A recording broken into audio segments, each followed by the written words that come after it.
Yo, what's going on everybody? Xanthos Vice here, and we are finally back with some more Punishing Gray Raven. I hope you guys are having a great day today. I'm here with PGR today. Here's the main reason why I chose to. It's not that I'm, stopping Berserk or anything. The reason was, like I said, yesterday I initially planned to stream PGR, or at least something. But unfortunately, there was a lot that just came up. So after I came, I had my lunch. Then we had to get people to fix the TV, like the satellite dish, like the dish that receives the signal for TV or whatever. So I had to get that done.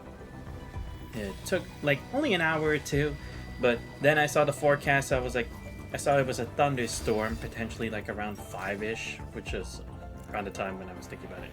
And it said it was a thunderstorm, but I mean, to be fair, at the time, the clouds didn't really look like it was gonna be really a storm or anything, because sometimes or a good number of times the weather be wrong. So I thought, okay, let's set up, get ready, but an unlikely chance, I'll wait a bit. Next thing I know, the fucking weather showed up.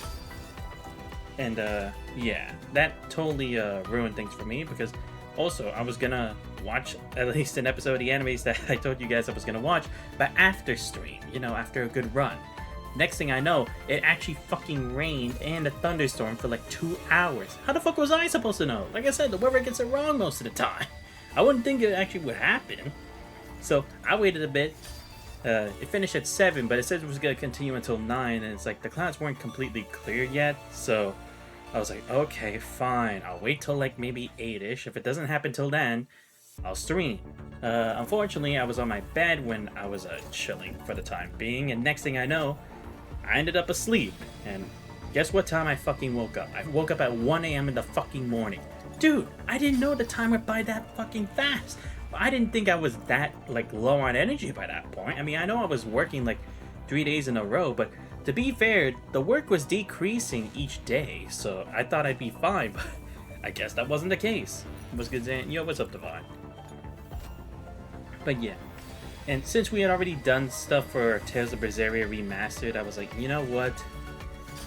Let's actually do Punishing Gray Raven, because I really wanted to do it sometime this week, so then I can finish it off next week. Because I'll probably be close to catching up with Star Rail the next week, not this upcoming week, but the one after. So then we can do Final Fantasy and other stuff. So that's why I decided, out of all the things to do, we'll do Punishing Gray Raven. Now do Tales of Berseria Remastered sometime this next week. Because also, to be fair, after these next couple days, I work from Sunday to Wednesday, but then Thursday through Saturday I'll be free. So it's okay, good, I can stream on those days. But lo and behold, now I have another problem. Wuthering Waves just had a fucking update where supposedly Lucilla has her story available and stuff. I haven't actually checked for the update on my end, but I saw CG Inferno already did, so I'm like, shit, okay, then they probably already did have an update, but just up today or something. So yeah, now I have to think about when am I gonna do a Wuthering Waves stream, but I guess I'll have to wait till Sunday or I mean Monday or Tuesday, because I don't know which of those days, but I think Tuesday I finish work at 4, I think, and if I finish at 4, then that's probably the day that I'll stream Wuthering Waves. I would usually want to do it immediately or only the day of, but I do want to at least do Star Rail tomorrow, because like I said, I won't have to do too much with that, since it's mainly dialogue driven and it has a lot of voice lines already, so I don't have to do too much. It should just be a couple hours since I finish work at 6, so that's kind of why I'm thinking of doing it like that. So that's why things are kind of wonky right now with my schedule, so sorry about that. But anyway, where we last left off, if I'm remembering correctly, when we left off in the story, so we had finished going through Alpha or Lucia's story, right? We'd seen what happened with what is it? What happened in that alternate universe, right? What happened with the Vanguard team and everything, and like I titled it, it was actually the saddest goodbye we've ever had in PGR history. At least I would say so. Because don't get me wrong, the thing with Commander Lamia and then some of the other things is yeah, those were heartbreaking moments too, don't get me wrong, but this one really hit to home because it's like this still feels like part of the same Lucy that we've come to know throughout the entire series. And seeing her like going through all that as a child too, not even with like the abilities of a construct or superpowers or anything like that, it was just so sad. Like, I actually had to take like a 30-minute break after the stream to like let my emotions settle down, because my god, I was such a mess. I'm not gonna lie to you guys. Look, when I get emotional about things, I'll be straight up about it, because some things will really kind of hit, and that definitely hit. Like, there was one thing with Kamui, like, I felt respect for the guy. Like, definitely. It was more like, and I'm proud of him kind of situation. But this one was just more of like, I feel so bad for Lucia. Like, could you not catch a fucking break? So, yeah. And then after that, we saw that the consciousness of that Lucia had actually passed from that world into this new world, which is one that the punishing virus or chaos contamination, we haven't seen which of the two it is, hasn't happened yet, and FOS College had actually started up. And even crazier, the commandant's there with her, along with some other crazy characters. And supposedly one of them is actually named after that signal that had appeared with Vanessa's whole situation, right? In the FOS starship, right? So why is that signal being transmitted here if what I thought is that that creature could potentially be Lucia? What's going on? Is it like an amalgamation of it? Or did they use their signal or whatever to continue going to FOS because maybe it wouldn't accept her status anymore? I don't even know, but interesting enough, we're going through basically days at FOS College. At least that's how it looks like with the commandant. So it's very interesting to say the least. So I'm definitely excited to see how this will continue going forward. But yeah, I have to say, I really am enjoying this, like, a lot. Like, it really does have me at the edge of my seat a lot of moments, and very emotional at the others. And seems to be someone associated with Dominic in some way, but it makes me think, is she somebody we even know in our world? Because like I said, we're removed from the idea of timelines, and that this is another world, right? Or maybe you could say like a world line, possibly. But then, who is this person on the right? Because we never seen her or addressed her in our world, or the main world of PGR setting. So who exactly is she, and what is her connection to Dominic? Especially considering she is supporting Dominic's project here with FOS College. So it's like she has to be getting something big in exchange, and there must have been some kind of connection that allowed Dominic to even have this happen, because FOS College was already like abandoned by that point after the punishing virus. So, and also, I wonder what the circumstances are that make this world that much different from the other one. That didn't allow that to happen just yet, and the Commander and Lucia actually meeting up at FOS, so there's a lot of questions to ask, but we're just going to continue with the story. So this was after their training assessment, and Lucia and Commandant tied in the battle. Renam has to do the lower garrison at FOS College and approaching the construction site for the 0-point reactor. Oh, yes, that's right. Okay, no, so this is it. Yeah, they haven't made the 0-point reactor yet. Or more like it's not ready for use yet. Right. Because if I remember, they were even saying about using it on a starship or something for launch.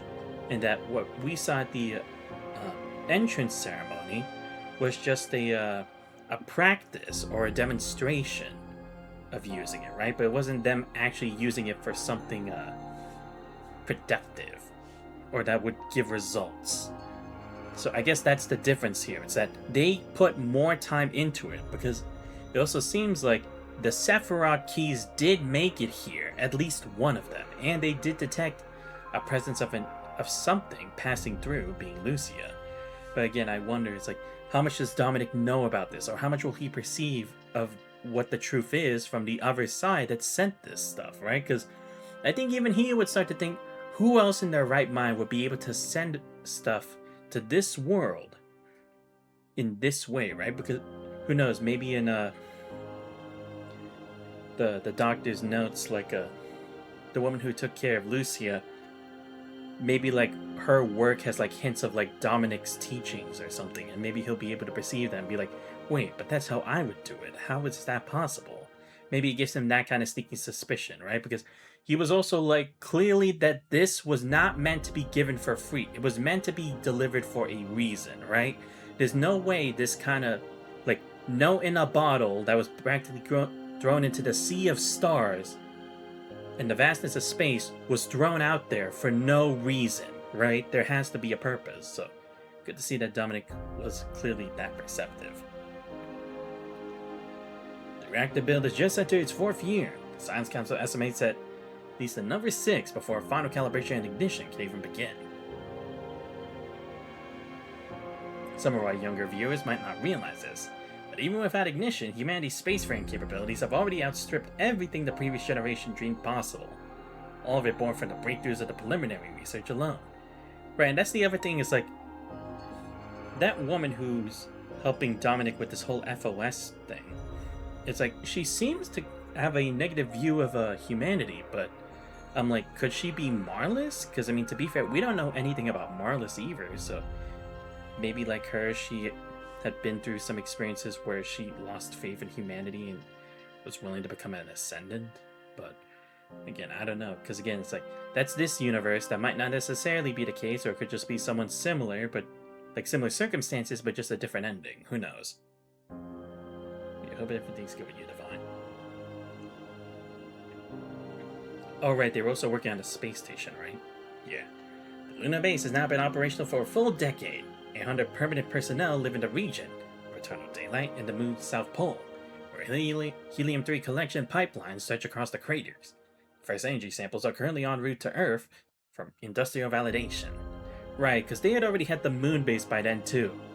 Did you see Digimon Beat Breaks? Dude, like, that's what pissed me off too, because it's like I said, and you might have missed it because I was just rambling on a whole bunch of stuff. I was gonna watch it after I would do a stream yesterday, but because of the storm and then me sleeping, I never got a chance to check it out. I know, it's like, I could check today, but I actually had to help move a bit more furniture again, and then we had some parts of the house painted, so that I had to go through that kind of stuff. So yeah, wasn't really able to focus on that. It's cool. What would be a good time? You know what? I'll probably watch it during my lunch break at work. At this point, it's like, I might as well try to find any free time, because anytime I'm given too much free time, clearly I'm not actually using it to the best of my abilities. Like, seriously, either I stream or I end up sleeping and not being productive at all. So it's like, if I'm gonna go on my lunch break tomorrow anyway for work, I might as well do it while having some fun by watching Digimon Beat Break. So I'll probably do that tomorrow during my lunch. Probably. Again, no guarantees, but hopefully this kind of free time will actually like make me more insistent on it. In Jupiter's orbit, the Deep Space Observation Array runs autonomously, unmanned, transmitting spectral data back to Earth every 72 hours. Just last month, it captured the atmospheric spectrum of Proxima Centauri b. Farther still, Dawn 2 drifts through the silence. It's already passed beyond Mars' orbit, accelerating along its pre-plotted course toward the Jupiter gravity assist point. And when the zero-point reactor is finally complete, all this will have been merely the beginning.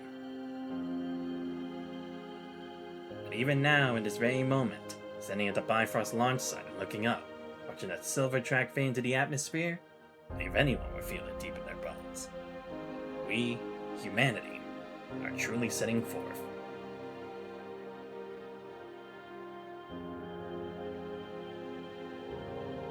FOS Military Command College, Aerospace City District, Equator. Dominic has envisioned the Voyage Initiative as a future shaped by FOS College, an unending source of talent to fuel Earth's unification war, and the push into interstellar colonization, a beacon meant to cast a spy to humanity in steel. Its curriculum reflects that dual destiny. Unlike any ordinary military academy, FOS splits its training between two domains, half on the battlefield, half in the cosmos. Cadets learn to strip a rifle by morning, plot orbital mechanics by afternoon, and by night, climb into simulators to master zero-gravity operations. Right. Is this why FOS was always meant to be initially? Because that's the thing. We never really learned of what it was meant, or like, if this was also the primary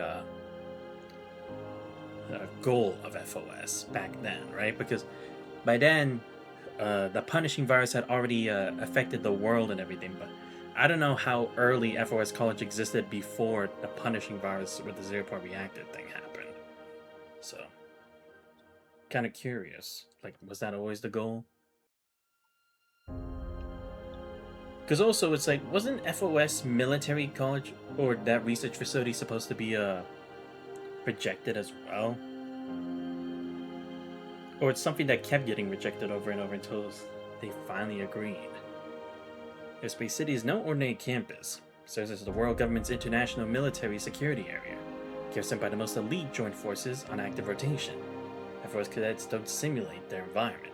They live it, training on site with cutting-edge weapons and advanced tactical doctrines. No academy in the world can match that. At the world government military's direction, the FOS inaugural class is soon deployed into 3 months of joint field training.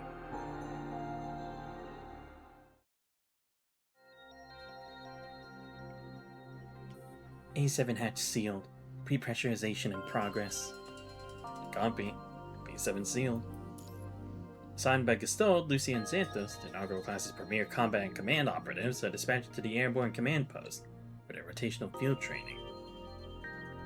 The post itself is a modified heavy transport aircraft, circling at 6,000 meters above FOS. It functions as a nerve center for regional air defense and a relay hub for drone swarms. Inside, the cabin is claustrophobically tight, lined with snaking cables, glowing screens, and bathed in a sickly blue-green light. The air hangs thick with the smell of metal and lubricant. The workstations are pressed so close together that even a slight turn knocks against the other chair. This is way tighter than The Sims. Big enough for two. Seated shoulder to shoulder before a wall of screens and a sea of switches, Lucia looks to her side.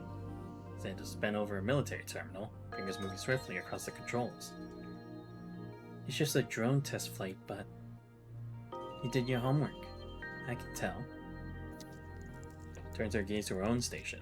Her fingers find her rhythm instantly, flying from left to right as she fires up the system programs in one smooth, uninterrupted motion.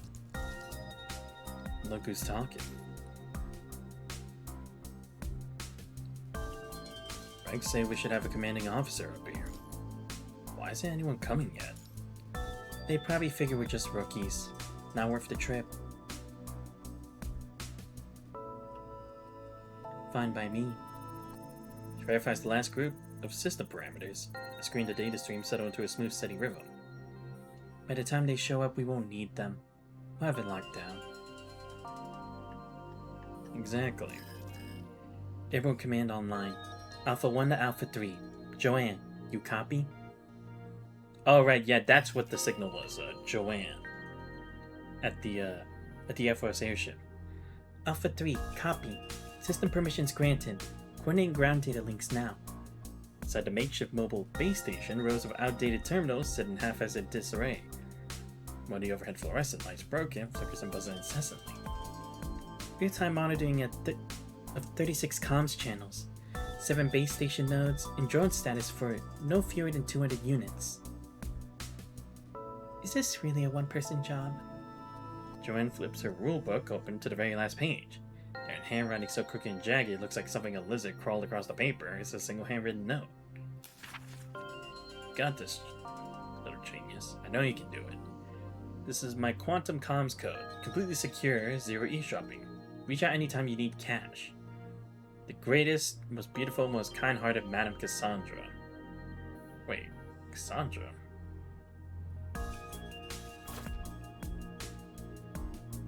How did she get to write on my stuff? Oh wait, Cassandra's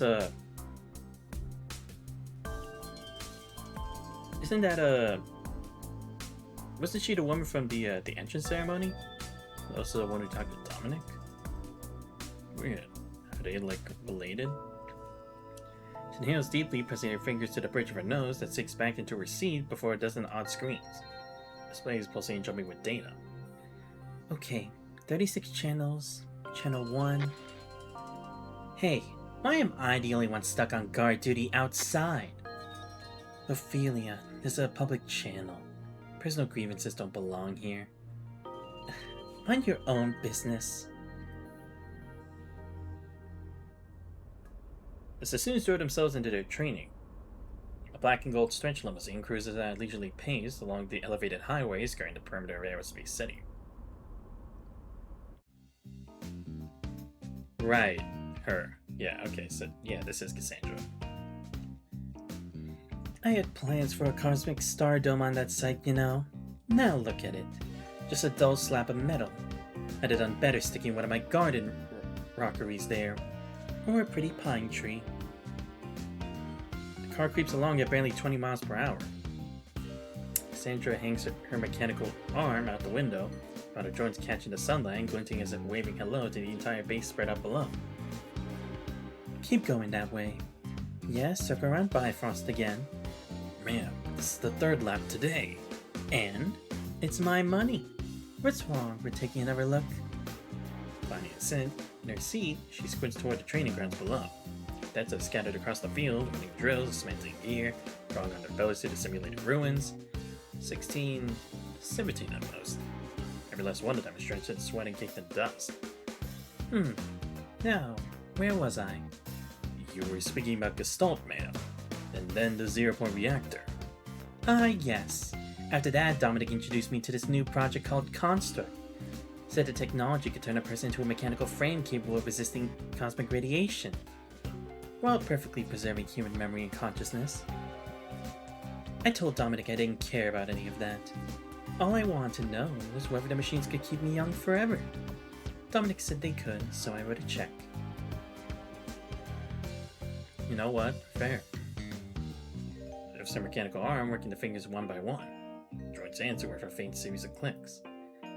After I became the first Dracula, Dominic suddenly asked if I'd be interested in joining a voyage. Said there'd be companions, too, including the legendary madman, Professor Trout. I asked if Dominic had been playing too many video games. Worked stupid on overtime? I'm allergic to cat fur. No chance I'm boarding a ship with a man who keeps an orange tabby. Then later, Dominic's precious FOS finally got built, taking students from every corner of the world. And out of nowhere, that person contacted me again, talking about another project. Sephora called it. Went all serious on me. There's no time. Your frame might be the only one that can make it happen. I can only handle what's on my end. It's a path I have to walk alone. Moves around the backseat, hands waving, voice pitching a theatrical parody of the chief technician. What's so special about my frame anyway? Did Dominic need me because my taste module cost more than everyone else's? Huh? Wait, what's that? Bifrost, ma'am. That's twice today you brought it up to tease me. I understand. You funded the thing. No, I'm talking about the one in the sky. Huh? Far above Bifrost in the highest reaches of the sky, something flares briefly and vanishes. Cassandra's arm senses it first, but her joints spasm hard like an invisible hand has clamped down on them. Stop the car. Ma'am? I said stop the car! No sooner does the car stop than a dozen silo hatches across FOS's military zone slam open all at once. The smoke erupts upward. 1, 2, 6. Anti-radiation interceptors blast out of their silos at speeds just shy of human sight. Tail flames cut through the air, straight white smoke trails spearing into the sky. A second wave launches, then a third.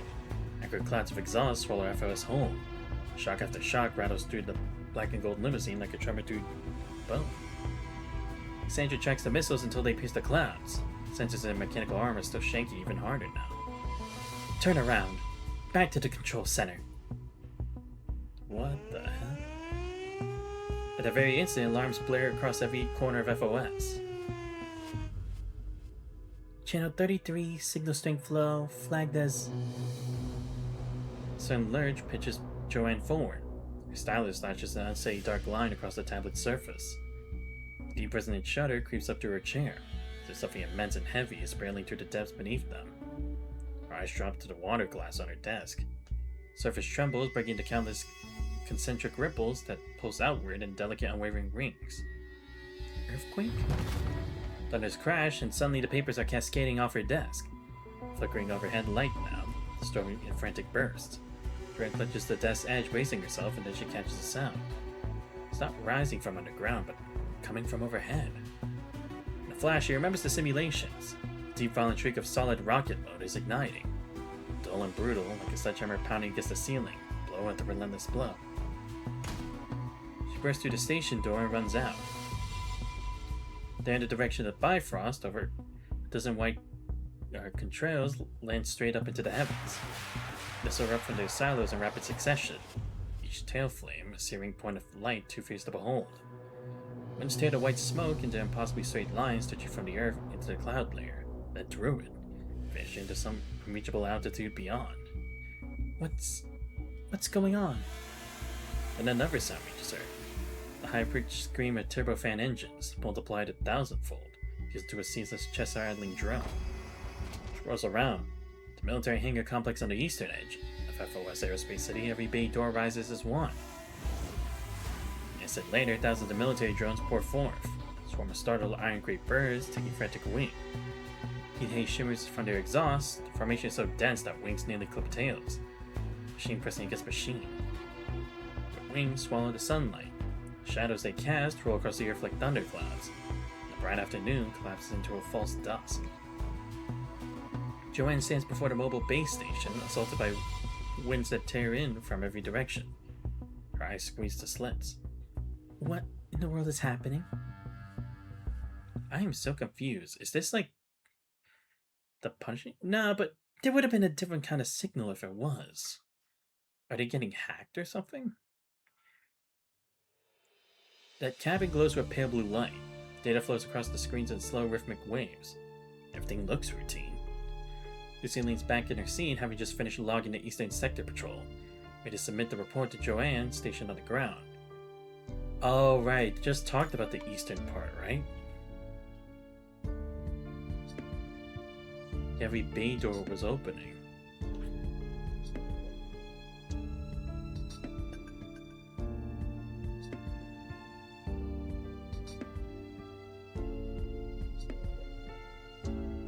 Simulation Sector E21, patrol clear. No anomalies. Copy. Officer standby for drone deployment. Sun tingling creeps into Lucia's fingertips. As out the window as these clouds stretch beneath them. The tip of Bifrost pierces the white sea below. Silvered by the afternoon sun. Everything looks perfectly normal. Something feels off. Santos, do you feel like... All screens go black at the same instant. In one heartbeat, the captain is swallowed by absolute darkness. Emergency lights sputtered to life. Sickly by glow, barely touching their faces, leaving more shadows than illumination. The main control panel flatlines, zeros across the board, then the numbers erupt in wild, manic spasms, encrypting into unreadable code one character at a time. Oh, so it is. But what would cause it this time, right? Nothing's changed. Or nothing big has happened yet, right? Because it came from the big project that Dominic and the Vanguard team had done, or not specifically the Vanguard team, but those with Dominic that caused the chaos contamination. Right? Because when they were trying to travel to space, like at that moment or something, and in the regular world, it was the 0 point reactor initiating. But neither of those events has happened yet, right? So what would be the case here? Has like Dominic or someone else done some kind of research already that they weren't meant to start yet? What is this? A foul intrusion? Violent shudder shoots through Lucia's seat, too sharp for turbulence.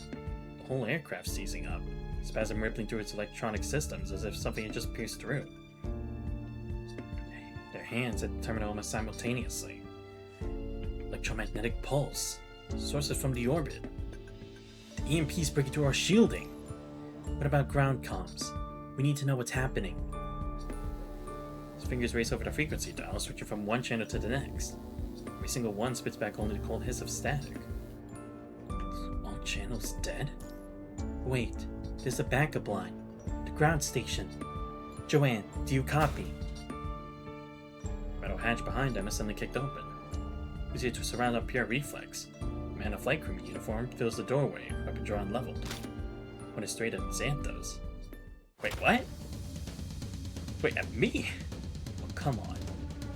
Lucia's body's faster than thought. Kicks off, her chair rocketing backward as she swings forward, left leg whipping into the man's wrist. Gun spins free, bouncing out the bulkhead and sliding out of reach. She surges into him, hands clamping around his throat, rides the momentum straight through the doorway. Man's spine crushed against the cargo shells where it doubled up. His forearm snaps upward and smashes through her hole. She can recover, he has her by the wrist, locking and cranking it outward with brutal precision. Standard suppression technique, clean and practiced. Kind only a trained close-quarters fighter would know. Lucy's wrist is to a dangerous angle, forcing her to pivot with the pressure. Enemy presses the advantage, driving harder to put her on the ground. A dull heavy impact cuts through the struggle. The man's body goes rigid. Grip on Lucia slackens. Let her go! He wheels around in range of being blindsided, launches a punch directly at Xanthos' face.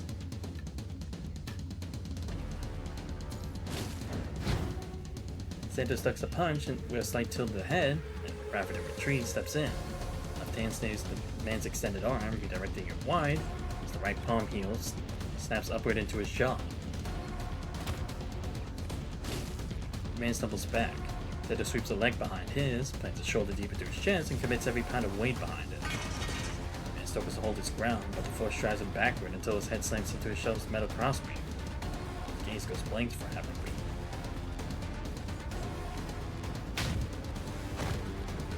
Next instant, Lucia springs to her feet. The kick catches him square in the back of the knee. His legs fold and he topples forward. She and Xanthos move as if sharing a single breath. Coordination seamless. A maneuver they once drilled against each other in The Sims. Together, one from above and one from below, they twist his body and drive it into the ground. Hits the deck hard, eyes rolling wide as he goes limp. Yeah, so it's like, is someone trying to hack into Gestalt or something? And this some kind of organization at work? But again, there didn't seem to be anyone like that, or at least being this direct in the other worlds. Well, then again, I guess it's just circumstance, right? At least them simultaneously, each retreating half a step, chest heaving. You're alright? Izzy works the soreness out of her wrist and nods. I'm fine. Nice timing. Two exchange a glance, quickly scanning one another for wounds. They give a single synchronized nod. Acrid burnt odor hangs in the cabin aisle. Under a dark red wash of the emergency lights pools of liquid glistening across the floor. It's something other than oil. Blood. One crew members crumbled near the turn of the aisle, just darkened with a spreading wet stain. Body already still. Further on, a second figure slumps sideways against the bulkhead, head lolling to one side with electrical burns searing to the neck. We've been hijacked. Lucia? Xanthos. We read you, Joanne. Thank goodness. Finally! Listen, those new drones have gone rogue. They're attacking FOS. What? They're hitting everything. Training grounds, construction sites, supply depots, even Bifrost. Lucia looks down through the cockpit glass. The team breaks in the clouds, thick black columns of smoke are beginning to climb onto the from the surface of FOS. Something's flashing below. There's a light ignites across the base, one after the next, like silent distant blossoms. We've been hijacked. All aircraft control systems are compromised. Likely something in the forward cockpit. What? Hijacked? All of our channels are down. Joanne, we need help from the ground. Wait, let me think. Silence hangs over the comms for a few long seconds. But the muffled chaos of far-off blasts, Joanne's uneven breath and the unconscious movement of her fingertips drumming lightly against the desk. The drones have been hacked. Standard override protocols require commands from the main control tower, but it's almost certainly gone by now. What can a mobile base station even do? I got a backup link. Just one. And the bandwidth isn't anywhere near enough the data streams for over 200 drones. Thinking, her gaze trails across the terminal screen, smiling at text in the lower right corner. She glanced at when she first entered the station and drifts back into focus. Gestalt distributed. Trainee clearance restricted mode active. That's it. Gestalt! I might be able to request Gestalt's computing power. Use his space station to reverse override FOS's entire command system. Where are you gonna get approval at a time like this? I have Miss Cassandra's quantum comms code. That's not the point right now. Look, the override takes time, okay? And we only get one shot at this. When it's done, you two have to retake the airborne command post. If the enemy figures out another way to before then, it's game over. I had no idea this would even work. I'll link up with whatever drones are still operational throughout the base, and buy as much time as I can to protect Bifrost. Alright, so our job is to retake the command post. Seems we aren't the only ones with that idea. Lucia fixes her gaze on the darkness stretching ahead from the cabin. Footsteps sound from inside it. Out of red-lit gloom, ominous figures begin to take shape. 6, 8, fully armed with tactical vests, goggles, and modified rifles. No world government markings. Serial numbers scraped off clean, metal buffed to a dull shine. One at the front stops 10 meters out, lifts a clenched fist. Behind them, every figure freezes in perfect unison. There you are. 2 little fish slipped the net. Had to thank you for that unification of yours. Every weapon tied to a single system made things easier than I ever expected. Pointing a weapon at your own? Are you still calling yourself a soldier? Lucy jumps into a crouch and finding the pistol she kicked aside moments before. My own? Huh. The country I spent my life fighting for is gone, just because you signed some treaty on a nice sunny afternoon. That doesn't excuse what you did to Aerospace City. You know the difference. I don't give 2 shits which star you end up reaching. Ain't my business. Someone paid for my revenge, so here I am.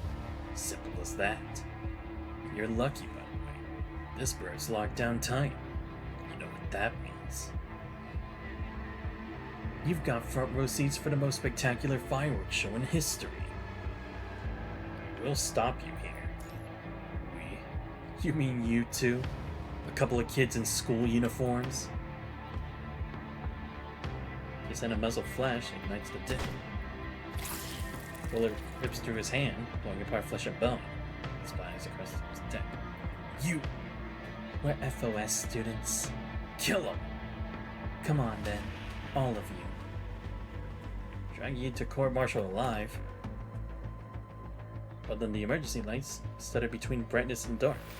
Stand pressed nearly shoulder to shoulder, both facing forward. Had to fight our way through.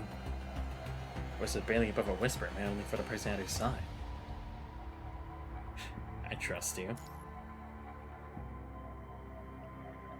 The corner of her mouth twitches. Not quite a smile, but something sharper. Move.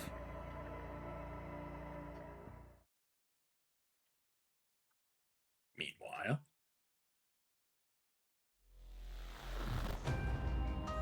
down the ground, FOS is burning. The drone swarm has gone rogue. No longer the iron shield guarding Bifrost, they've turned. Now there's steel rain pouring down from the heavens. Okay, interesting. What will be the case? Well, actually, if it's a couple years, I guess it could be one of the people associated with Babylonia today, right? Because the world government would be succeeding, or not succeeding necessarily, but they haven't had any like big problems but they have to decide a new leader or something. Again, the punching hasn't happened yet, so there's nothing to really force them to take any gambles. Who knows? Maybe it's Kurino because they weren't invited to the party that Dominic's hosting with Cassandra and the others.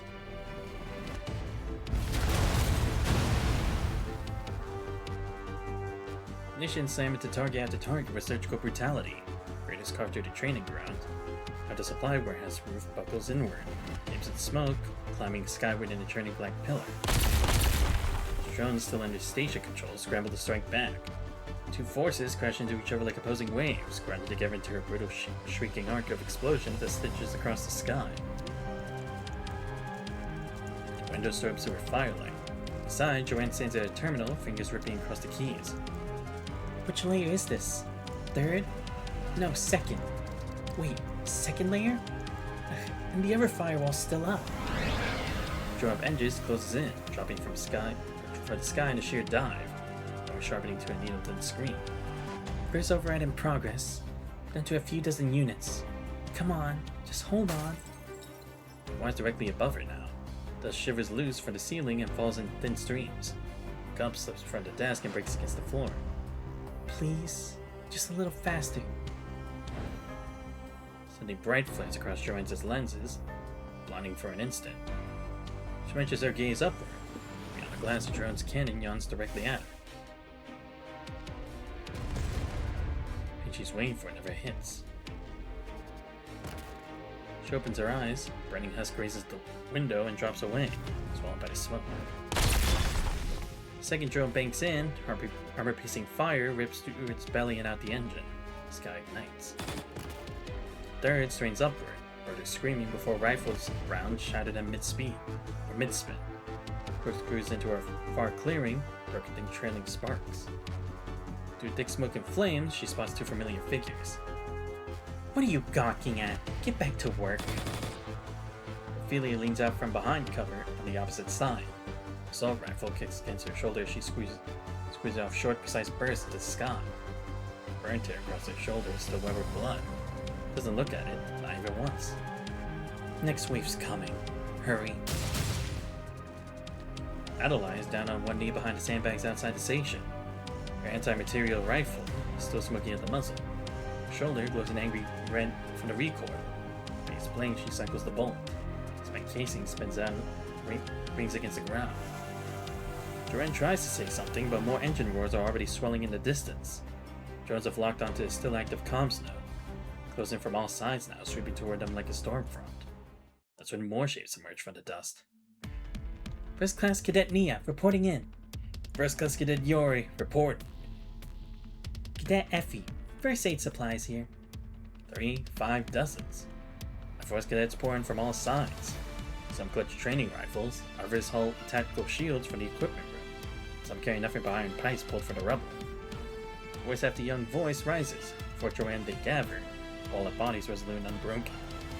The tiny FOS is planting itself in front of her, shooting the ladder that leads to the stars. All units, hold this position. Protect the base station at all costs. You all feel sudden heat behind her eyes. Tears don't fall. Leave it to me. Pulling a long breath, her hands settle back over the keys. They move faster than before.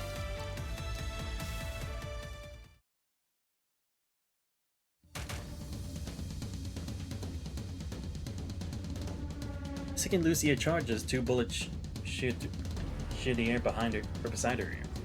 She doesn't slow down. Narrow passage is a force multiplier for a few against the many.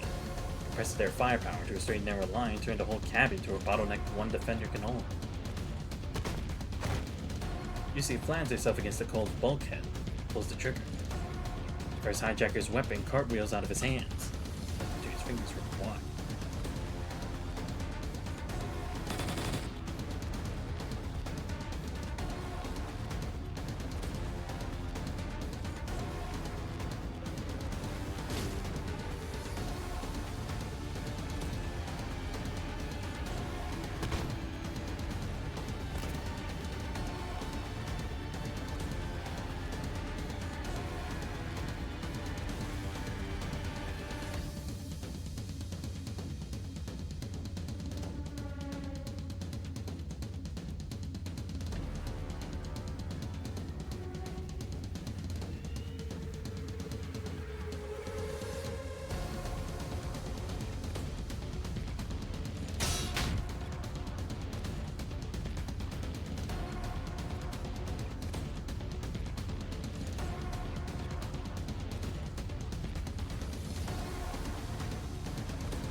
Sorry about that. In the blink of an eye, the aisle fell silent.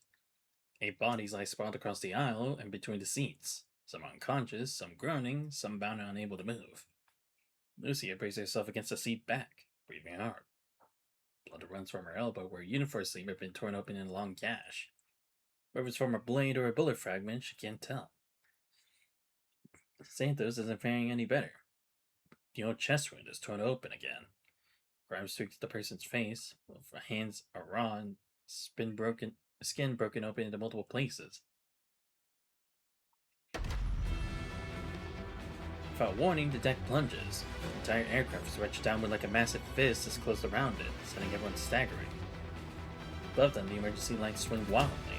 Bulkhead shriek with the sound of stressed metal. Beyond the window, the clouds are climbing, visibly accelerating upward. Gazes locked for half a breath. Cockpit. Let's go. Hey, what's going on back there? What? Hijacking. Across the back of his head, it slams it down before it connects with the control panel and it's all a brutal thud. Flight controls are so locked. Mayor input's completely overridden. Just added another failsafe. So throws herself into the pilot seat, hands closing around the stick. The hydraulic system answers her pull, but the instant she adjusts course, the autopilot overrides her and snaps it back. Joanne, how much longer?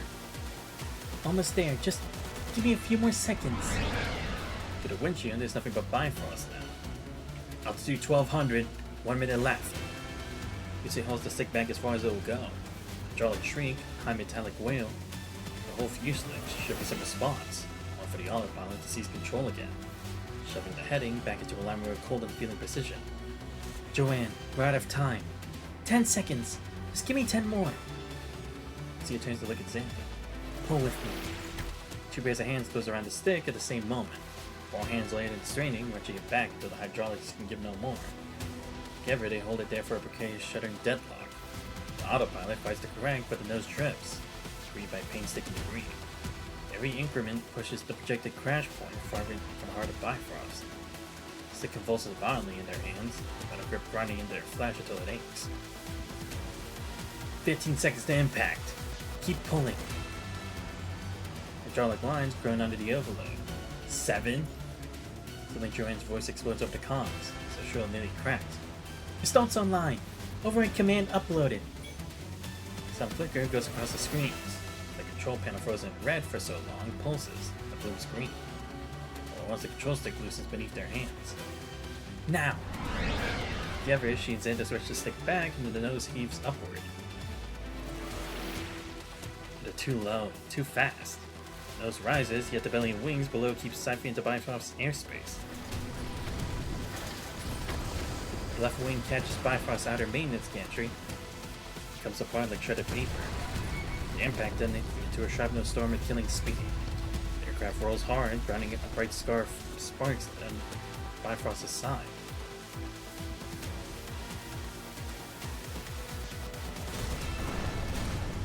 Then all across the sky above FOS, the rogue drones simply stop. Engines cutting out as if an invisible hand had snipped every string at once. Tilt, stall, and drop from the clouds in a long, ragged cascade. Every face turns upward. Iron-gray machines trail back plumes as they tumble. Delayed metal rainfall hammering into the corners of FOS, raising clouds of dust and ash. Dren runs from the base station, her gaze snapping skyward. The landcraft skims over at barely 100 meters. One ring remains. The fuselage is mangled. There's a mangled burning thing, smoke and fire streaming from its tail. Missed Bifrost, but now it's going down. The cockpit has a cacophony of shrieking alarms now. Every gauge pulse is red.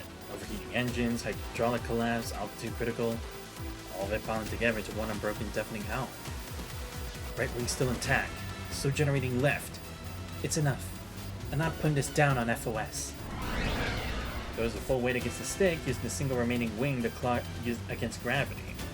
The aircraft carves a lopsided, desperate arc across the sky, skimming over FOS. On the ground, the crowds are pulling back. Cadets, instructors, engineers. Pieces tilt upward, watching the burning aircraft drag itself across the sky above them. Up ahead, open ground. On the periphery of aerospace cities is open waste of untouched ground. No structures, no people. Originally set aside for a launch facility expansion that is yet to come. It's too far, we're losing speed. We'll make it. Doesn't know where the certainty comes from, but she throws every last bit of her strength into the control stick. 50 meters, 30, 20. The boundary line to FOS streaks past the window. Clear the base. 10 meters. Santos. Why are you on my name? You made it this far, so you're scared, scream. Same to you. When the belly hits the ground, the world flips violently. Seatbelts bite deep into their shoulders. Every bounce of air is slammed from their lungs. Here comes a long, deafening shriek of metal tearing through the earth. The plane gouges a deep trench into the ground, throwing up a wall of dust as well as the sky.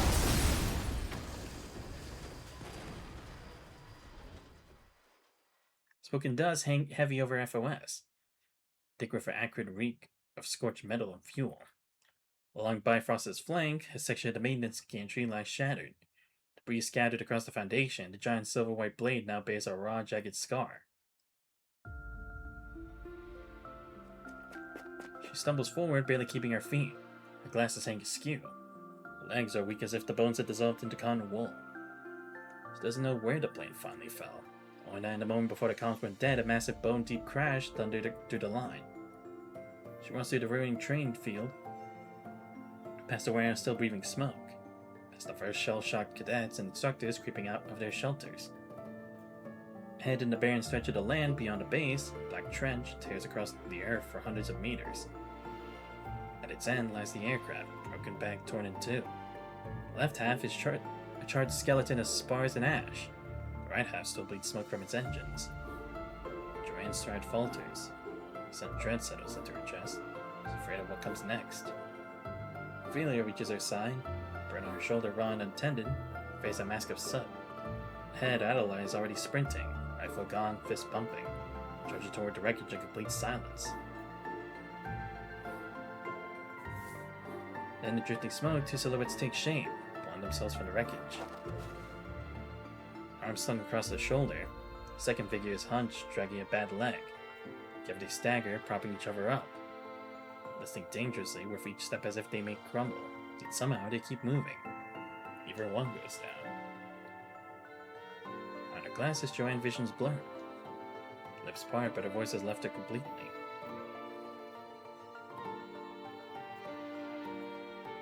Behind her, more people pour out from every direction. Some still carry their guns, some are empty-handed. Some hold up wounded fellow cadets. You all see the two figures emerging from the smoke and begin running toward the same place. Lucy lifts her head and sees everyone rushing toward her.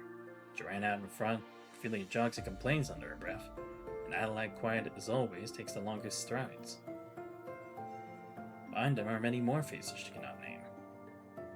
Or she knows that a smile of relief crosses her face. That moment, Santos feels the weight of one shoulder ease slightly and slowly turns to look. Still alive? Yep, still alive. Side by side, they press forward, moving toward the wave of people rushing to meet them. Joanne hurls herself at them so hard she almost brings both down.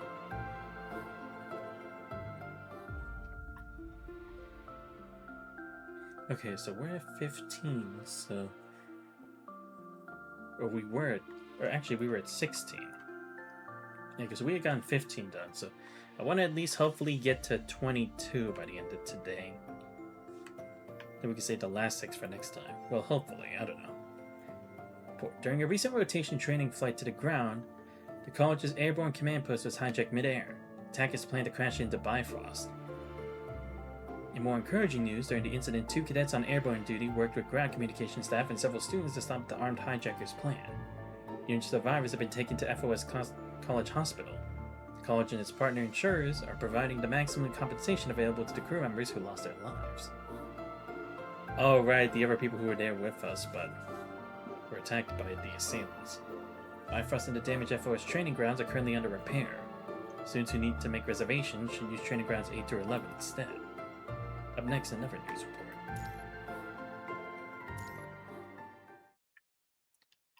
She doesn't really know when it started, but Lucia keeps having strange dreams. In the dream, her vision drifts free from her body, floating over the world like a ghost.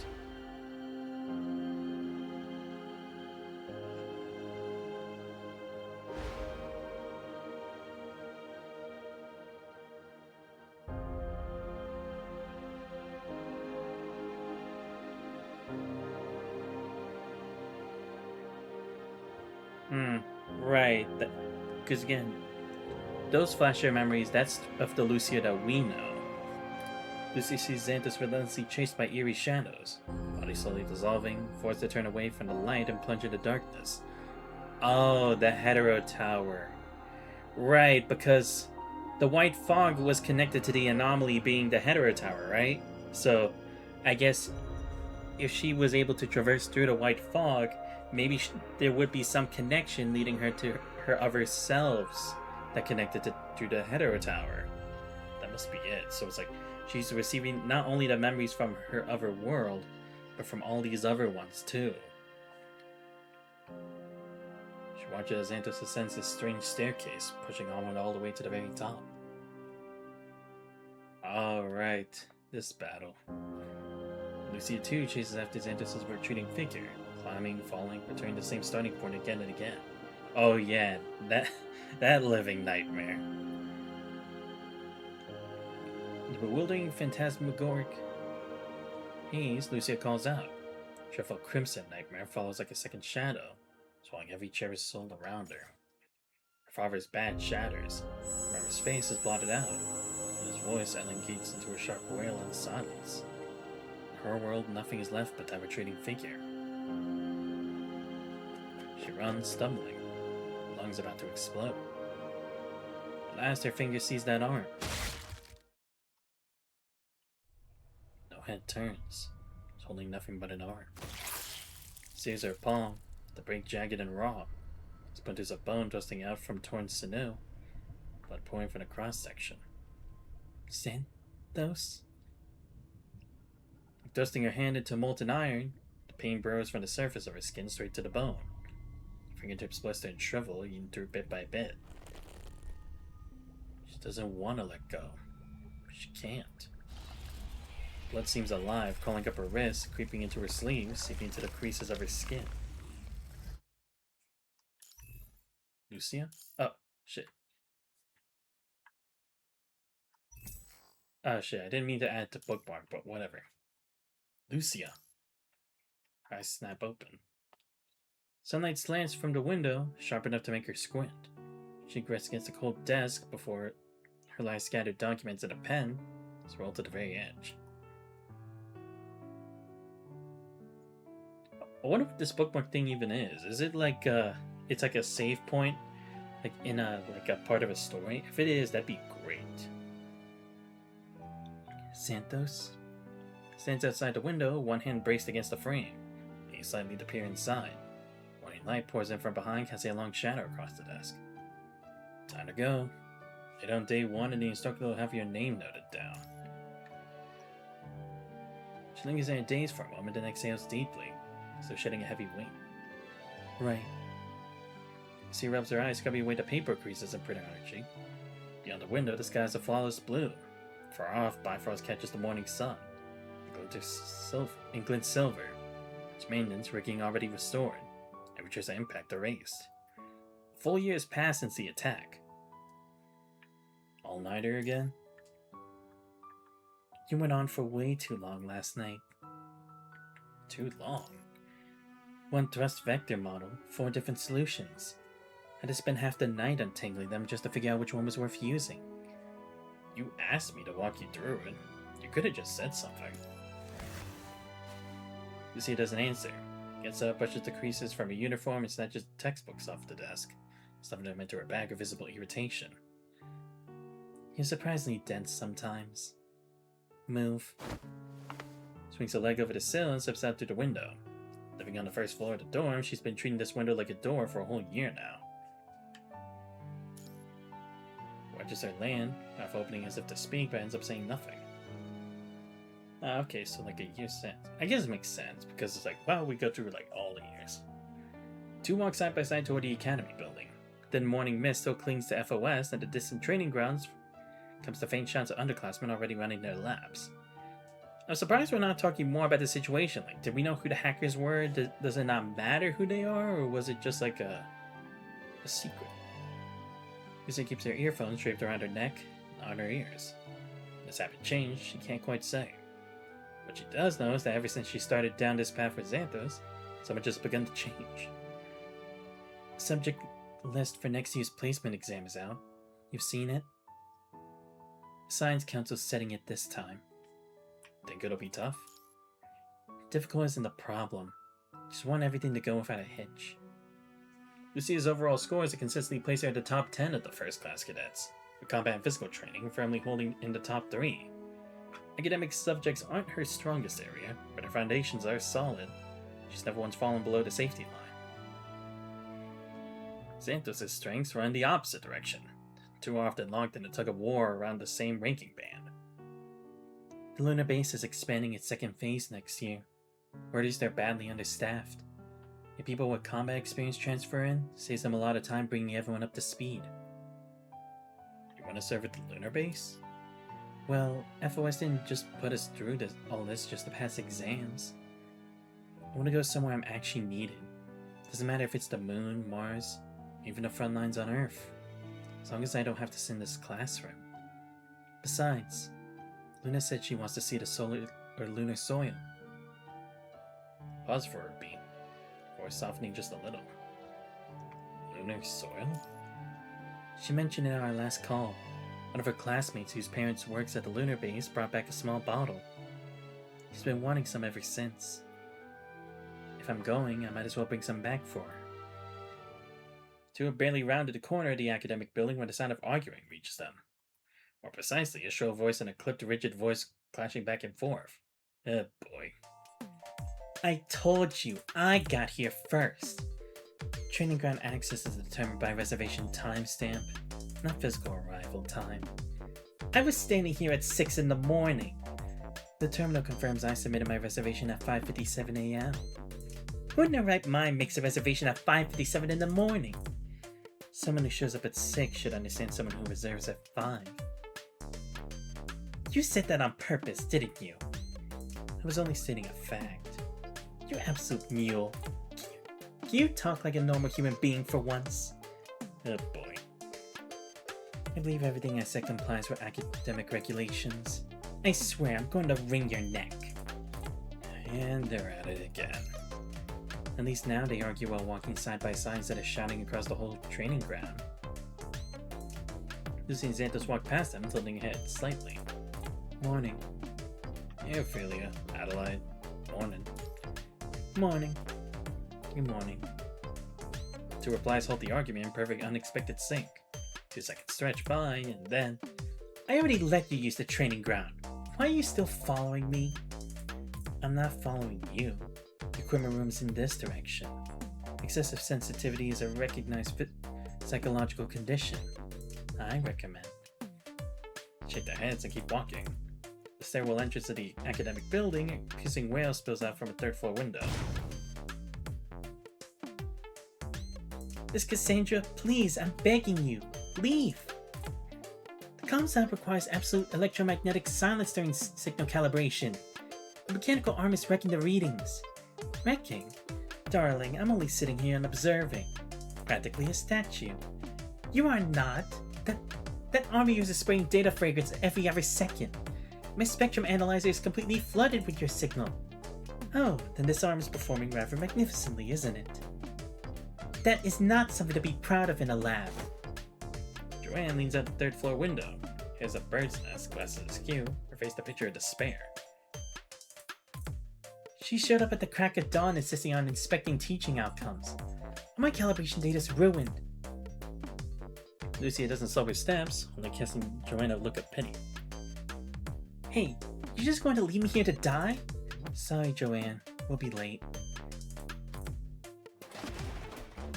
Joanne pulls back inside and a racket of banging and clattering erupts, likely wrestling to reclaim something from Cassandra's grasp.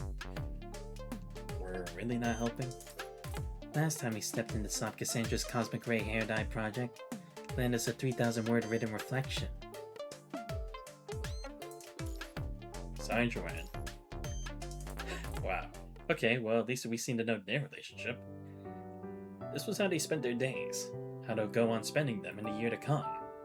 Time moves like a steady, unhurried river, carrying along the mundane routines in the grove that has crept in unnoticed. After the attack, the Academy tightened its security protocols, and the Bifrost defense underwent 2 full rounds of reinforcement. The first year cadets were no longer treated as merely students. They began rotating into active security duties across Aerospace City, standing guard, patrolling shoulder to shoulder with soldiers on duty. Some matured along the way, some had grown silent, some didn't really change. Lucy and Xanthus fell squarely in that last group. She still isn't much of a talker. Her earphones still sit around her neck, but she stopped eating by herself. Somewhere along the way, that corner table in the cafeteria went from holding 1 person to 2, then to 5. Lucia sits at the very end, Xanthus beside her, joined across. Ophelia and Adelaide flank either side. There is still a seat's worth of distance between them, but far less than when they first arrived at the academy. They attend classes together, train together, and go on missions together. They get hurled around together in zero-gravity sim pods, endure 3 straight days of downpour during wilderness survival training, and get chewed out together by instructors during combat evaluations. They volunteer as test subjects for Joanne's experiments, circulate ads for Ophelia's family business, and let a sail alongside Adelaide. And on the occasional mission, Free Dust, they lie together in the vast shadow beneath Bifrost, watch the clouds drift slowly overhead. Stay on laughs as they tease Cassandra about her galaxy-rendering disastrous fashion sense. They cry, they laugh, they burn out. Every last piece of it belongs to that most beautiful switch of youth, the kind meant only for the young. The night before the placement exam, June 15th. The study room holds only a scattered handful of students, most buried in their final reviews. A tense, stifling atmosphere hangs over everything. Tomorrow's results will decide where each of them spends the coming year. The lunar military base, the planetary observation station, the Cosmos Technicians Union, or remaining behind our campus. Lucia sits by the window, an orbital mechanics review book laid open in front of her, headphones on and volume cranked to maximum. Because FOS's campus broadcast system is currently spewing something utterly indescribable. Good evening, darlings. It's time for your evening music broadcast. Today's selection is a genuine masterpiece, richly composed by your illustrious trustee, using a mere 1/10,000th of her genius at a precious 15 minutes of her afternoon. An indescribable torrent of electronic beats pour from the speakers. The bass booms like muffled thunder, the melody veering wildly across bizarre frequencies, punctuated now and then by what might be a human moan or just a synthesizer shorting out. The entire academic building is suffering under the assault. Beneath the desk, Lucy's right leg is jittering faster and faster. Pen's already punched through several holes through her notebook. Her face remains impassive, but a vein at her temple slowly visibly beginning to throb. Across the table, Xanthus puts down the pen, checks the time at the terminal, and discreetly fires off a message to some group chat. Wanna get some air? Where? Back hill. It's quiet. Small jig at the chin, Xanthus gestures toward a window. A year ago, the 2 of them have flown over to that very place in a plane on the verge of falling apart. Let's take your motorbike. I'll ride this time. Lucy's right leg stops, pulls off her earphones, and looks at him. You can ride now? You taught me before. I taught you once. You crashed 3 times. I tried again later on my own. Didn't crash. Close her notebook. Of course, Lucy will be proficient with a bike. The hill beside FOS is not much of a climb, just a gentle slope on the outskirts of Aerospace City, strewn with sparse tropical brush. There are no streetlights here, and few ever bother to come. At the top, the whole Aerospace City unfolds below. Bifrost's lights climb from the ground straight into the clouds. A pillar of radiance driven into the night. A motorcycle rests beside a low, scrawny tree at the hilltop, its engines ticking softly as it cools. 2 of them sit on the grass, legs crossed, shoulders pressed lightly together. Stars above are fierce and bright, so near the equator with no light pollution to dim them. The Milky Way sprawls across the vault of heaven like a pale river of light. Exam's coming up. You nervous? No.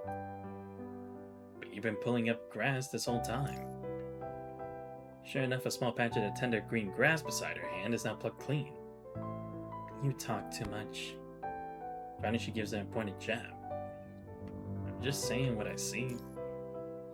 Breeze drifts up from the foot of the hill, carrying the dry, crisp scent of the evaporated liquid oxygen. Smell unique to Airspace City, and it follows you wherever you go. She smooths back a strand of silver hairs, lifted by the light wind, and turns her head. After all this is over, what do you want to do first? You mean the exam? I mean after we graduate, when we leave FOS. I was just gaze taking a moment to think. Wherever this world needs me most, I guess. What does that mean? Maybe some corner of Earth where the unification war's still going. Or the moon. Or Mars. The Copernicus outpost is expanding. I hear they're badly understaffed. Oh, at the graduation, the 0-point reactor should be almost done too. That could work. The Science Council would definitely need hands. Basically, I'll just go wherever I'm needed. What about you, Lucia? Me? After we graduate, what do you want to do first? Same as you, I suppose. Really? Yeah. I want to go somewhere higher, where I can protect more people. Still pulls at the grass, gaze fixed at the light atop Bifrost. When I was little, I used to have this strange dream. I fell into this thick fog, people all around me, but they'd vanish one by one. I'd just stand there, reaching out, but I couldn't hold on to anyone. Every time I woke up, I couldn't remember a thing. Just, my palms would feel hot, like I'd forgotten something important. Ever since then, I wanted to get stronger, to protect Luna, my parents. As I grew older, I wanted to reach higher and protect more people, like the heroes in those cartoons. That's why I came to FOS. She snaps another blade of grass, her eyes fixed on the toes of her shoes. There's so many people in this world fighting for the same cause. Makes me want to be at the very front, stand before all of them. For a brief moment, Xanto says nothing, simply following her gaze out toward the distant sky. You're gonna laugh, aren't you? Lucy's fingers tighten unconsciously, deliberately turns her head away, refusing to look at him. No. Then why are you so quiet? Because I feel the same way. The same way? Not a dream exactly, but sometimes I feel like something's pushing me forward. Like there's someone, something, or a voice from somewhere far away, always urging me to keep going. Like it's from another world, maybe. I can't explain it, but it's always been there. Makes me think, which Xanthos would that be, perchance? Would that be the one who was stuck at the cradle at the time? Or I mean, like the underwater place with Lamia and Shorthold? Or would it be maybe the version of him at the Hetero Tower? With like Ishmael? Guess it could be either or. You see a steady Xanthos. The dark hides every expression. Leaving only a silhouette and the faint glint of stars reflected in those eyes. In some ways, we really are alike. So, Lucia, after we graduate, wanna stick with me as my teammate? Teammate? If we fight side by side, I know we'll be unstoppable. Of course you'll be unstoppable when someone's always had your back. Smiles, but then as if something drifts across her thoughts, the motion stills. Lifting her head to the sea of stars above, Lucia turns over that distant yet achingly real future in her mind. She thinks for a moment, lips parting as if to speak. And a low resonant rumble rolls in the distance. Orange red flames erupt from the nozzles of Bifrost's launch pad, their glare setting half the night sky ablaze. The rocket rises, slowly at first, then gathering speed, piercing the clouds with a long tail of fire, like a star being born to light. Both of them look up at once. In their eyes, the trail stretches into a single burning line, reaching from the edge of the horizon all the way into the deepest vault of the sky.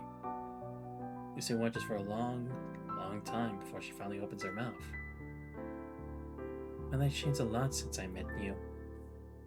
For example, having to deal with all these people, being dragged into group activities, squeezing around a cafeteria table with 4 others, 2 of whom never stopped bickering. My schedule got more regular. I have training partners now.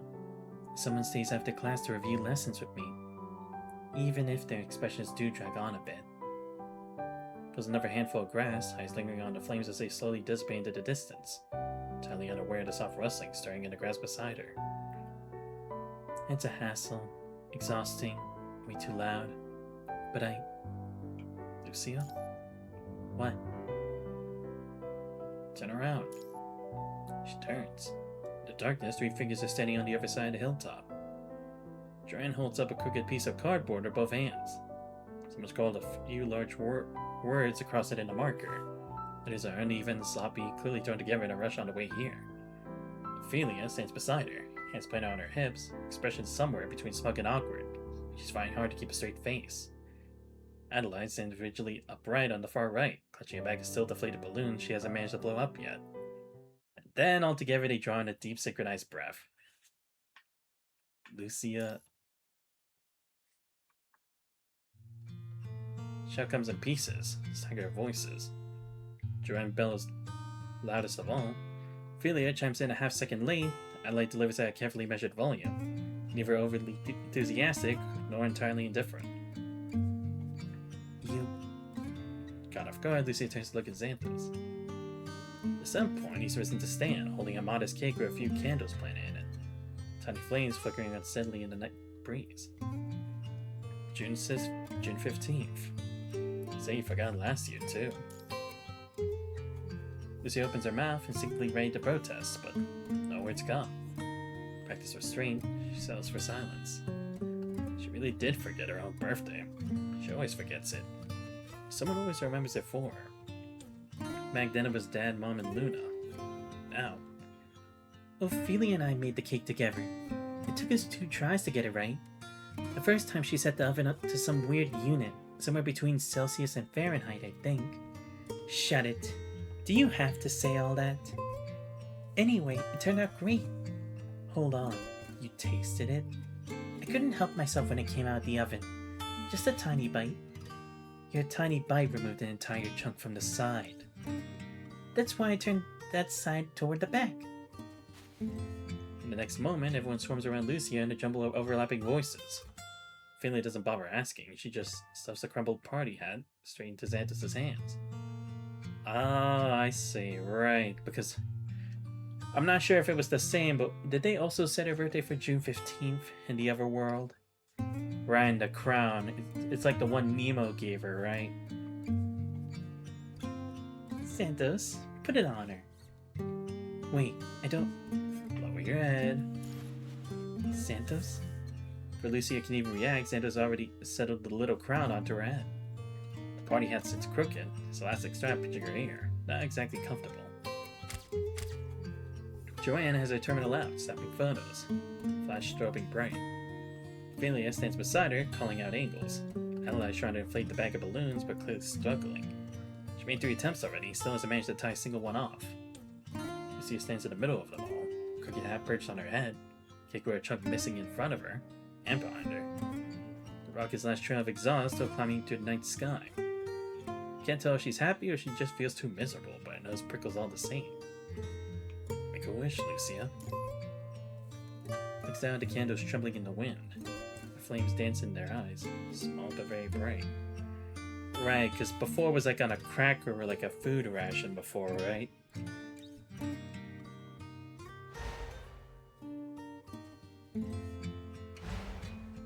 I wish those strange dreams would never come true.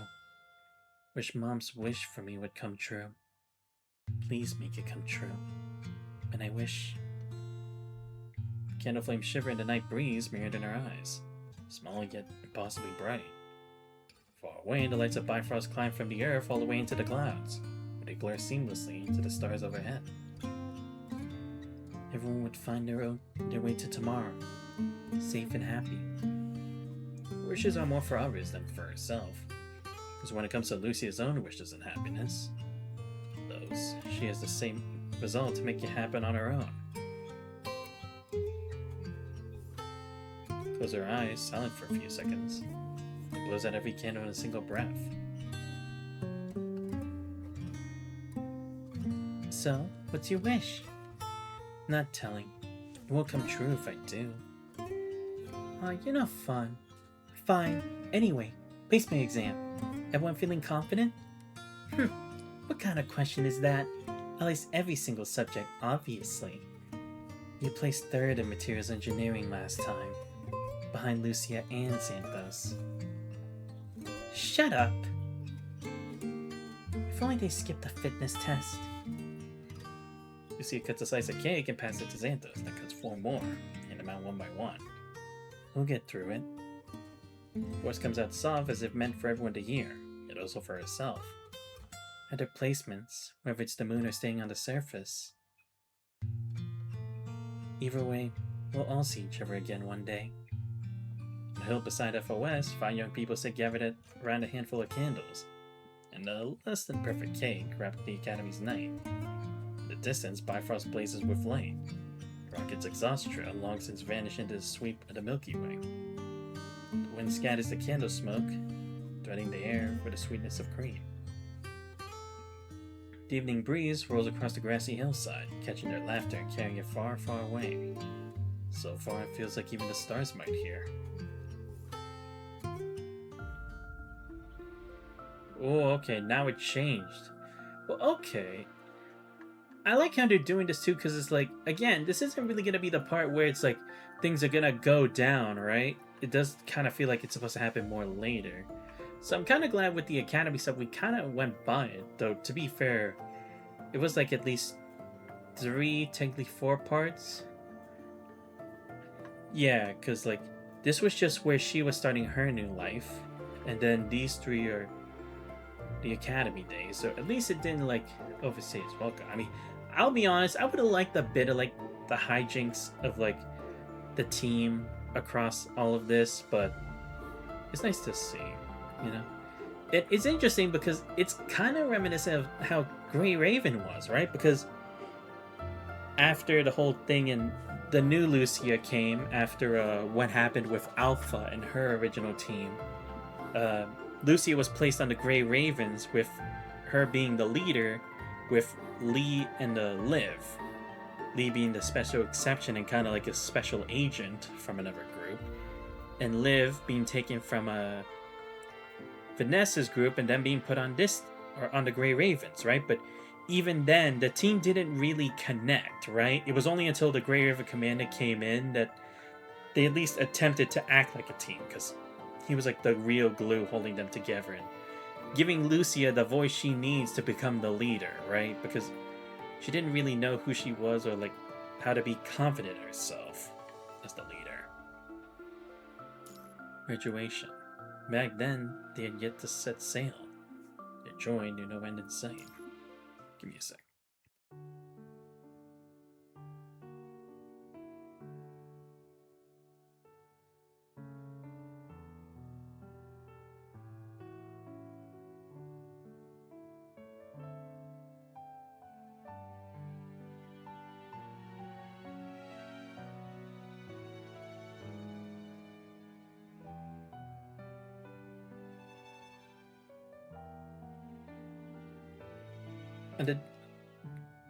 On the day of departure, Bifrost's launch site drums even louder than it did on their first day at the Academy. The rocket's fueling system cycles through its final checks, liquid oxygen lines hissing plumes of white vapor. The viewing stands overflow with second and third class FOS students. Voices buzzing with excitement as they gather to send out the first of their upperclassmen bound for space. Lucy and Xanthos, clad in standard flight suits, stand on the gangway leading to Voyager 1's hatch. The steel grating stretches beneath their feet, cabs revealing the ground dozens of meters below. Wind surges up from the base, whipping the ceremonial banners into a sharp crackling frenzy. Joanne stands at the far end of the gangway. Beyond lies the security zone. It's as far as she can go. Lucia, Xanthos, the second you land on the moon, message me. Promise? Rise have already written, but she fights desperately to keep the tears in. Hands clamped around the railing, knuckles drained white. You know there's a 1.3-second delay on moon comms, right? I mean it! 1.3 seconds, 13 seconds, I don't care. Just send it, and stay in touch. I will. Wait, your suit pockets. Look inside. I put a little snack box in each one. The rations on the ship are awful. I looked it up. Just don't tell anyone. Miss Cassandra helped. Thanks, Joanne. Next time we meet, I'll bring you back some local specialty. Don't thank me. This is literally all I could do. As she speaks, the tears finally spill over. Lucia watches her, falls silent for a moment, then walks back a few steps. Reaches out and gives Joanne a gentle pat on the head. Just stay focused on your research. Keep an eye on FOS for us. Joanne chokes back a sob, then nods her everything she has. You too. Both of you. Go see what the far side of the moon looks like for us. Oh, right, because depending on the results of the test, that's where they go, right? Lucy's back presses hard against the acceleration seat. 5-point harness digging into her chest. Every beat she feels the buckle pressing against the outline of her ribs. Inside her helmet, launch control's callouts pulse through the comms channel, steady as a metronome. Voyager 1, Lunar Transfer Vehicle. Propellant loading complete. Launch sequence entering automated mode. All crew, confirmed life support system status. Lucia glances down at the instrument panel on her chest. Heart rate, blood oxygen, cabin pressure. Every reading holds steady within normal range. Only her heartbeat runs a little high. Turns her head. Santos strapped into the acceleration seat half a meter to her right, behind the same green flight suit. Behind the faceplate, the expression is unreadable. Nervous? No. Your hands are shaking. She looks down at her hands. They are shaking. She can see it now. Pulls them into fist and shoves them under the restraint straps along her thighs. Didn't need to point that out. T-minus 2 minutes. Main engine pre-ignition sequence initiating. Low guttural hum rises from beneath the scene, like some ancient behemoth just now opening its eyes. The whole skeleton of the ship resonates, vibrations threading from the tail nozzles all the way up to her spine. She remembers the sound of Dawn 3 during ground testing. She stood on the observation deck back then, safe distance away, kilometers between her and the roar. Now she sits directly on top of it. T-minus 60 seconds. Launch tower arms retracting. Outside the window, the gantry's support arms pull back in slow motion, metal framework unfolding like open fingers. Beyond them, the sky's an impossible endless blue. She's never looked at the sky like this on her back. Through her pane of heat-resistant glass, watching a small patch of azure framed above her. It's what she's about to fly through.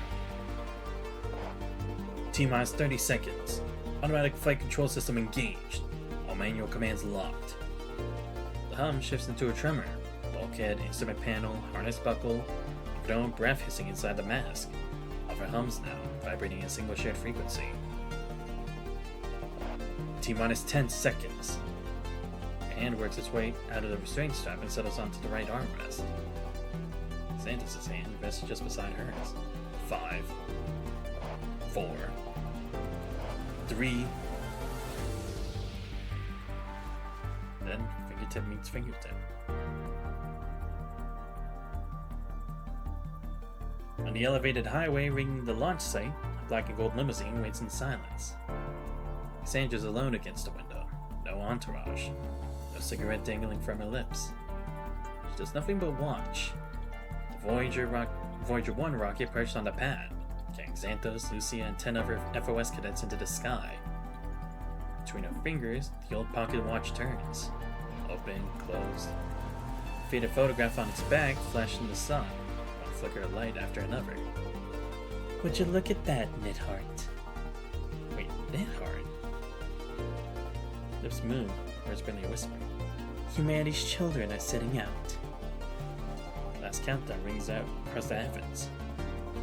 Cassandra closed the watch with a quiet snap and slips into her breast pocket. They'll find it. The answer you chased your whole life. With a deafening roar, flames erupt skyward. Nidhart? We've heard that name before, right? I think we talked about that professor in the past. Or was it a researcher? Damn it, I want to know. I'm actually going to check because I don't remember. Give me a second.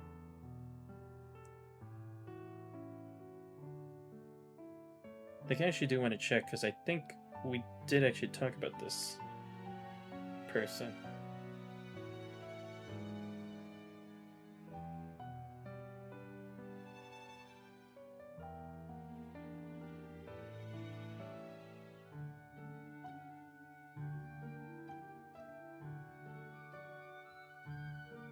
Sorry, I'm trying to check.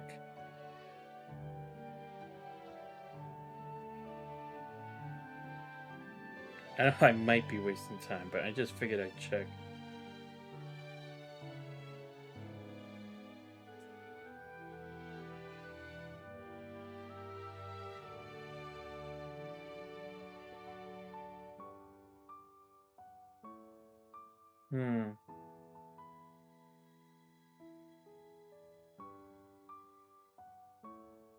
So I'm just really trying to make sure. It's like, did we talk about this person before? I mean, we probably did. I just don't remember the name.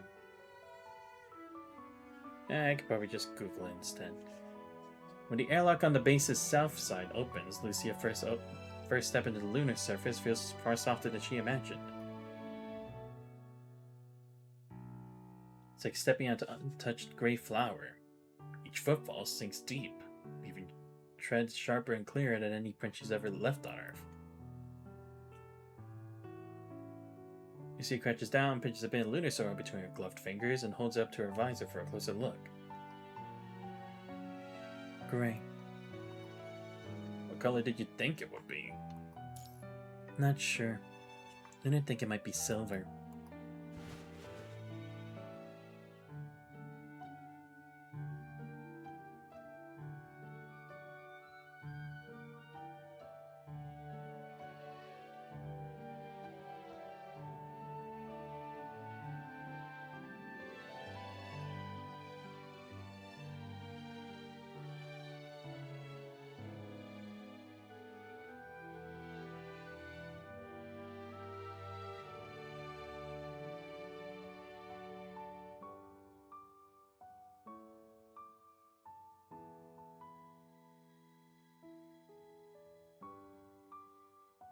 So I'm trying to check.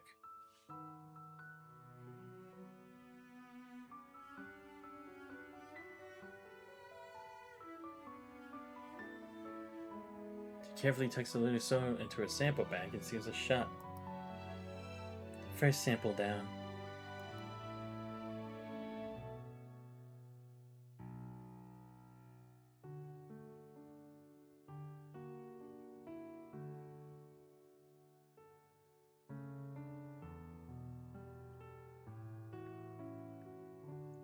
Oh, yeah, I was like, I know we saw, talked and probably seen Nidhart before. I know who she is. Okay. She was in Aeon Reforged in Watanabe's, his epitaph story. The one with, his uncle from that fight, right. Yeah, I remember. She was that researcher who, helped Watanabe try to shut down or stop the punishing virus from, infecting Gestalt or something, right? Yeah. Because she was the brown-haired woman with the cool fit. If I remember, she had she went through all kinds of pain for that to help shut it down. I don't remember if it was just she lost her arms in that incident or something, or she risked her life.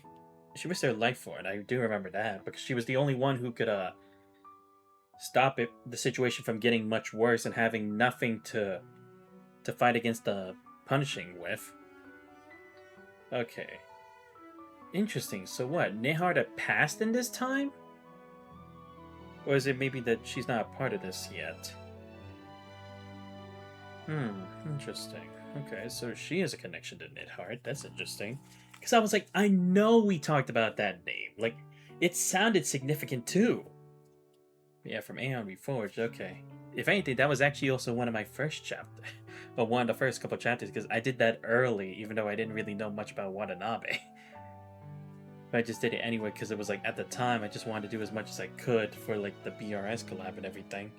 And I did like current chapters, like current and update chapters with chapters in the beginning of the game.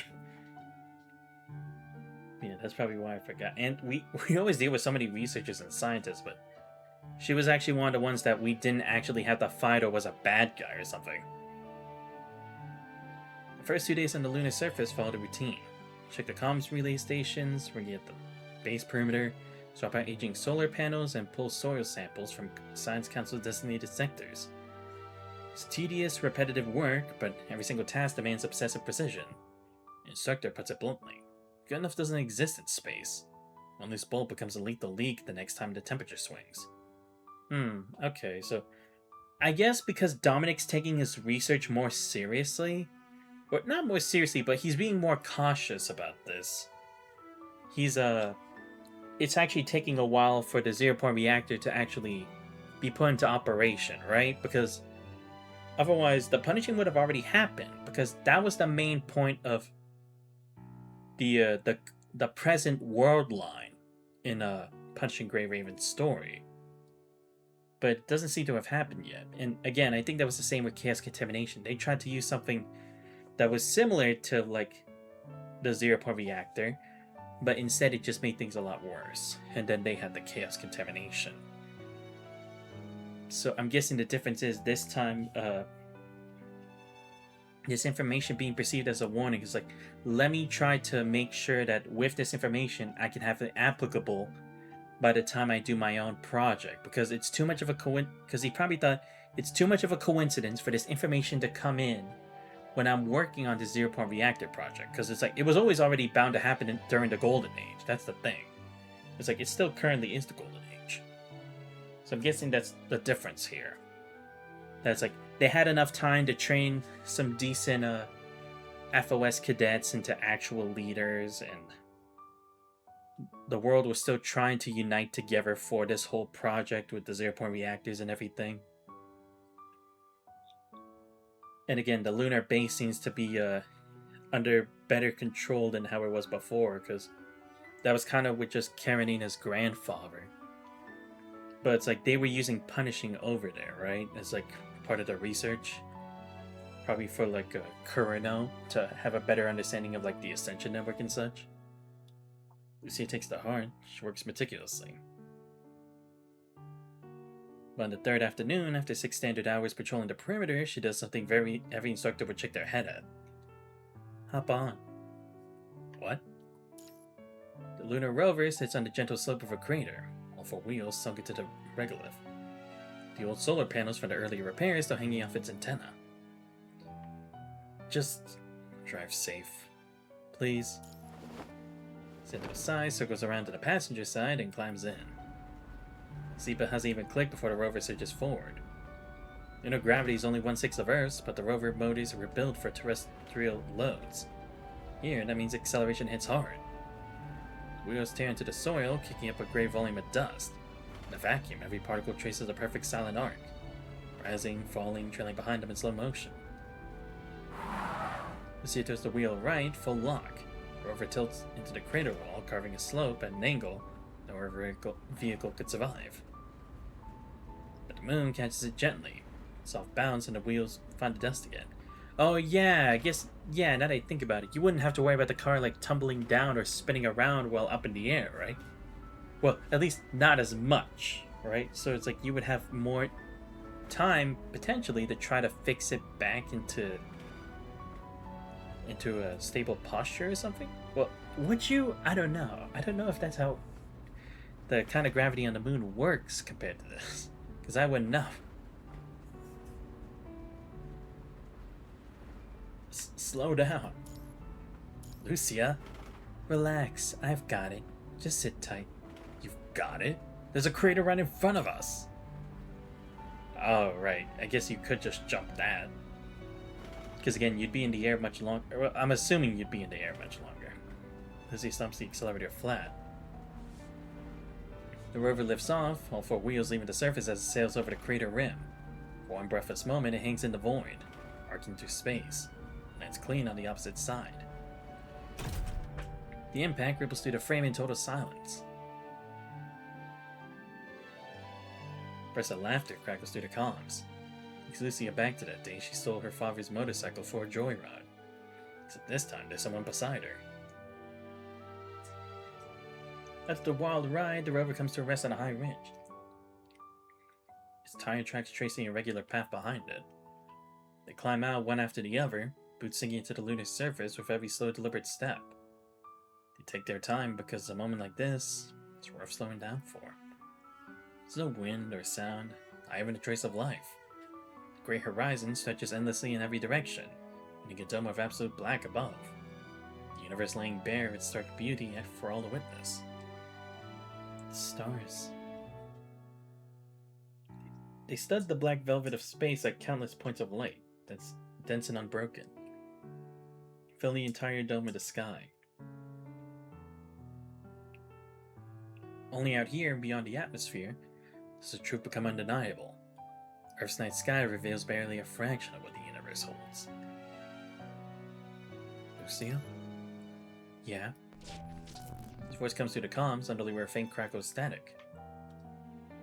The military is probably opening applications for Mars and the surface after graduation. Yeah. You need people, and you said you want to go where you're needed. So if I put my name in, do you want to go with me?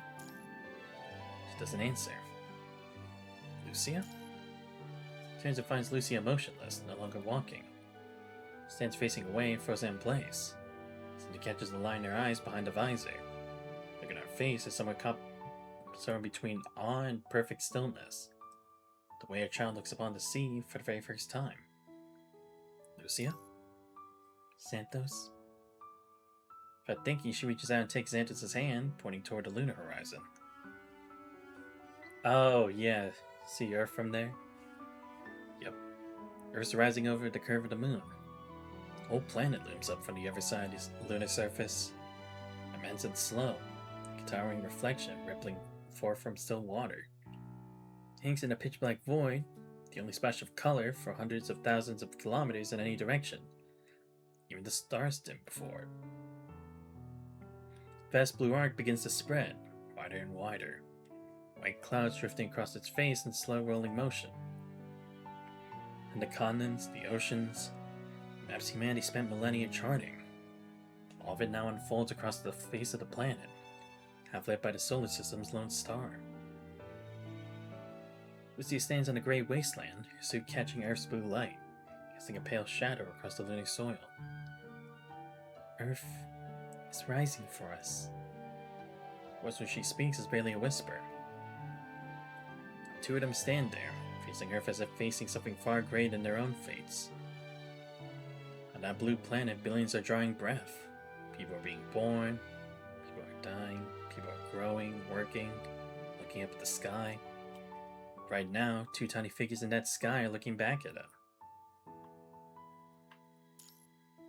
Lucia, about what I asked earlier. I don't know. Voice finds its normal register again, though something lingers beneath it. Mars, the moon, back to Earth. I don't have an answer for you. I can't tell you what comes next. No one can. Turns around to face him. But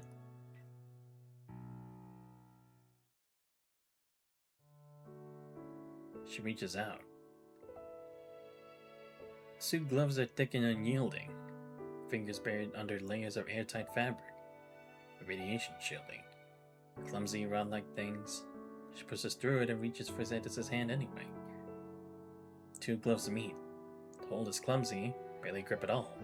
She holds on tight.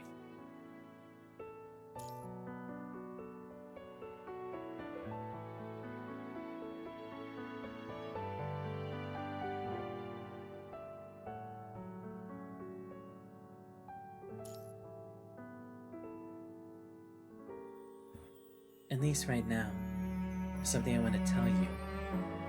Only you. Gaze travels through both visors and finds the eyes waiting within. Only this once.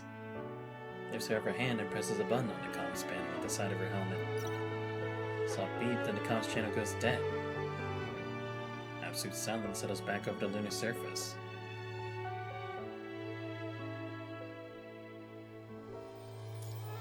A soft smile flickers across the face of the one who reads her lips. Lucy hasn't finished.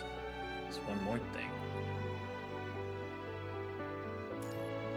Speak slowly, word measured and solemn. Someone afraid that one wrong syllable means never getting another try. Behind the visor, her face is open, serious, carrying the faintest trace of nerves. The kind she hides from absolutely everyone.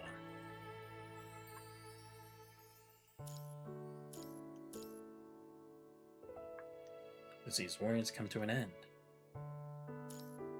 To the visor, Xanthos stares at her. Suspended between their helmets, the Earth's reflection glides past in silence, its glow spilling from left to right, lighting up both their faces in soft blue. Alright, let me read that part at least. You are where I belong. And then, in the silence of the moon, Xanthos' lips start to move too. The same rhythm, the same words. A smile breaks across her face, her eyes glinting tender in the light of the earth. Their hands clasp tighter. They step closer and press their visors together. Overhead, the earth watches, its blue light tumbling gently down across their shoulders. You said it yourself. The whole earth just heard you. Same goes for you. No takebacks. You got the whole universe as a witness. You fool. Around them stretches an endless gray wasteland, endless black cosmos, endless silence. And those few centimeters between their visors, nothing feels missing at all.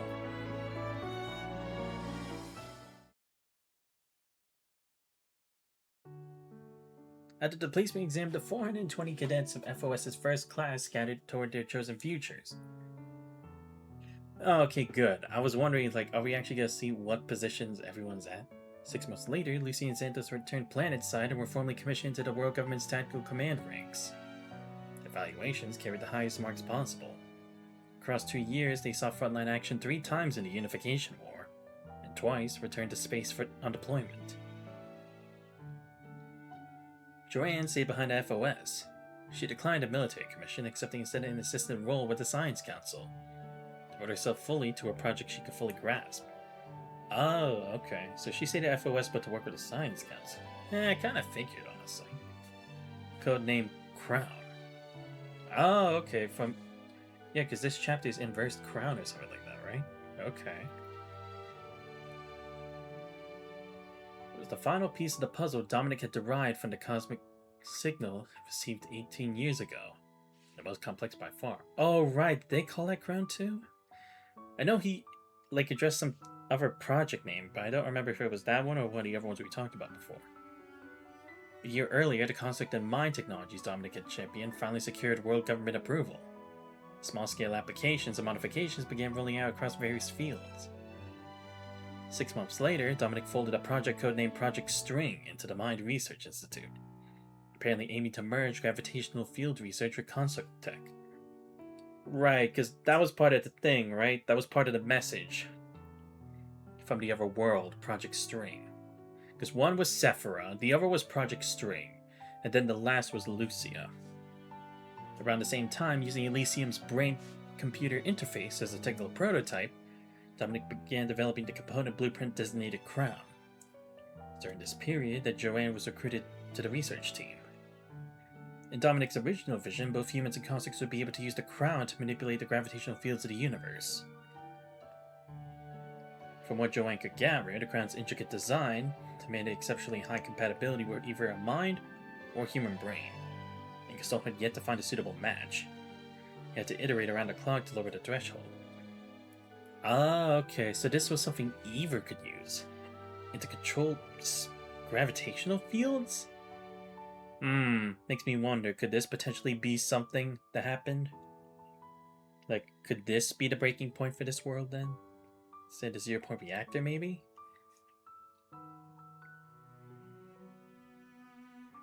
To that end, Dominic even diverted to computing power the entire Atlantic undersea cable network to support the development. Separatist forces responded to multiple large-scale attacks. Ensuing clashes left roughly 2,000 casualties.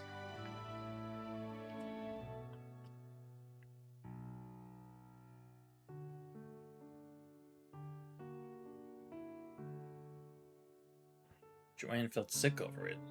She couldn't shake the feeling that her research was stained with blood. She would often call Lucy and Xanthos in tears, but the moment she heard their voices, she'd quietly swallow her anguish and say nothing. Yeah, because I guess for her, it's like she was hoping her research would just be beneficial to people, right? That it wouldn't have to, like, directly harm anyone, because it's like, this was supposed to be used to help, like, with the research or something, right? But instead, it's like people were fighting over it. She believed that Dominic valued it so deeply that Crown had to be vital to humanity's future, which meant she had to push forward no matter what. Good to see that we didn't, like, abandon her or anything. Like Joanne, Ophelia stayed behind. Her field was different, but neatly complementary. Material science and energy engineering. Which was reportedly inspired by her sister Helentine's peculiar obsession with chainsaws. Wait, what? Or Helentine's. Two of them worked at opposite ends of the same floor, sharing one simple computer and a single break room. By all accounts, they bickered over equipment schedules at least twice a day, yet their names kept appearing together on more and more joint publications.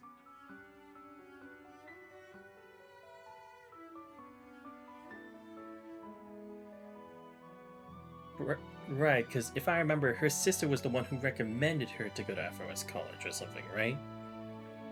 Adeline chose a road nobody expected.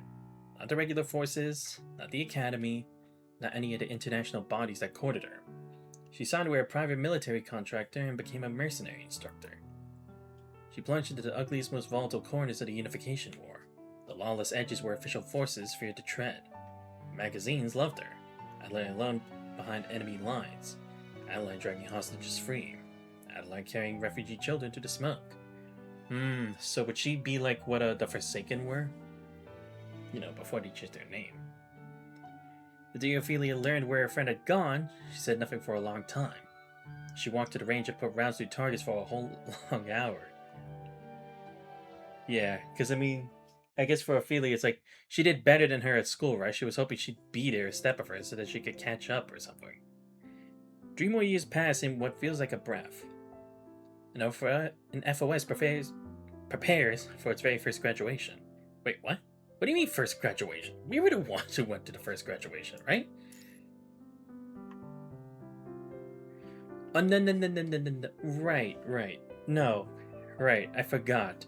Because our 3rd year, or whatever, the next year is supposed to be where we do our next part of studying, right? I forget, did they say it would be 6 years, or am I confusing it? It might actually be that it's supposed to be 6 years. Yeah, because the other one was a placement test. It wasn't necessarily like a graduation exam. Okay, so yeah, I guess technically this would actually be the first graduation. Every member of FOS's inaugural graduating class receives a summons back to campus, wherever they happen to be. Lucy and Xanthos depart from their respective field stations. Joanne and Ophelia simply walk out of their labs. Not much of a journey for those two. Adeline shows up last. The uniform bears no country's colors or no institution's seal. Only a small understated company code on her left arm. She's thinner now, sharper at the edges, and her gaze has settled into something still and deep. Ophelia sees her again, her mouth's open in surprise, then closes. In the end, all she says softly is, "Let's go find something nice to eat." Alright. Yeah, I guess by seeing it's like, she wasn't slacking off when she left, right? She was also hard at work in her own way. On graduation day, the FOS auditorium swells to full capacity.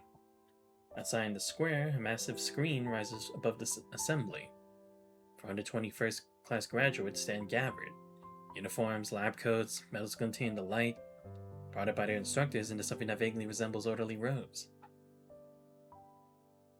Lucia, one of the honor graduates, stands at the very center of the front row. Xanthos is right beside her. The shutter clicks, and at that exact moment, the wind sweeps in, catching hair and sleeves, lifting the edges of everything. Alright, darlings, time for the grand finale.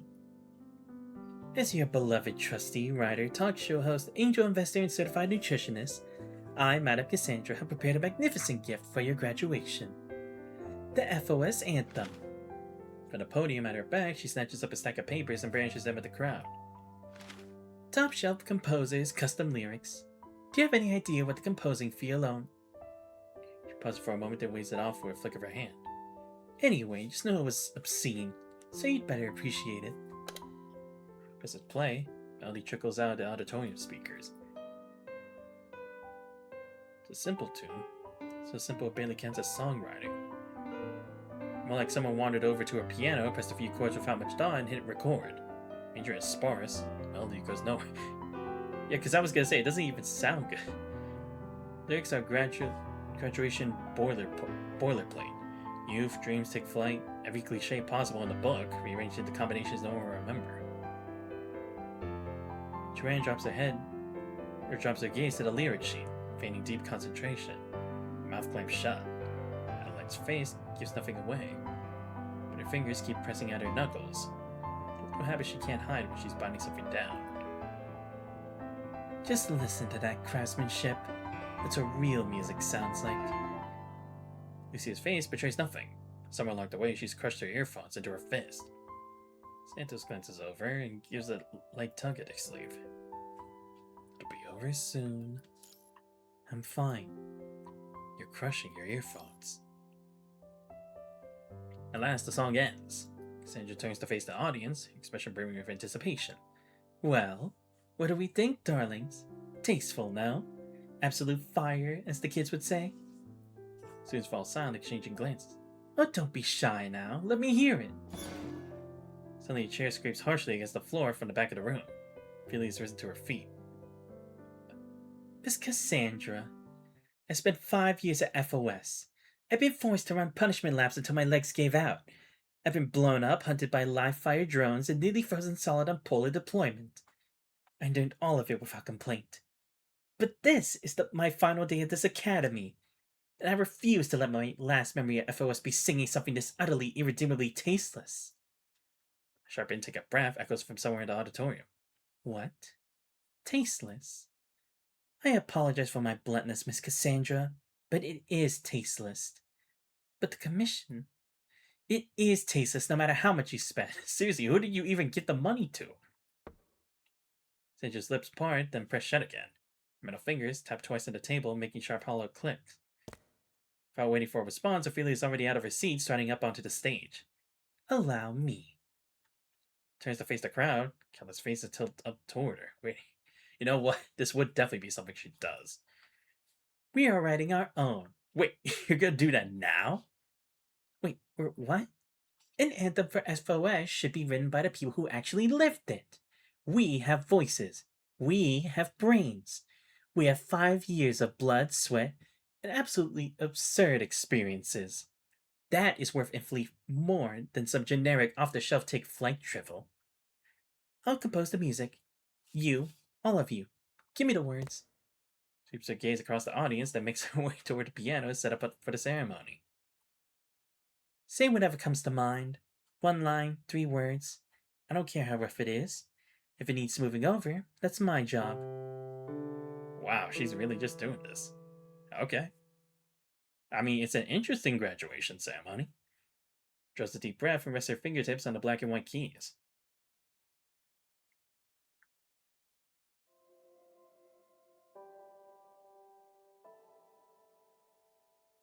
For the next dozen seconds, the crowd sits frozen in stunned silence. When the stillness breaks, nothing fills the golden hall but repeated chords. And then, beware. Suddenly a voice everyone knows rises up, singing softly, along with the piano. Ah, yes, this song. I remember. We saw it from that other memory that the commandant had, alright? Of like Vanessa and Simon and everyone else at the graduation ceremony. But where the stars above are fading. Oh no, actually it's supposed to be separate, my bad. Lucy remains seated, eyes level forward. She doesn't raise her voice, but in that still silent hall, every word cuts through impossibly clear. the robes of forerunners stained with blood. She pauses, the auditorium falls silent for a beat, and Xanthus' voice picks up where she left off. Goodbye, dear mother. Say your prayer to the stars. The time to sail away is here. Very good. Keep going. Ophelia plays this on as though caught by sudden inspiration, piano flowing beneath Xanthus' voice. He reflects for a beat, 5 years of campus life gathered like tributaries merging, every small memory dissolving into words that rise unbidden. For reasons unknown, the moment Xanthus starts to sing, strange and distant voices seem to echo through, as if reaching across from another world. Visions shared from golden days, onward to a glorious tomorrow. These voices seem to be right here, and within the tender melody, guiding Xanthus to sing their names. A new path rising from the ashes of old. There, footprints of the countless forerunners. Ophelia nods, shifts to a new key, and brings her left hand in. A few chords unfurl softly across the keys, the framework of a melody slowly taking shape beneath her fingers. It's not complex, even a little rough around the edges. She can feel something weighty inside it, something real. Yes, this is it. I thought of something too. It's just, sometimes when I'm alone in the lab past midnight stuck on a problem, I can't solve no matter what I try. I think all of you, everyone at FOS, and all those soldiers on the front lines, fighting for us, for Earth. For mercy we will cry and hold strong our faith. Those steady shadows from a distant land. Voice fades to a whisper, but Ophelia's fingers are already chasing the words, tucking them into the music. Voices start surfacing everywhere now, scattered through the crowd. Someone offers "The Stars Gaze Upon the Sea." Another picks it up, and its embrace light as sails. Someone shouts, "Engage with the sharp sword, cut through the night." Immediately mocked for being melodramatic, but after the laughter fades, the line stays. Ophelia plays a phrase, pauses, fits the new lyrics into the melody. If something doesn't land, she switches up the rhythm and tries again.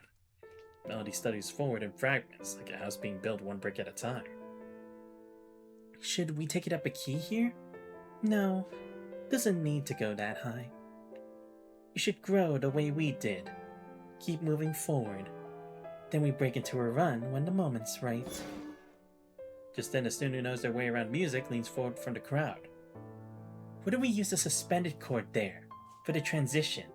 It'll get a nostalgic feel to it, like everyone coming together while we're lost in a long voyage. Ophelia's fingers freeze above the keys. Just for a moment. She tests the change. Suspended note drifting, weightless, only for one breath before sinking back to the tonic. A quiet exclamation escapes from somewhere in the crowd. Alright, we're using that. Song takes shape through a clamor of voices. Someone suggests leaving a stretch of silence in the interlude. Another insists the line for tomorrow should repeat 3 times. Someone also argues the ending shouldn't land on a high note but sink lower instead. Now covered in wounds falling down in the deep, I'll grit my teeth and rise again.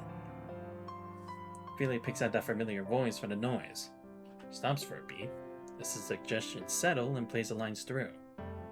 She plays them a second time, a smile breaks across her face. She's pleased with what they made. She nods and places the passage of the song's climax. The arrangement of the school anthem takes an entire afternoon. Sandra sits off to the side, legs crossed. At first, there's the irritation having her song rejected, then silence, dedicated listening. At some point, without realizing it, her chin comes to rest on the back of her hand. She simply watches these kids bicker and laugh around a battered old piano. By evening, the final version is settled. Ophelia steps down from the stage and hands the handwritten score to Joanne, telling her to find a copier and print several hundred copies. Why am I the one running errands? Because you're the slowest runner. That way everyone else has more time to practice. Wait, what kind of logic is that? The first rehearsal is pandemonium. Rhythms trip over each other, keys clash, half the room barrels ahead, while the rest still squint at the lyric sheet. Seriously, it's like we're in chorus. Second attempt finds its footing. Melody's bones stand bare and steady. The tune isn't flashy, but simple and solid. Like a wall of bricks stacked in a hurry. No grace to it, but it won't fall. Third time, the 420 voices finally merge into one.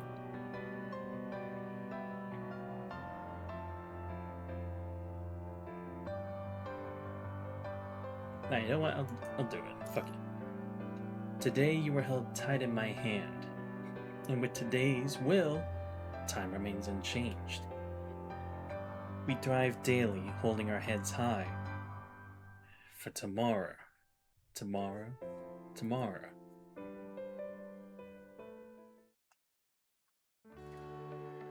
That was beautiful.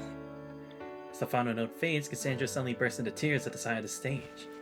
Pulls out an expensive handkerchief and dabs at her own cheeks with theatrical flair. Many in the hall realize for the first time that constructs too can cry. It's really quite beautiful.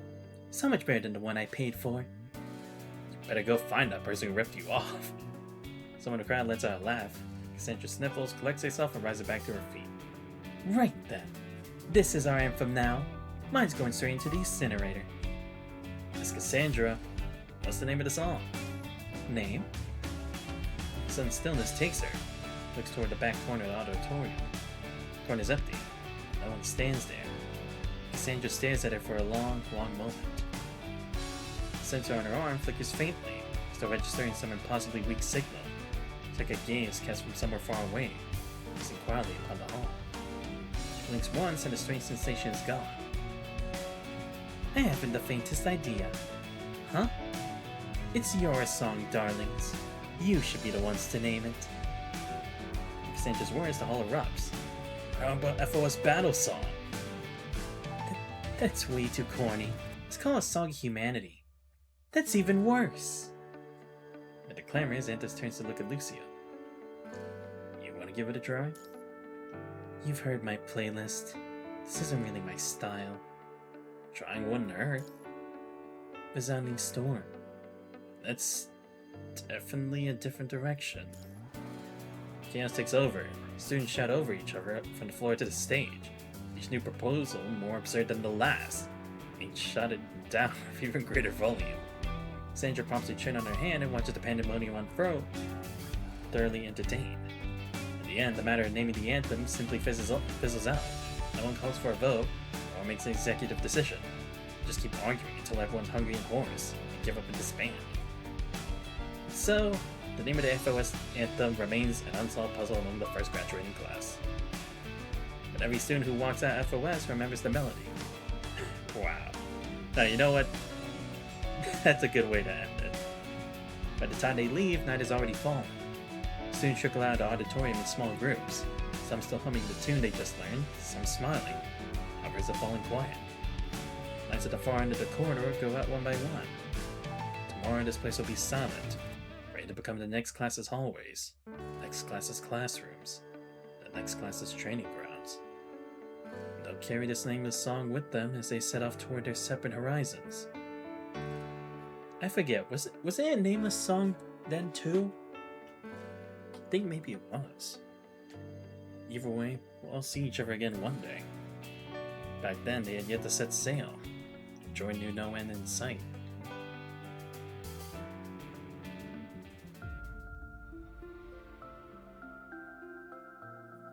A notebook containing a handwritten copy of the FOS anthem marked with edits, notes, and crossouts. Beware, the stars are fading. The rows of forerunners stained with blood. Goodbye, dear mother, say a prayer to the stars. Time to sail, away is here. Visions, shared from golden days, onward to a glorious tomorrow. A new path rising from the ashes of old, their footprints of our countless forerunners. Homecoming banquet. The world turns peacefully, flowing forward in orderly measure for 2 years. Wow, this is a long ass time. I'm honestly kind of surprised we haven't gone through the punishing virus of chaos contamination. But then again, like I said, it could be that this time Dominic's being more cautious because again, it's like he's receiving these messages now, right?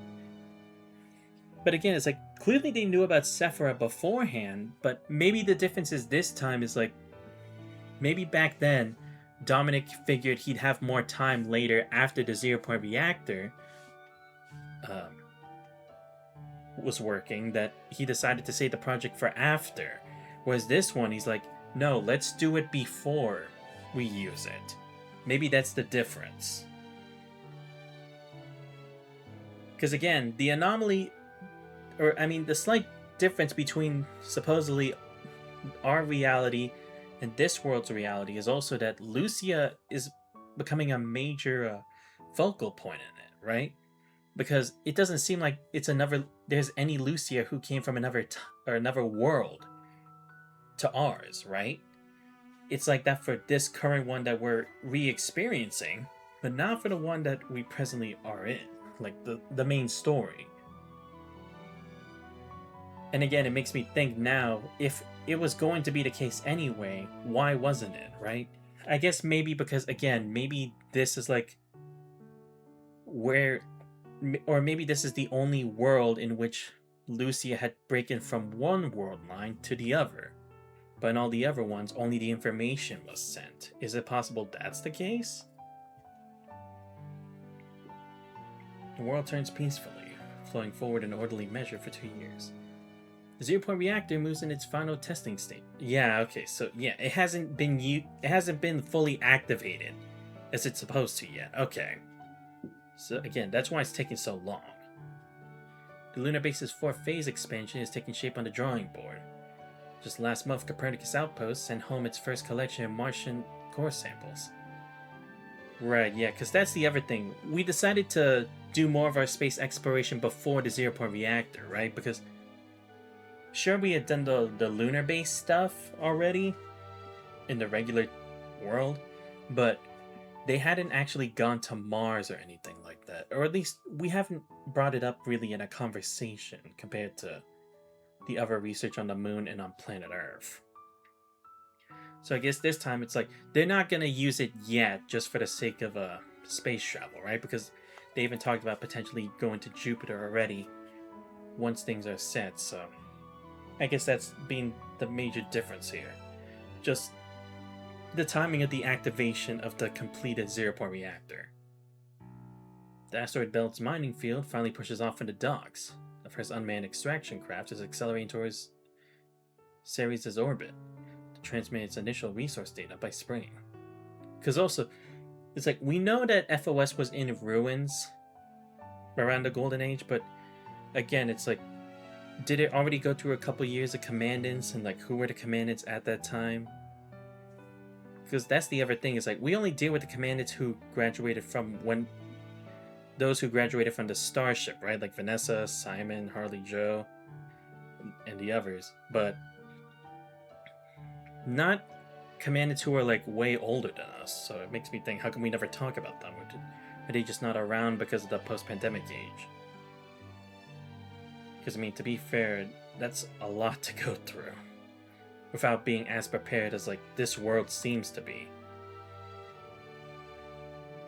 The second and third graduating classes leave the academy one after another, scattering into the sweeping design of a civilization charging boldly ahead.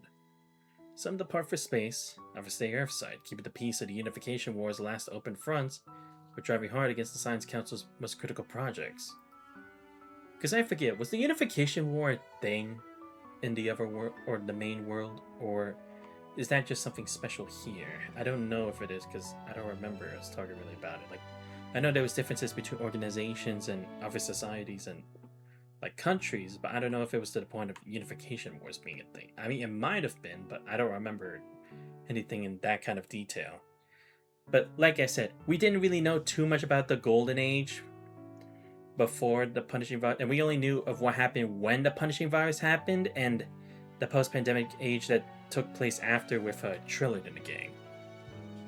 But we don't really know too much. And if anything, that's kind of just what the floating records are. We're learning bits and pieces that happened during the Golden Age and before the Punishing Virus. But nothing that like connects to like FOS and like the whole world standard and such. And the first FOS graduates too stand at their posts whenever the need is greatest. Lucia rises to become an outstanding field commander. Opposed to the forward lines at Agdalak, she lives most days inside desert tents. Sometimes late at night, she opens a terminal to glance at the time on the far side of the world. Xanthos is on that far side of the Earth. He's been deployed to peacekeeping operations in the South Pacific, placed in charge of rebuilding defense networks across 3 island-chain bases. The days drown in back-to-back meetings and paperwork that never lets up. The two don't get to see each other often, but somehow they always manage to find 10 minutes, 20 minutes, just enough.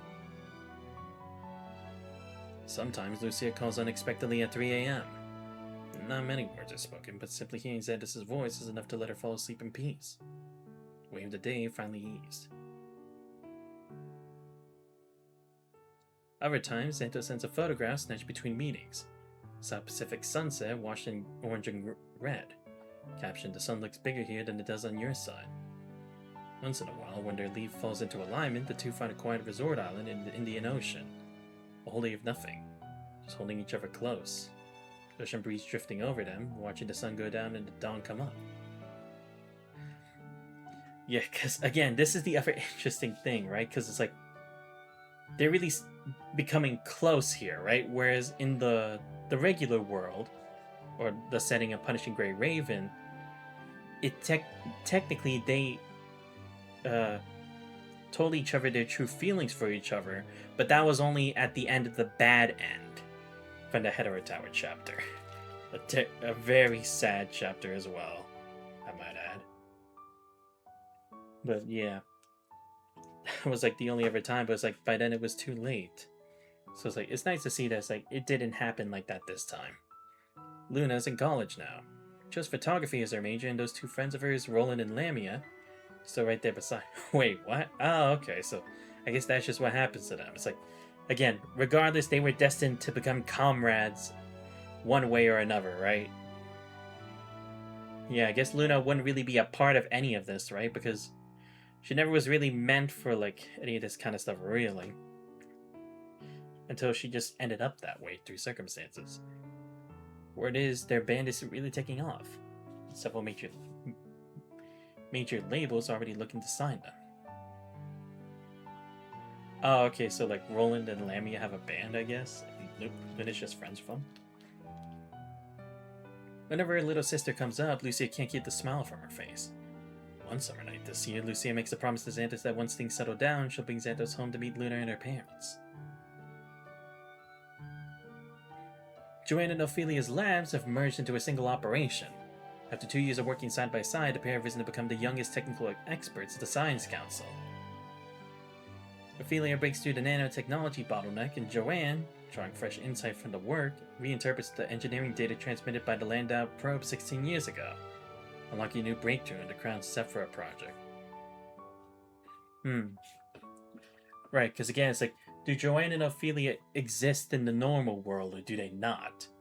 Right? Because maybe they were still like part of the first graduating class, but maybe just because the punishing arriving too early or something, or the post-pandemic age, they just aren't around now.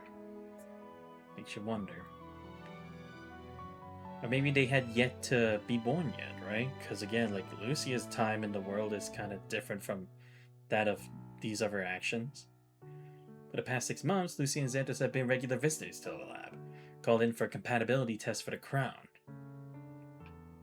The tests are tedious, abstract, demanding repeated trips to FOS for deep-level brain scans. Each time, Lucia finishes feeling as though her mind has been turned inside out, every memory taken apart, inspected, and crammed back in.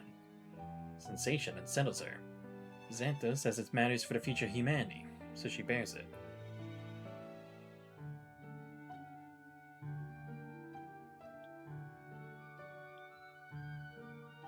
Adelaide follows the longest road out, and then she follows it back.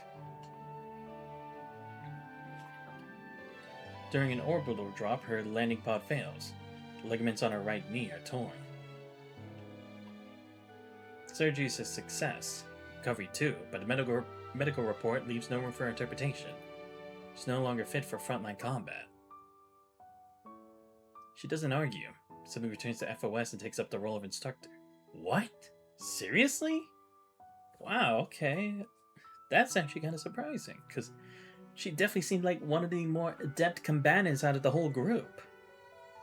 So surprised that ended up happening to her. But again, it's like, not everything's gonna go the same way that you think it potentially does if we actually have an Adelaide in our world, so fair enough. Cadets say she's stern, quiet, impossible to read.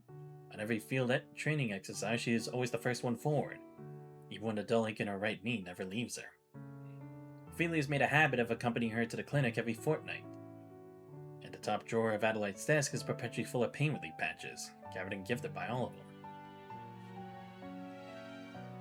In 2160, just before FOS homecoming day, every member of the inaugural class receives an invitation for the alma mater to the anniversary gala. Oh, okay. Wait, in 2160? Wait, aren't we also in that point in time right now? Right? Wait, so are we actually caught up to, like, technically the present? Oh, and maybe that's what these 2 points were intersect. Like, maybe the white fog happening here, or happening at the FOS starship, it's happening here on the same day, maybe? Because those anomalies could happen. Nearly at once, Joanne, Adelaide, and Ophelia received 2 additional mails. One from Lucia and one from Xanthos. From what's written, it's clear the 2 hadn't coordinated, and each seemed intent on keeping it a surprise. The messages set everyone off chuckling. Everyone but Adelaide, who only allows herself a more subdued smile. By all appearances, this gala is about to become a double celebration.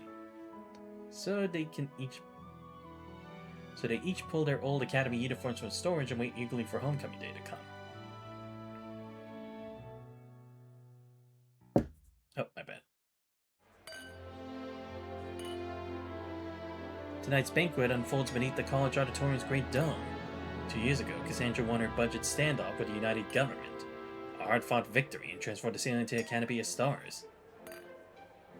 The dome itself is a single sweeping projection screen, fed live data from orbital observatories, painting the real heavens above the gathering. Tonight, the projection is startlingly vivid. The Milky Way arcs across the full span of the dome. A careful eye can even trace the 4 Galilean moons circling Jupiter. See? This is the starry dome I told you about. The world government called it frivolous, not in keeping with military facility standards. As if beauty and bunkers can't share a roof. These children have spent years staring at reinforced concrete. One night under the actual heavens, eating something that didn't come from a ration packet. Is that so decadent? So remind me, how did I finally win those tasteless people over? If I recall correctly, ma'am, you threatened Dominic by filing 17 consecutive formal complaints. A woman of means does not file complaints, my dear. That's called standing on principle. Sweeps her hair behind her. Today she's wound a string of small lights around her knuckles, and flicker in time with the starry dome above. See? Or so. Eat, drink, dance if your legs still remember how. It's homecoming day. The world outside can wait one more evening. When the music swells, the hall's packed. Not just with the first graduates, but alumni delegates from every year, instructors, researchers, and even the council's engineers fill the room. White linen covers the long banquet tables. Cutlery gleams softly beneath the star-filled dome, and wisps of steam curl upward from the feast. No matter where the conversation flows, eyes keep straying, again and again, to the 2 seats at the very center of the hall. Lucy is dressed in a dress uniform gifted by the Academy. Clean-cut line, shoulders set sharp, small FOS emblem pinned over her heart. She's never been comfortable in formal wear, and her fingers keep drifting unconsciously to her cuffs. Damn, you know what? That definitely suits her. Santa sits beside her, wearing a matching outfit in a deeper shade. Pinned to Santa's chest is a new medal. Unit insignia awarded after the peacekeeping mission that wrapped up just last month. Joanne leans across the table, hand cupped over her mouth, and whispers, "Lucia, your collar's crooked." "It's not." "It is. It's tilted slightly to the left. It's the design. I already told you, it's not." Just then Xanthos' hand reaches across to set Lucia's collar right. Lucia tilts her head just slightly, but she doesn't pull away. just chuckle. No, I didn't. I was just clearing my throat.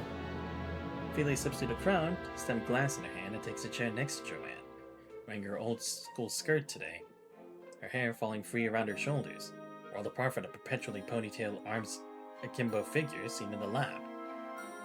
Alright, quit staring at those two. You look like a paparazzo trying to get a sneaky shot. I wasn't taking photos, I was just looking. What is there to gawk at? It's not like they just got together today. But today's different. Today is... Shh. Wait, what? Ophelia lifts her glass, using it to shield her mouth as she scans the room, checking that Lucy and Santos aren't paying attention. I know. Everything is in place. So it's confirmed? Both of them are really gonna... Then does that mean... Do you want the whole hall to hear you? Joanne nods back with desperate enthusiasm, hands clamped tight over her mouth. Her eyes are already smiling, curved into delighted little crescents. By the way, Professor Dominic is running the first ignition test tonight. You guys know about it, right? The 0-point reactor. Please. As if I trade this for some dusty lab bench. Experiments can wait. They'll always be there. But meeting with friends? How many more times do you think we get? One less every time. Adeline sits tucked away in a corner with a handful of young cadets, and assumes she's mentoring now. Ophelia makes her way over, wine glass in hand. Why are you camped out in the corner? My students are here. They're cadets, not ducklings.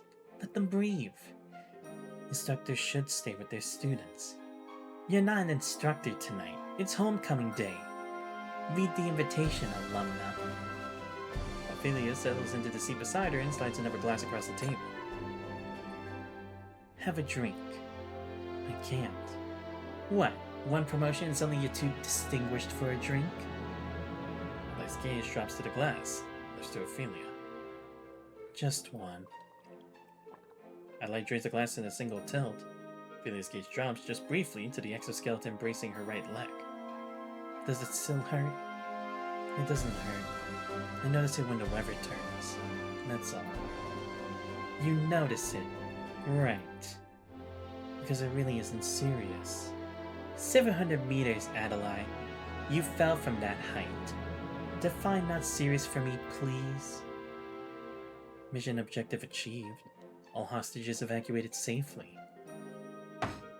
Takes a long drink, sets the glass down on the table with a heavy thud. God, you're insufferable.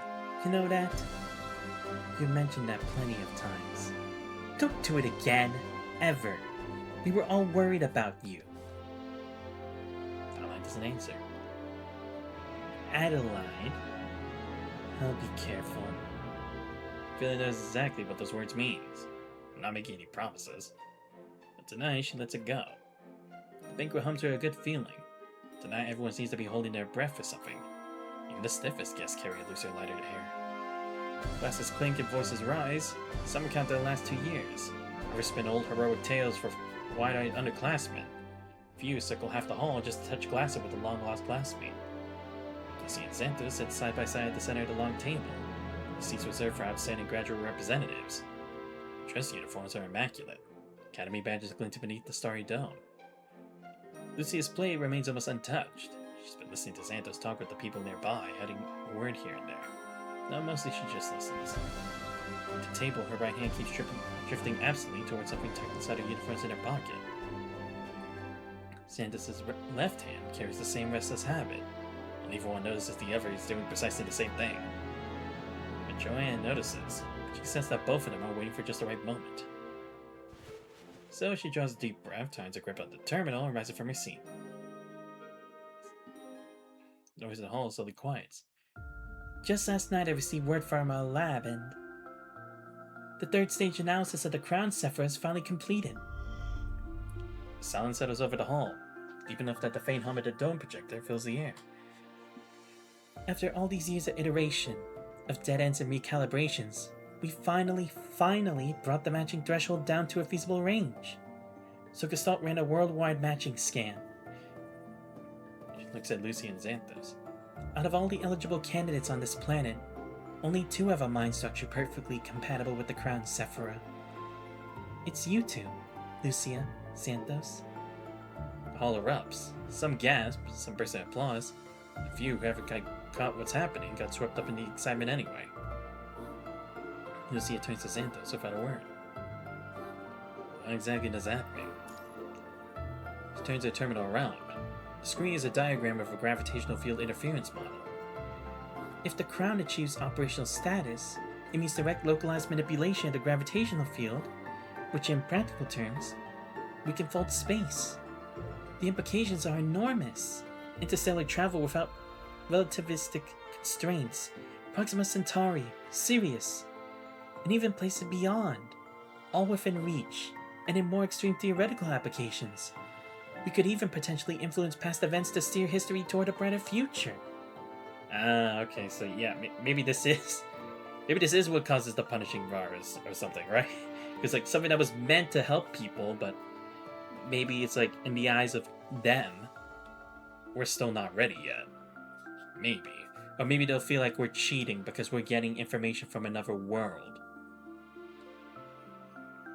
When Professor Dominic received that signal from space 20 years ago, the professor already saw this path ahead. We spent so many years, so many people pouring their hearts into this.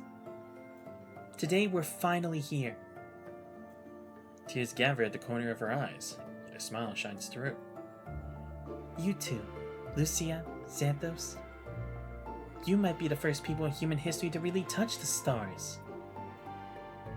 Applause rises again, louder this time.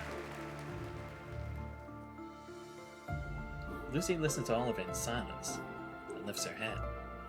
Above her, the Milky Way stretches across the star-filled dome, every pinpoint of light glowing quietly in place. Lights traveled hundreds, thousands, tens of thousands of years to arrive here.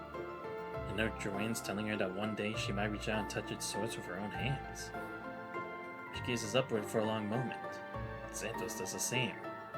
Two sit side by side, heads tilted back, starlight falling across their faces and settling on the fabric of their dress uniforms. There, without turning, Lucia reaches out. Her fingertip brushes the back of Santos' hand. It's like nothing's changed between us. What do you mean? The day we enrolled. We stood there looking at the Dawn 3. And now here we are, looking up at the stars. Yeah.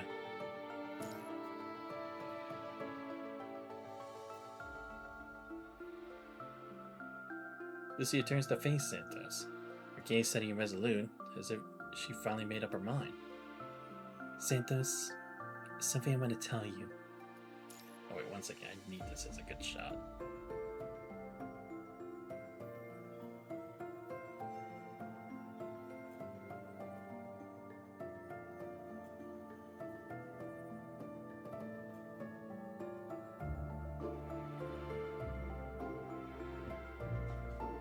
Right? I was gonna say something, but I'll save it for later. At almost the exact same moment, Santos speaks up too. Lucia, there's something I want to tell you. For a beat, they both go still. You first. You first. I said you first. I want to just say it together. In the next instant, both of them reach into their inner pockets at the same time, pulling something out and hiding it behind their backs. Remember what happened on the moon? The lunar rover drive? Not that, you fool.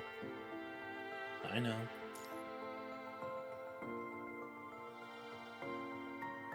Sea of Eyes watches. Overhead, the dome's starlight falls across them both. Their shadows stretch across the table, layered one over the other. I remember. Shut off the comms channel and said something to me. And then your face went a little red. It did not. That was Earth's reflection on my visor. Lucia's eyes find Xanthos. The lips move just barely before she seals them tight. I told you back then, I'd only say it once. Yeah? I lied. After that, there were so many times I wanted to say it again. Lying awake at 3 in the morning in North Africa, I wanted to say it. Checking my gear before a mission, I wanted to say it. And when I saw those sunset photos you sent from the South Pacific, So terribly shot, honestly. But I still wanted to say it. So why didn't you? Because I said only this once. So I figured out another way.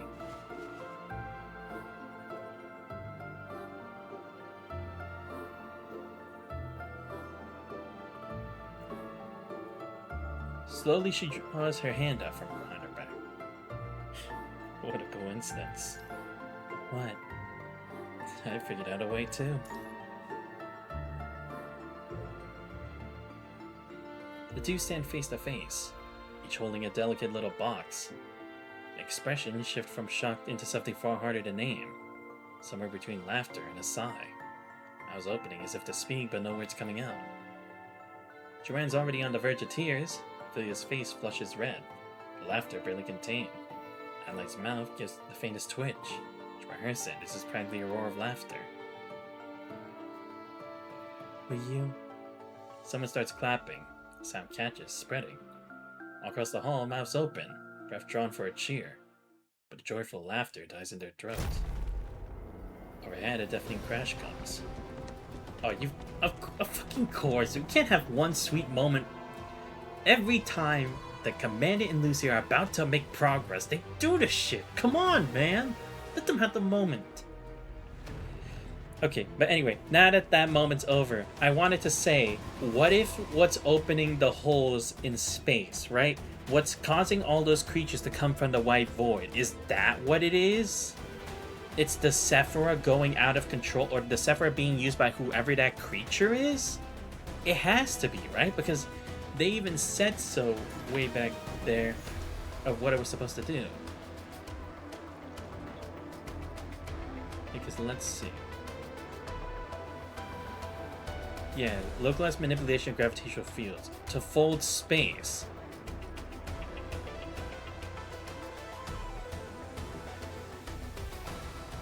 Oh wait, sorry, I'm trying to get to the right point. Yeah, interstellar travel without relativistic constraints. Even influence past events and steer history. Again, is that what it is? That has to be, right? Because again, they're interfering with other worlds. Like, they're trying to find something. Whoever that thing is. Because, again, it's like, would it be Lucia? I don't know. Or it could be one of the classmates for all we know. Or maybe it actually just is Lucia of another, like, world. And again, why Lucia and Alpha are resonating with her. And why the Commander can, because he still has his mind beacon shared with Lucia. So is that what it is? The person who's creating it, or the reason those holes keep appearing is because that person's using the Sephira, and they're probably trying to reach whatever it is they're after, but they can't do it in the form that they're in, or maybe they have their own constraints by using it. That would be messed up in a way. Because it's like, it's something that was supposed to be meant for humanity's use, but then being used for this. But also that makes it even more dangerous, because then the Ascendants could use it to attack anywhere, completely in control, just like Cradle did. Spread out. The dome's glass shatters into a million pieces, refracting blinding light in every direction. The blizzard falling upward. Lights flicker, then everything goes dark. With the darkness comes something else. An eerie fog rolling in. White fog pours down through the fractured dome, flooding through every door, every window, every ventilation shaft. It has texture and weight, nothing like smoke or vapor. Slides across skin like cold silk, swelling as it moves, swan tables and silverware, devouring every last trace of light on the floor. What? The fog is here? But they haven't done anything yet, right? The Hetero Tower hasn't come down yet. The 0-point reactor isn't online yet. What's going on? Screams, glass splintering, every sound gets caught in the thickening fog, warned, pushed farther and farther away. What's happening? Hand shoots out blindingly, grasping for anyone within reach, and catches the fabric of Ophelia's sleep. Move! Joanne! The whole place is coming down! Just a second ago, Lucy and Xanthus were right there, barely 3 steps off. Ring boxes raised, wearing magic looks of stunned, goofy happiness. Now the space is empty. Lucia? Her voice is swallowed whole by the white fog. It's like it's been thrown into the abyss made of cotton. They were just right here. Don't panic. Stay together. From beyond the hall, more sounds rise as if something is clawing its way up from underground, dragging with it the scream of twisting steel and a piercing shriek of dying electronics. Sun burns sears her palm. She looks down and sees her terminal arrive with blood-red symbols. Surface glowing like melting iron. Crimson current crackles outward, into her blood, her body to her skin. Goes it away without a thought. Scream tears through the air beside Joanne. She turns. The student wearing tactical goggles crumpled to the ground. Lenses glowing crimson, sinking into her eyes. Her nose melting through skin and bone like liquid corrosion. In seconds, her head dissolves into a spreading pool of blood. Discard all your electronics, now! What the hell is this? Is it an attack? No, this isn't right. The auditorium shudders as if bones have snapped, swaying under the weight of deafening roars. Philia seizes Joanne by the hand and pulls her into a frantic run. Joanne stumbles forward with her daze. She glances back at the nightmare unspooling behind them. Terribly slowly grips her. It's the 0-point reactor. 0 point? What are you talking about? Oh, fuck, that's right. She said it, didn't she? The ignition test is today. The graduation. Son of a bitch! Right. How the fuck? I thought it's like the. I thought when she said the final phase, it's like it's going to be initially or officially announced to the world like they did that demonstration. I didn't think this would count. Oh my god. I see. But again, why is the fog happening though? That's not what happened before. And we never saw that happen in Watanabe's story. Hell, we didn't even see that in, like, with the Lilith chapter with Madame Manzano and stuff, so how is this happening? Is someone else interfering? Outside the window across the square, the training mechs are moving. Ranked and orderly just moments ago. Now their holes ripple, armor buckling, tearing, resealing like muscle and membrane. Limbs fold backward in possible geometry. But again, this isn't the punishing virus though, right? Because I don't remember you doing that to the people's skin and stuff, right? Like a corrosion. Would that be the chaos contamination then? Red current crackles from their joints, raws torn veins. Cockpit glass bursts outward. The pilot seats lie empty, but the machines stand up anyway. The moment the reactor connected to the power grid, if something propagated through, if it spread, that would explain the electronics. Oh, right. Yes, of course. Because they even said so. They connected all of the electronics to the one thing. That was the weakness that the hijackers used to take control of the drones. I see. Yes, because in this case it was much easier. Whereas, like, when it came to the 0-point reactor, they tried to, like, get to Gestalt, but it was a separate system at the time. Save it for later. Run now. Ali picks up a broken metal table leg from the floor. Lifts it once, sits in the way, and then locks her grip around it. Her right knee throbs with every step. She doesn't slow. Drop your smart weapons. Don't touch any electronics. Form up. Groups of 3. Whoever's closest to you. Grab anything you can use as a weapon. There's no arsenal in the hallway outside the auditorium. Therefore, students don't need one. Table legs are wrenched loose. Steel tubes are snapped from chair backs. Dinner knives find their way into clenched fists, and ceramic vases are shattered against the floor. If only the sharpest shards kept. Under 20 seconds, every person still standing in the hall is armed. The downed guard mechs have grenades. Old stock. Still viable. 1 per squad. Do not use them without my command. Understood? All squads stay in tight. We fall back to Prism Square.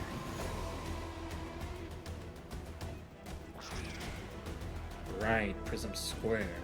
That was also a major point back then.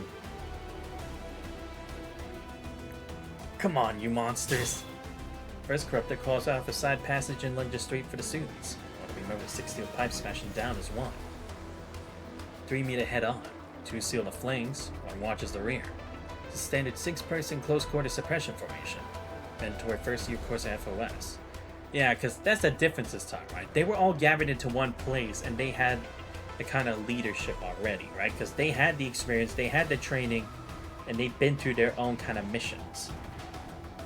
Like Adelaide and them, so I guess they would at least have a somewhat better start than what Vanessa and the rest of the graduates had to deal with. This thing won't go down. You don't need to kill it. Break the joints. Keep it off its feet. By the time the second wave corrupted surges forward, the students have already fallen to a coordinated fighting retreat. The front rank engages. The rear rank observes. Every 10 steps, fresh fighters rotate forward and the wounded are pulled to the center. Nobody ever trained them for this nightmare, but FOS has trained them for everything.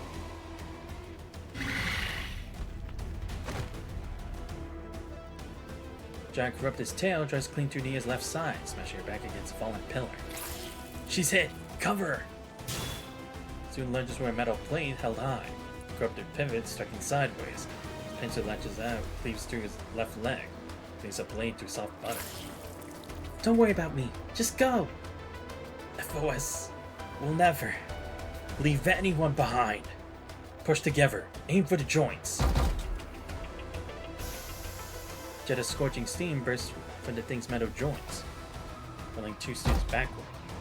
Corruptor raises its claws high, steps forward and chops down viciously at the fallen student before it. Claw freezes inches from the student's face. Corruptor snaps its head around. Its tail still speared through Nia, and the stone pillar behind her is locked in her grip. Can advance. Blood spills from Nia's mouth.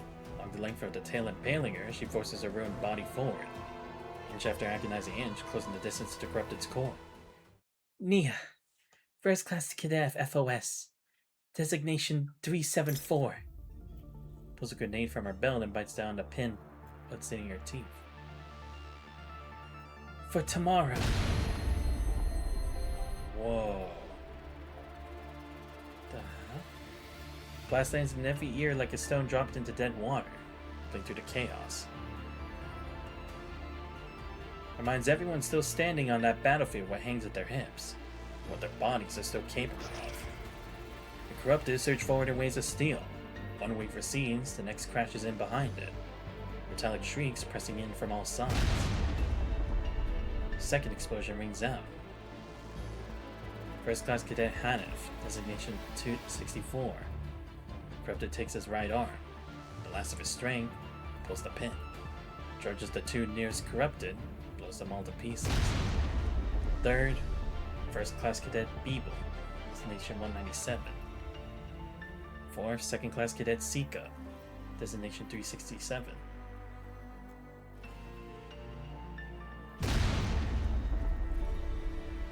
One after another, grenade blasts tear through the air, their echoes rolling across the chaos of the battlefield. They use everything FOS taught them, including themselves, to carve out the only path forward for their comrades. But what happened to Miss Cassandra, though, right? Isn't she also supposed to be with them? What's going on? And also, it's like, why is the fog even here?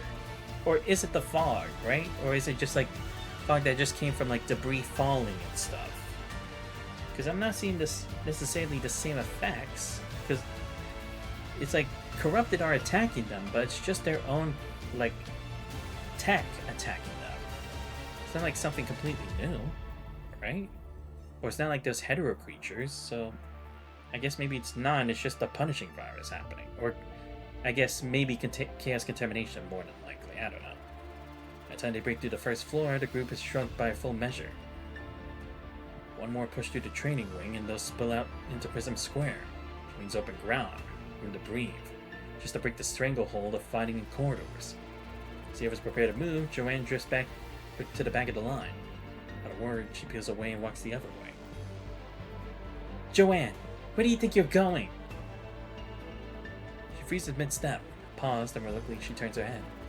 The crown is still in the lab building. I have to get it out. Are you insane? The whole sector is swarmed.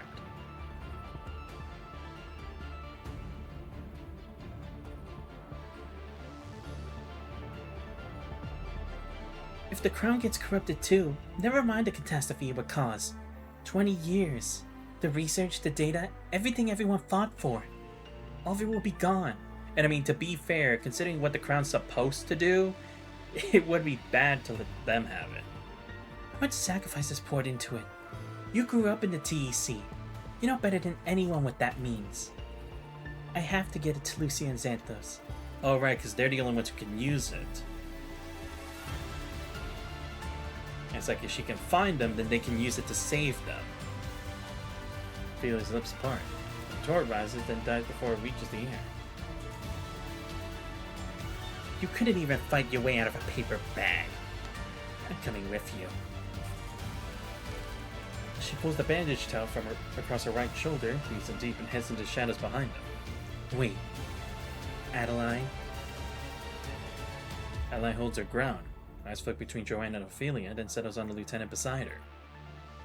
Take everyone to the square. Regroup with the main force there.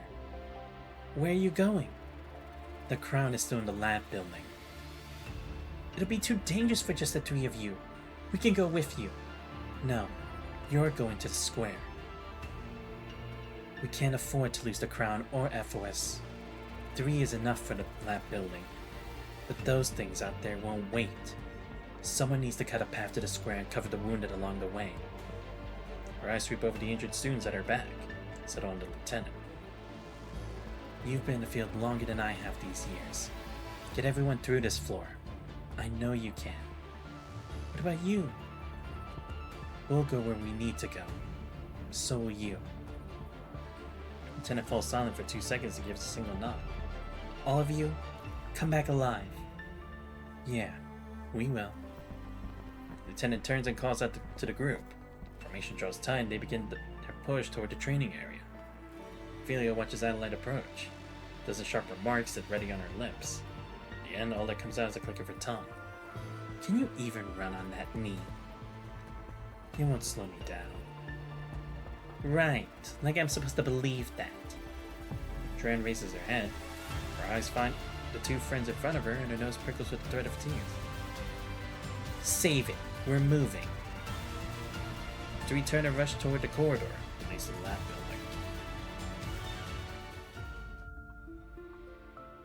The same starting point.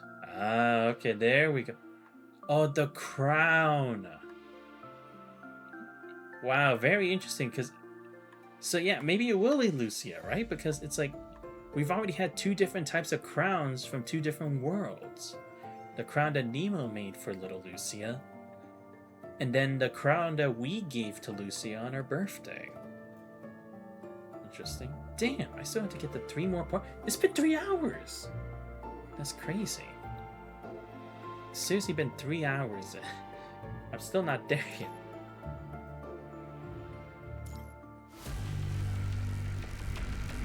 The laboratory building has become a living hell. The entire ceiling lighting system has been corrupted. Lamp tubes have burst apart. Warped metal frames drooping downward like sprouting tentacles, swaying slowly through the air. Tips pulsing with a deep crimson glow. Shattered glass and broken door frames litter the floor. Sharp shrieks echo intermittently through the gloom. The 3 press themselves tight against the walls and push forward quickly. Rounding a corner, they spot the door to the Mind Research Institute at the same time. The seal light is still green. We're not too late. She rushes forward and presses her finger on the biometric panel. The light flickers once and the lock springs open. All 3 of them charge inside at once. The crown is hovering silently in the magnetic cradle. Oh, okay, so it's an actual crown. Okay, I thought it was just only a code name. True to its name, it's a precision-built structure shaped like a laurel wreath. Its outer shell of pale gold. Its surface etched with patterns the council has yet to understand. Oh, yeah, I guess it would be kind of like a reef, in a sense. Kind of reminds me of like the reef that they made, well, you know, where, because it has a lot of spikes on it. Thank goodness. She dances over and eases the prototype off its cradle with both hands, touching it to her chest. Two of the metal shell bleeds through her gloves. It hasn't been corrupted. It's still in perfect condition. In the next instant, as though something has set it off, the corridor fills with sound. What? Are they attracted to that thing? Was it sending some kind of signal or something? The clang of metal and the snap of electrical arcs merge into a single din. As if every wall along the passageway has suddenly stirred to life. They're coming. Oh, okay, no, never mind. Now they're normal corrupted too. Okay, maybe it is the actual thought. But again, what if we allowed it to happen? Well, if it is the actual thought. And then again, like I said, it could just be more like of the training mix and stuff, just attacking them. Ally snatches up the nearest metal rack and charges to meet them. First strike crushes the lead corrupted skull. The second shatters the other's forelimb. Both enemies crumple on impact and the path ahead clears for a brief fleeting moment. Move, now! The moment the door opens, an iron spike suspended from the ceiling shrieks down. Ally jerks aside, but a sharp metal still breaks across her exoskeleton frame. Hydraulic lining along her right knees tore open. Spray milky white fluid bursts out. Ally's body lurches violently to one side. Drops to one knee, jaw clenched, bracing herself over her arms. Ophelia hauls Joanne forward, trudging over the mangled remains of a corrupted and battling her way into the corridor. Behind them, Adeline drags her right leg. Hydraulics gone, using the metal rack as a makeshift cane, and hobbled after them. They're everywhere! Where do we go? Corrupted tendrils dangling from the ceiling grow denser by the second. Walls on both sides warp and contort. Metal conduits slithering out from the cracks and coiling across the floor like spreading roots. The corridors closing in on the constricting throat. There's nowhere left to flee. No way around. Then my lab. Up ahead. At the end of the corridor, a metal door marked Nano Laboratory still appears intact. Ophelia presses her palm to the access panel. All three of them stumble inside. The moment Ophelia turns to slam the door shut, Corrupted's claw shoots through the gap. Throws the shoulder against the door, trapping it. The tip still slices across her right leg. Ah, damn it. She grunts through the pain, shoving the door shut with all her strength. The lock snaps back into place, shearing the claw clean off. Drops to the floor, still twitching. Ophelia! Ophelia slumps against the door and looks down at her right leg. A long gash slices across the outer thigh. Its edges peel back to reveal pale flesh beneath. The wound runs deep, deep enough to expose the glistening fashion. I'm fine. Fine? Your leg! I said I'm fine! Inside the door, the corrupted had begun their assault. One impact and another, growing faster, more frenzied. Ally drags her ruined leg to the door and begins hauling everything within reach. Workbenches, equipment racks, material cabinets. Just them one by one against the entrance. Everyone knows it won't hold for long. Ah, I see. Yeah, it's gonna be like history repeating itself but with different people. How is this happening? Joanne stands in the center of the lab, clutching the crown to her chest. Ophelia sweeps her gaze across the lab, the place she spent 3 years building. She can name every piece of equipment by heart down to the model number. Her gaze locks for Adelaide's. No words pass between them, so we turn together toward the small door in the western hall. Ah, yeah, they're gonna stay behind because they can't move. Emergency exit. Ophelia lowers her head and stares at the wound on her leg. Spins around abruptly, seizing Joanne by the back of her collar. After searing pain, she hauls Joanne toward her emergency passage. What? Let's go. Ally pushes in from the other side at the same moment. Two of them bracket Joanne between them and drive her toward the passage entrance, half carrying, half dragging her every step of the way. Wait, what are you doing? Ophelia yanks open the emergency exit door. The corridor is narrow, barely wide enough for one person. Says descend into a dim glow below, lights weak but still holding on. Then Ally shoves Joanne forward. Joanne stumbles into the passage, her shoulders slamming against the tight wall. The crown nearly slips from her grasp. Ophelia is standing at the entrance, her hand already on the door handle. Joanne, it's okay if you're slow. Just don't stop running. Adeline looks at Ophelia and gives a single nod. The door slams shut. To the other side, Joanne hears it all. The sound of something heavy being shoved against the door. A screech of metal scraping across the floor. Barricading the exit too. Ophelia! Adelaide! Open the door! Open it! Her cries cannot break through the thick iron door. No one answers. Her fist slams into the wall. The skin of her knuckles split open. Blood and tears smear together across the rough concrete. Then she turns, pulling the crown tight against her chest. She runs. Tears in her eyes, she runs with all the strength she has left.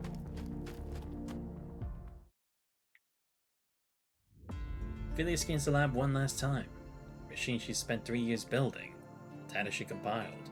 The nanomachine synthesis unit she tuned and returned and retuned until every parameter was flawless. What a waste. All these materials and I barely got to use them. piercing shriek, the iron door gives way. Corrupted pry it open and stream through the fissure, one after another. Adelaide moves to meet them, still gripping that iron rod. 2 years as an instructor at FOS, training students on how to stay alive wherever they could find. Now those lessons are hers to use. She sidesteps the first corrupted's charge, the rod sweeping through its forelimb with a crack.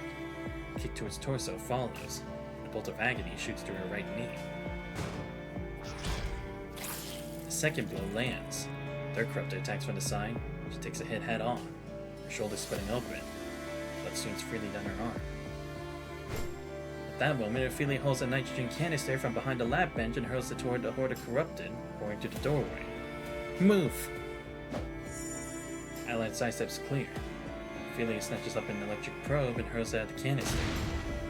Nitrogen canister erupts at the doorway. Cryogenic gas billows outward in an instant. Flash freezing the front line corrupted.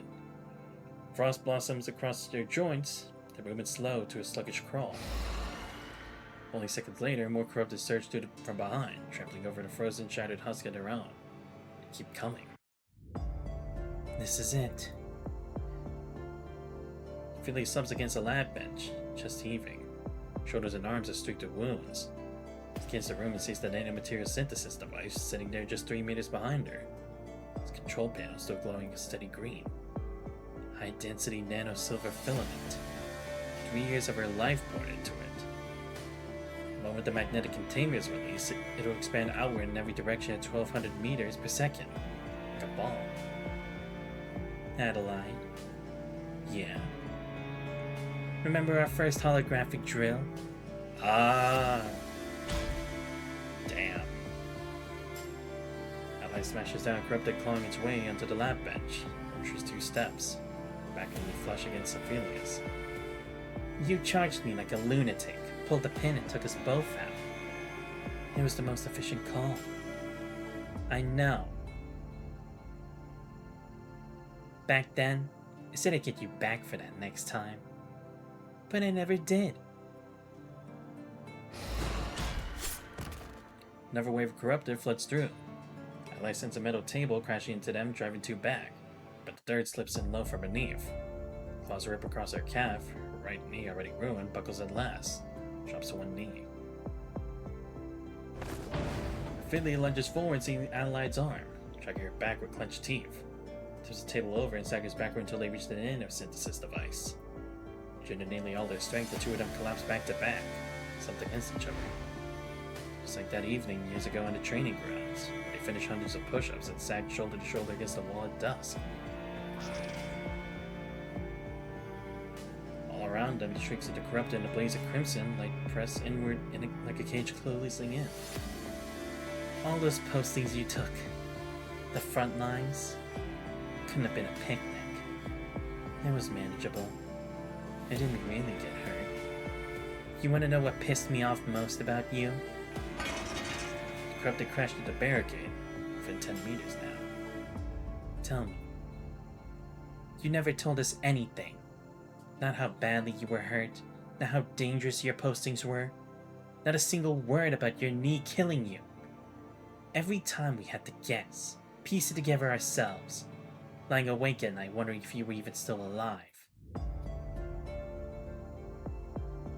You'll throw yourself into the front of anyone, and you'll never let us protect you. I don't want to make you worry. There. Right there. You're doing it again. Smells worldly. If we ever get another chance, stop carrying everything by yourself, okay? Adelaide doesn't answer. Presses her back harder against Ophelia's. Both silk fabric between them, Ophelia feels it trembling. Ophelia? Yeah? I learned a great deal from all of you over the years. You, Xanthos, Lucia, Joanne. Thank you. Idiot. I don't want your thanks. Corrupted shriek overturned the last barricade. 5 meters now. This thing's blast radius will cover the whole floor. The nanowires will tear through everything. Us included. Adeline says nothing. Her hand reaches out, resting over Ophelia's on the switch. My biggest regret is picking a fight with you on day 1 at the academy. I don't regret it. 3, 2, 1. The next instant, nanowires erupt from the core of the synthesis device. Countless silver filaments, threads too fine for the naked eye to perceive, bloom outward in all directions at supersonic speed, like an iron flower blossoming in the span of milliseconds. They shred through the corrupted's armor, carve through steel lab tables, rip through concrete ceilings and pipelines. Silver wires surge in a roaring tidal wave, reverberating across the entire floor, screaming as they tear the space apart. Then in the silence that follows, cracks spiderweb across every surface. The entire floor shudders and collapses. Behind her, Joanne feels the tremors. The walls of the emergency passage shake. Dust sifts down around her in thin whispering streams. She clutches the crown tight against her chest, teeth clenched, running hard. Tears streak behind her, spattering against the corridor floor. The emergency passage stretches on endlessly. The lights flicker on and off. Footsteps echo through the narrow space. Frantic heartbeat in the dark. Time loses shape. Then the distant point of light swells wide, floating across her face with a brilliance so sharp she has to shut her eyes.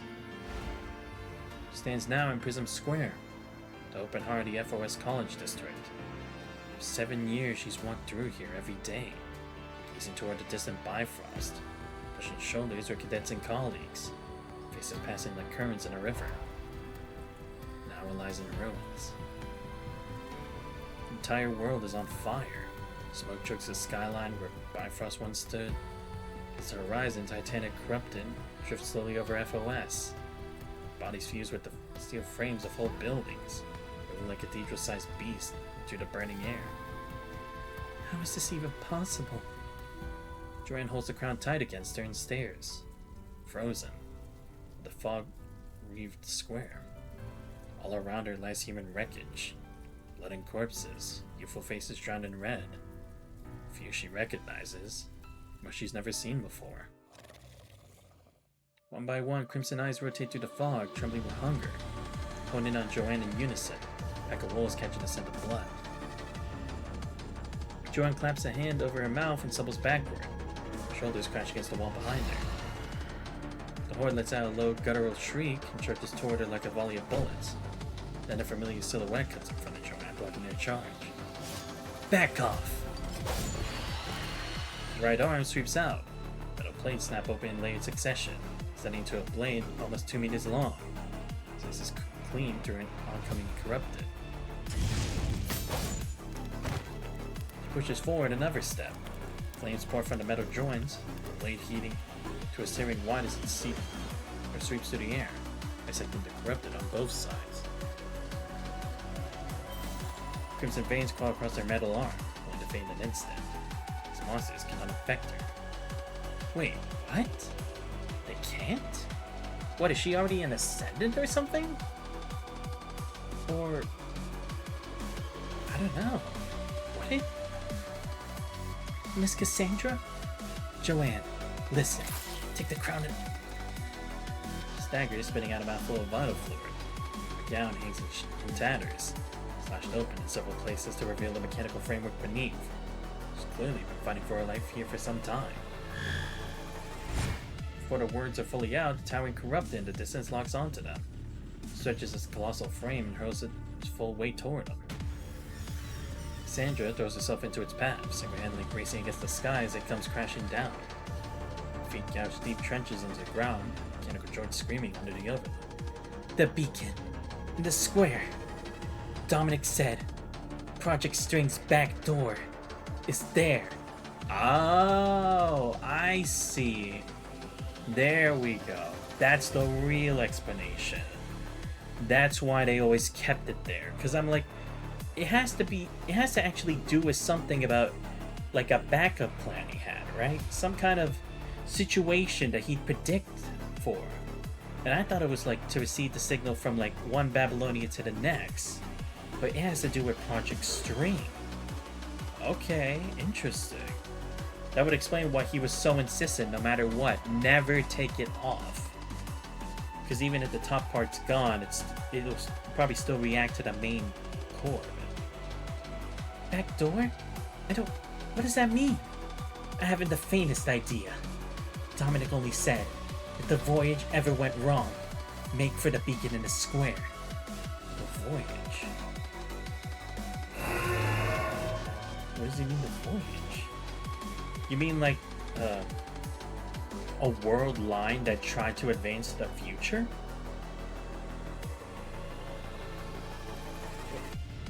Crimson steam howls overhead. The sky itself splits with a deafening shriek. All this on your body. That's the latest construct tech, isn't it? Naturally, sweetheart.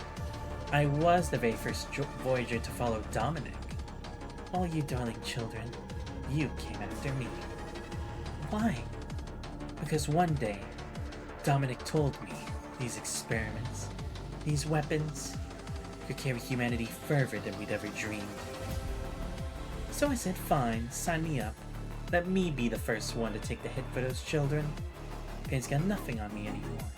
Oh, wow. Okay, so she actually was the first project, or the first test subject for construct technology. Huh. I mean, I guess maybe I could have thought of it from the arm, but it could have been like a form of prosthetics or something, like on the way to construct tech, but wow, okay, I had you all wrong, Cassandra. I thought you'd be the bad guy. Or I thought maybe she'd somehow end up being Marlis or something, but I guess not. Really apologize for it. But then again, I guess we kind of see like her relationship with Joanne. There clearly is something there, right? And that's probably what at least has her going for humanity. For a fierce cry, she throws herself forward one step, carving out a passage just wide enough for Joanne to duck through. Little Joanne. Cassandra forces a smile and looks one last time at the girl who reminds her so much of Nidhart. Time to run. Oh, so she's someone who like took her in? I'm sorry, Miss Cassandra. Joanne swipes at her tears and surges forward, her crown clutched tight against her chest. Behind her, Cassandra's roars and the scream of steel fade, quieter and quieter, until the white fog closes over them. It's nothing but silence. Wow, so all hell's really breaking loose here. That's insane, though. Like, seriously. Like, this situation could not have been more worse for them. Like, I know they couldn't have been prepared for Corrupted, but I guess that was the plan, right? Because maybe Dominic figured, right? It was inevitable, right? Because you can't avoid what's going to happen. But in that case, at least prepare contingencies. I guess that's what the main thing was. He's like, I don't know what happened in that other future that would make for them to send this information here. But if they had to pass it down, maybe something happened, right? And this information's necessary to potentially either stop it or at least provide a chance to fight back against whatever threat humanity may face.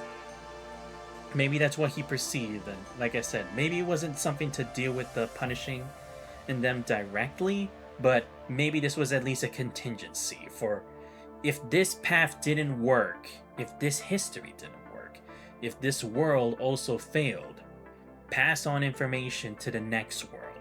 Find a new solution. Maybe something along those lines. But that's interesting now because, again, if Nidhart's not involved in this, like if she's potentially passed, because it's starting to seem like that for Cassandra, then who would help Watanabe shut down the, or help protect Gestalt against the punishing, right? But then again, I guess maybe things would be different, right? So maybe it wouldn't be Watanabe, maybe it'd be someone else. Or again, maybe this world will just have a dead end very early or something. She doesn't know how long it's been. Cassandra sinks to the ground, mechanical arms dead weight beside her. There's her veins threading across every surface. You really have no manners at all, treating a lady like this.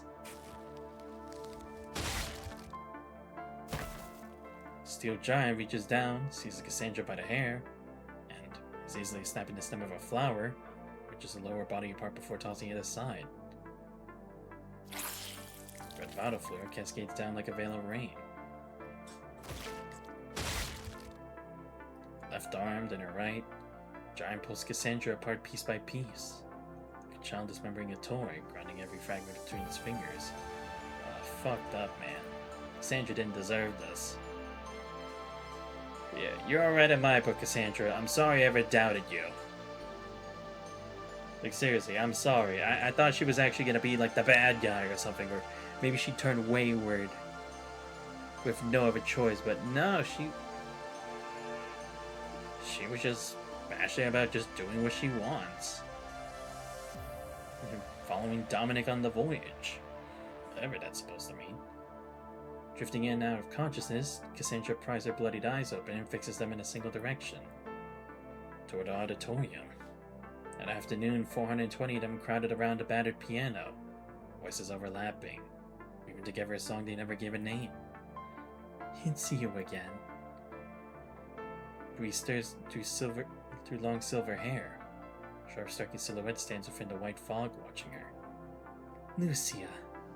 Or should I say, Alpha. So you're back at the same starting point again. Have you made your final choice then? Wait, what? There are many people waiting for you in the future.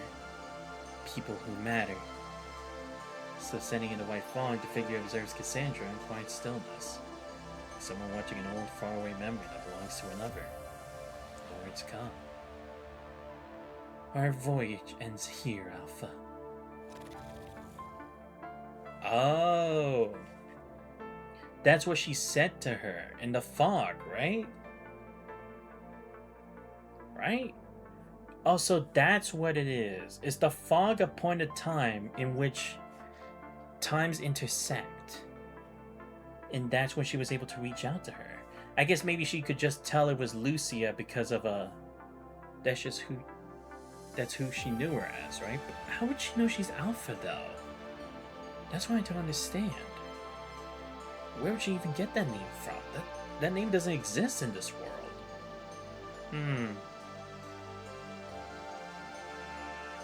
Steel Giant unhinges his gaping maw and raises Cassandra's upper body with one hand, until it remains at a torn frame to its mouth. Why did she say that name? Maybe she doesn't even know. Right. Maybe she knew her in another timeline, another world, right? Maybe the memories from another world came back to her in that moment upon seeing that figure. Perhaps it's some fragments Dominic left behind in her mind by accident during some experiment long ago. Or perhaps it came from somewhere else entirely. She can no longer remember. Ah, that's it. Dominic.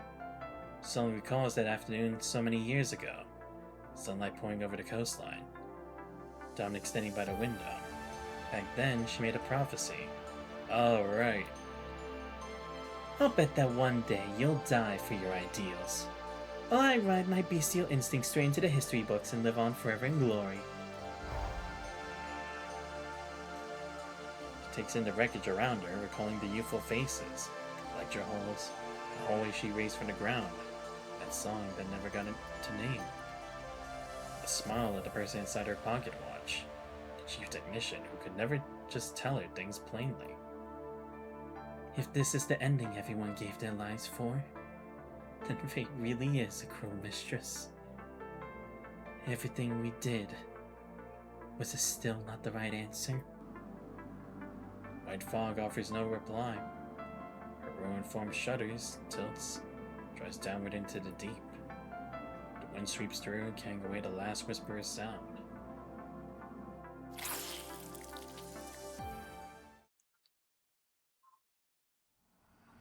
So it is. No, it is, right? Because the fog is such an anomaly with space and time, are people's memories connecting? So anyone who's in the white fog, their memories will coincide with another's. Is that what it is? Like, it's a hack through the system that's the world?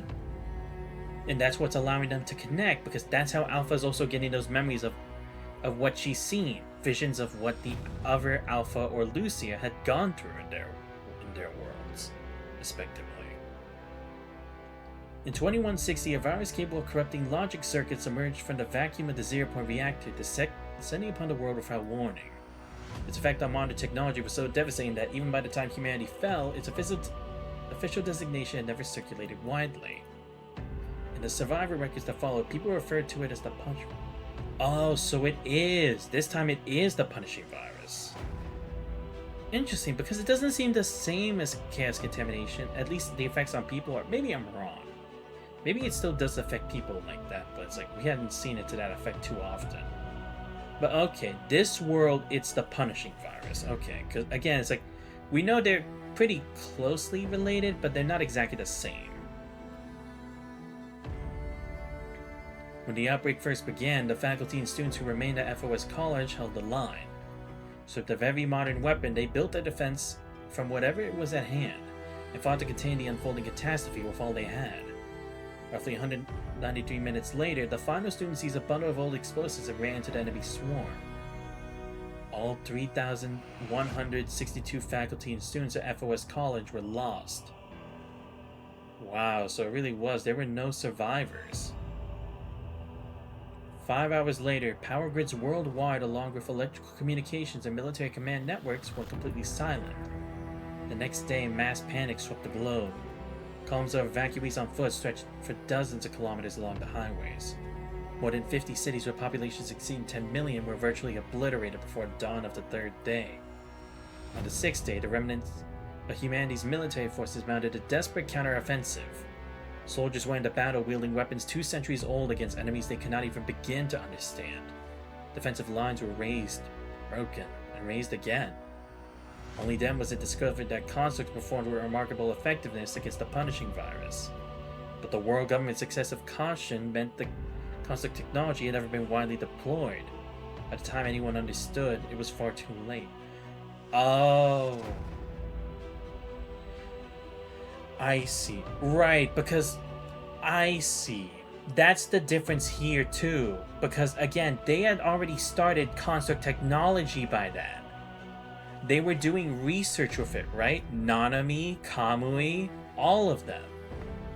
They were going to be in the process of doing this, of creating the perfect construct to fight, or to be a super soldier, right? And the other mechanoids we met along the way. I see. But in this world, I see. Because they had focused on space exploration, and probably Sephora too, they never got around to construct tech being the main thing. And interesting, the world government didn't go to construct tech. I see. The world government must also changed because the whole timeline is different, right?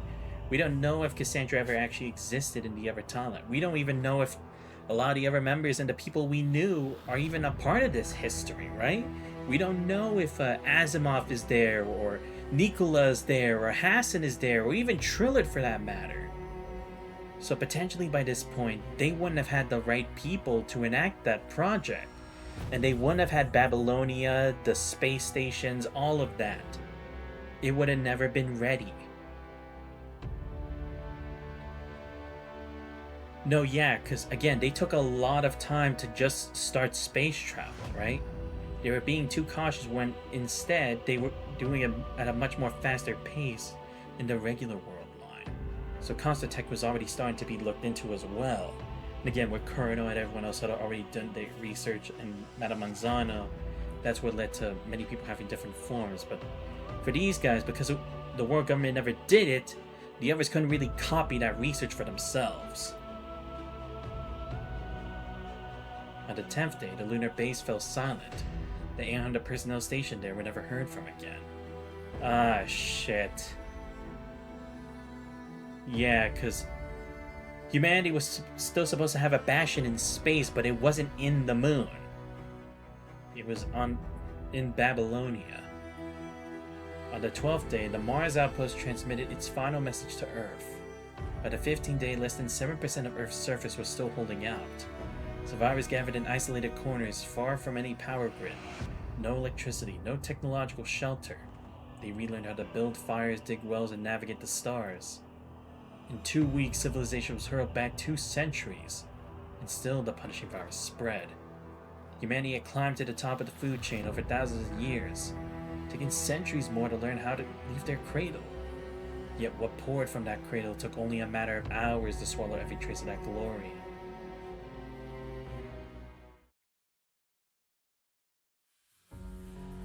Oh, I see.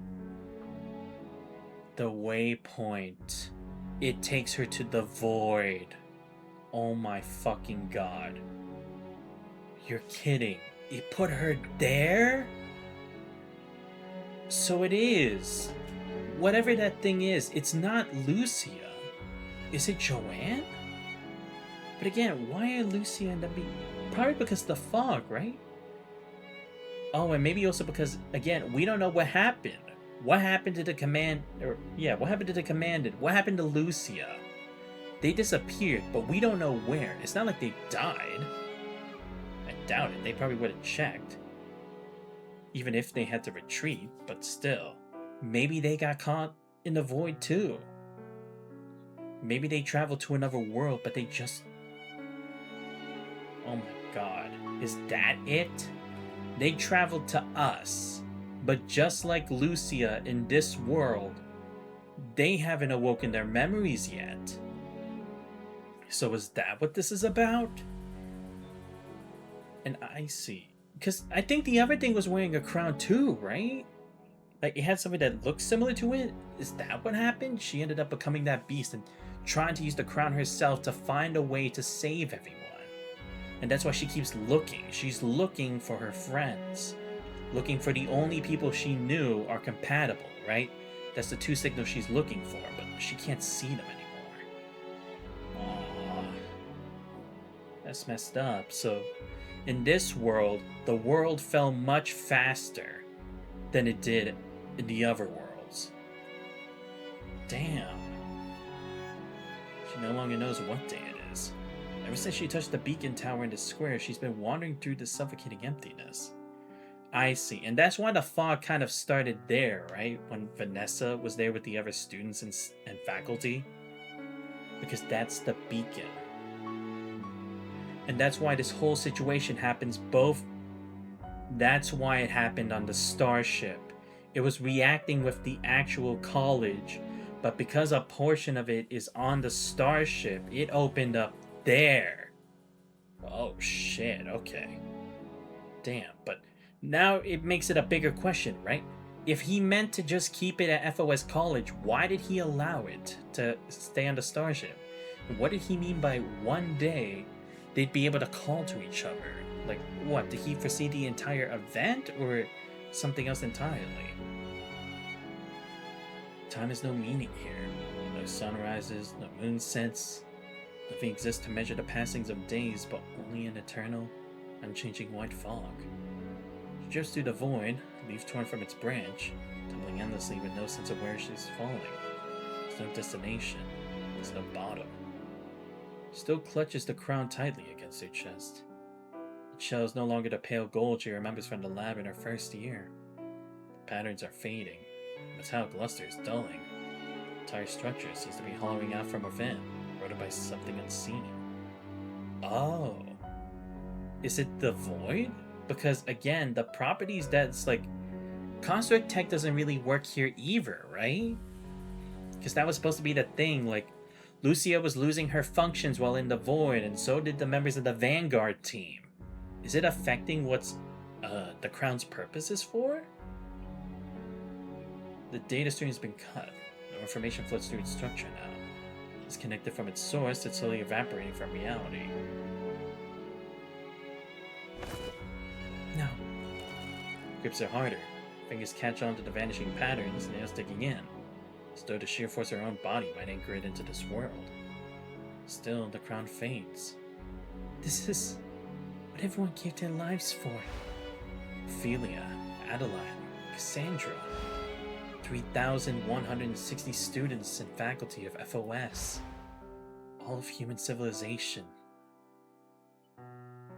Every last ounce of that weight presses down on this fading piece of metal, cradled in her arms. What if I just use myself? She closed her eyes, lifts the crown, and sets it upon her head. Without warning, excruciating pain explodes through her mind.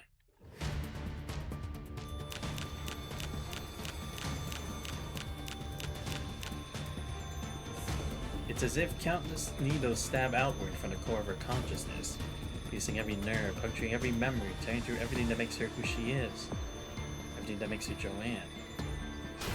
Her body curls in on itself, convulsing in the void. Fragments explode across her vision. Torn data too vast for her human mind to hold floods into her, and against the walls of her consciousness, threatening to burst her apart. Starved of its external data stream, the crown begins to feed on its host. Powers of flash, her memories, everything about her. Joanne wants to scream, but her voice is already gone. Oh. I see. Fuck. I see. Thank you, Jacob Funnel. Much appreciated. Thank you for the follow. Was it Funny? I don't know. The funnel. Much appreciated. But I see. That's what happened. She wanted to make sure that the crown was still usable, so she used herself. And I see. You need a strong mind in order to use it. That's why it only worked on Lucia and Xanthos. That's why they were the only ones who were positive for it. And for her, it's literally breaking her apart. Kind of like the Ascension Network, right? It kind of breaks you apart and then rebuilds you into something different. That's what happened with Luna, and you could say Vonnegut's also a prime example, considering he's not even Nemo anymore. Damn it, man. I see, so it really is. That's what ended up happening to her. Day 1, her head threatens to split apart. Screams until her vocal cords tear. It's hell. Yeah, because that information, is that the Ascension Network? Or is that maybe information from the Phyllotree of Osha? Because the crown's supposed to connect to it in some way, right? Through Sephiroth?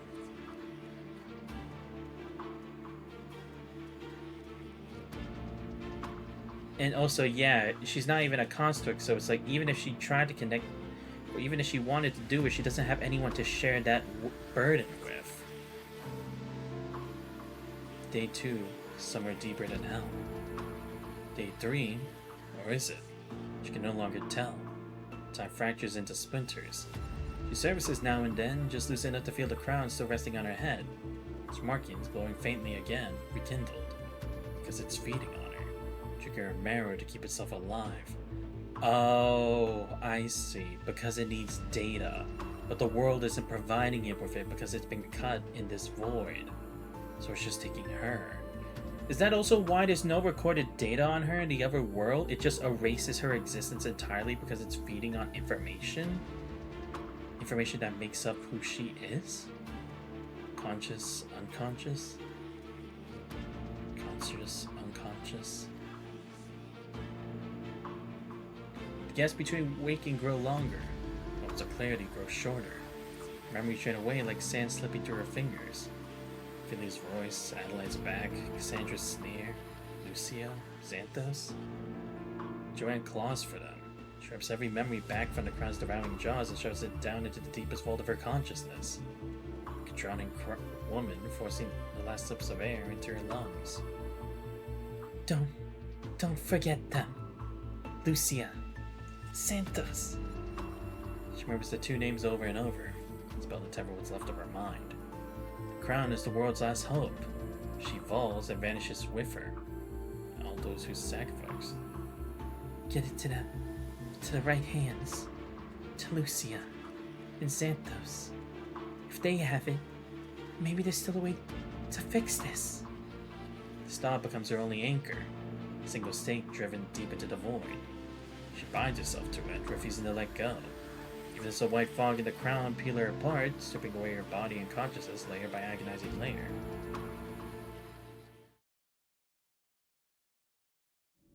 She no longer knows how long it's been. Years? Decades? Joanne can't tell anymore. Her mind is a mirror shattered and glued back together so many times that nothing remains but cracks. Can barely hold a reflection, but can still hold two names. Lucia. Santos. Everything else, most of it has faded away. Sometimes she hears things, voices drifting to the white fog, through countless layers of emptiness, from somewhere impossibly far away. Someone crying, someone calling out, someone singing a song she thinks she once knew. Depths of the sea, edge of the sky.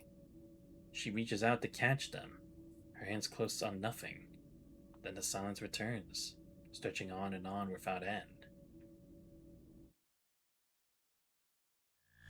Then at some unmarked moment, a tremor ripples through the depths of the white prison.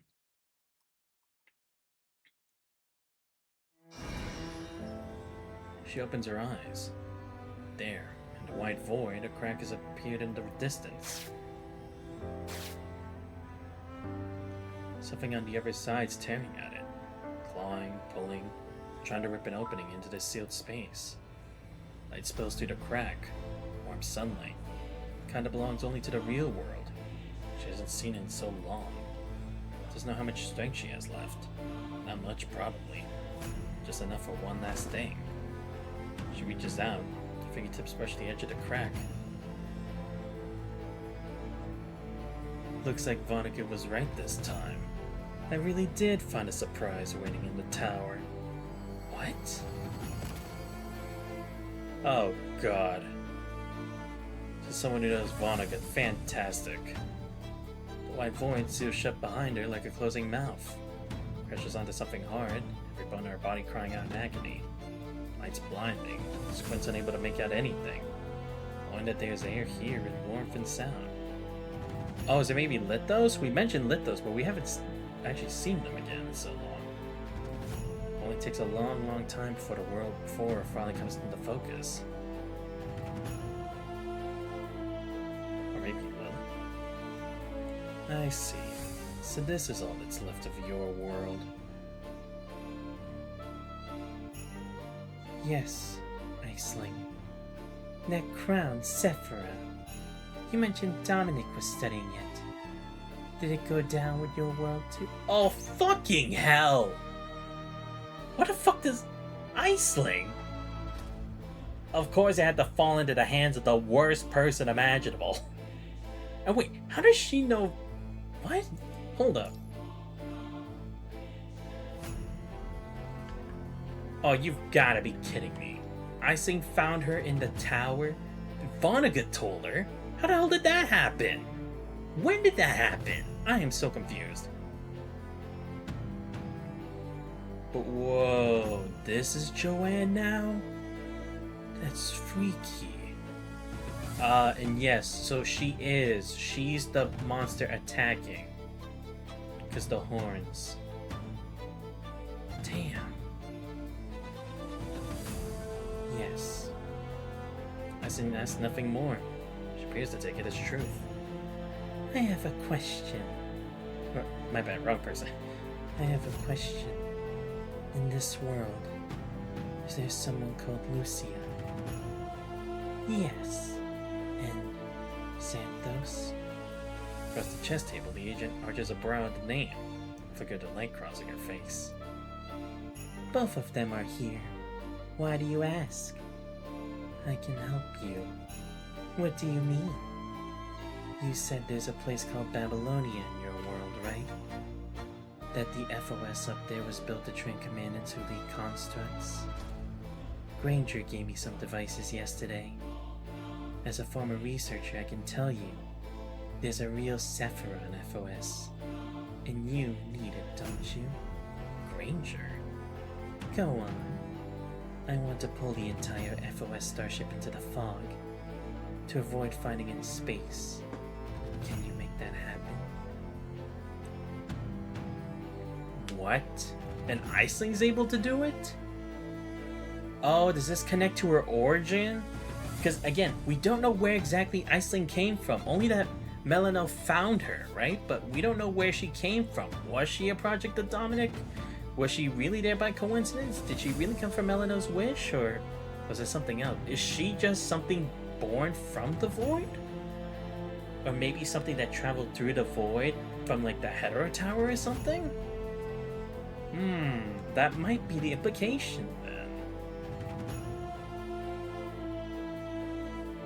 Of course I can, but a lot of people will vanish. I know.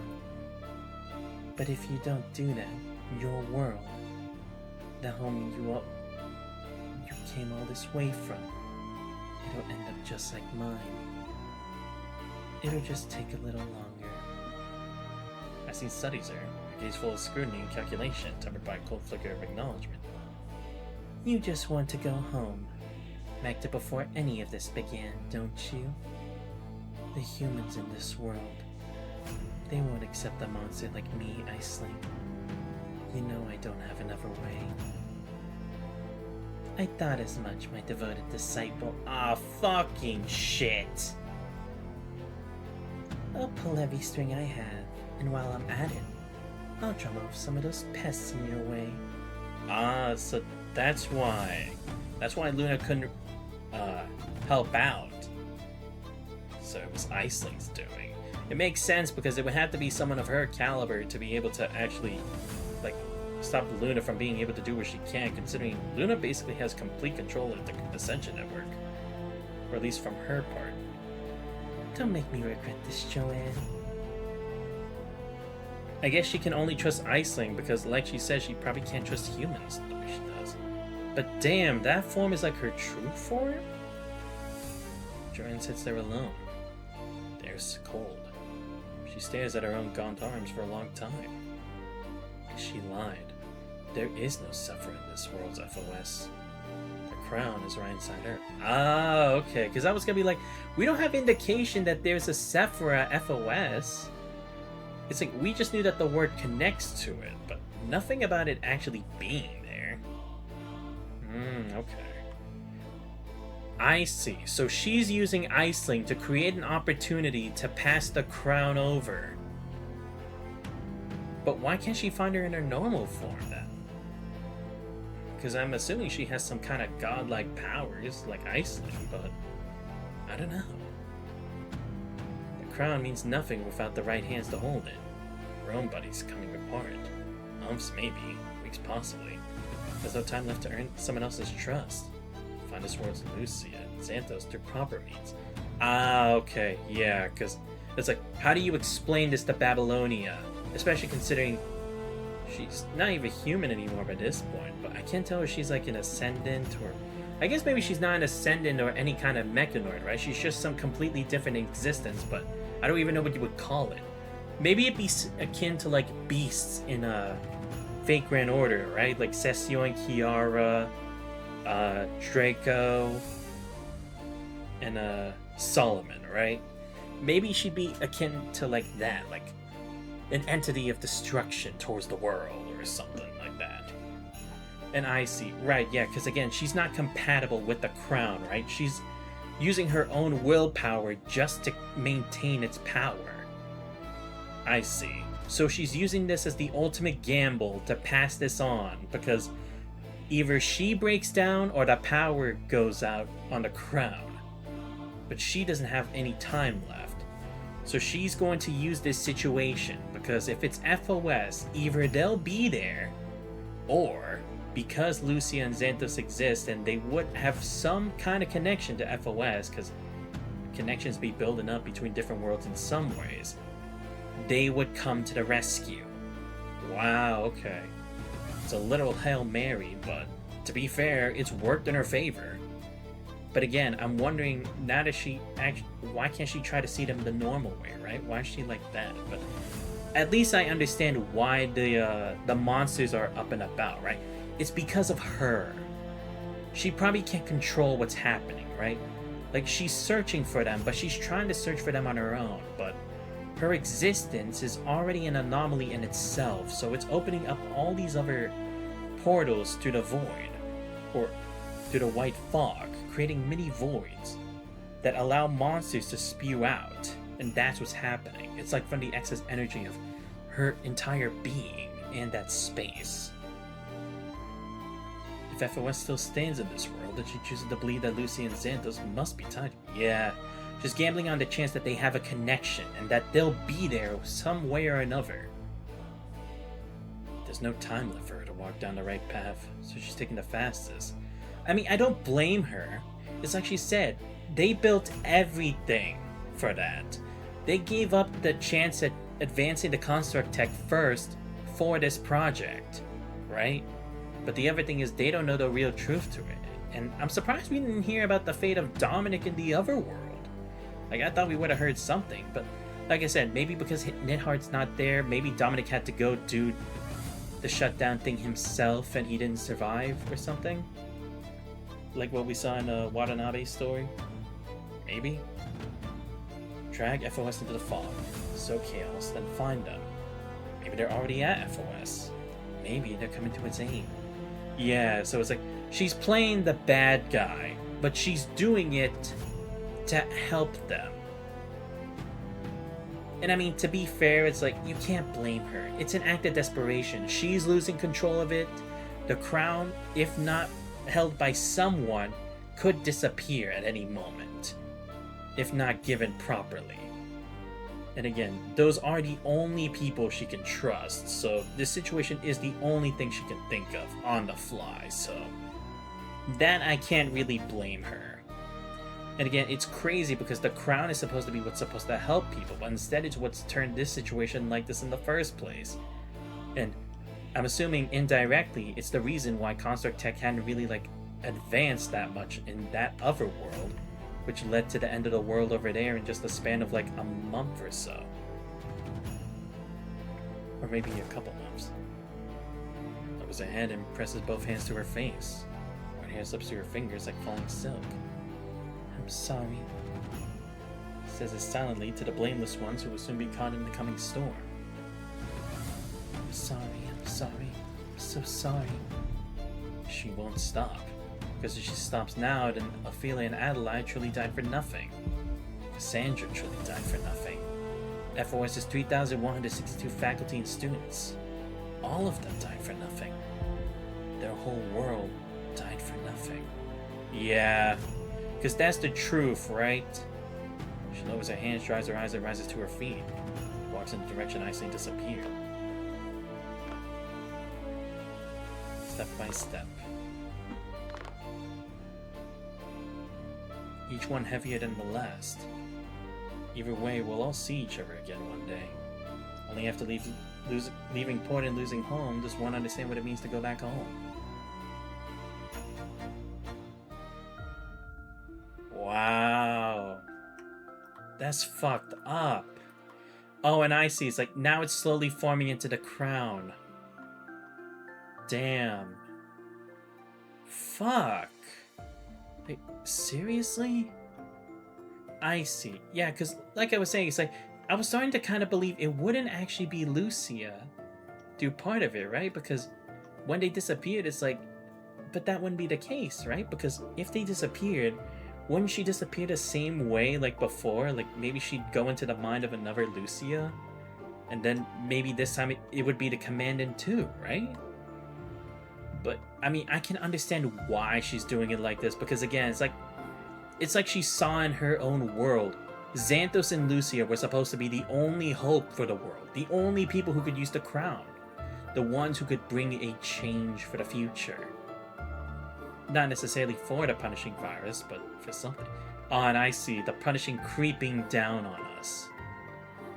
Damn, that's fucked up though. That's like, this is how it is. Of fucking course, Aisling had to get to her first, but she was in the tower? How'd she find it? What, was she just...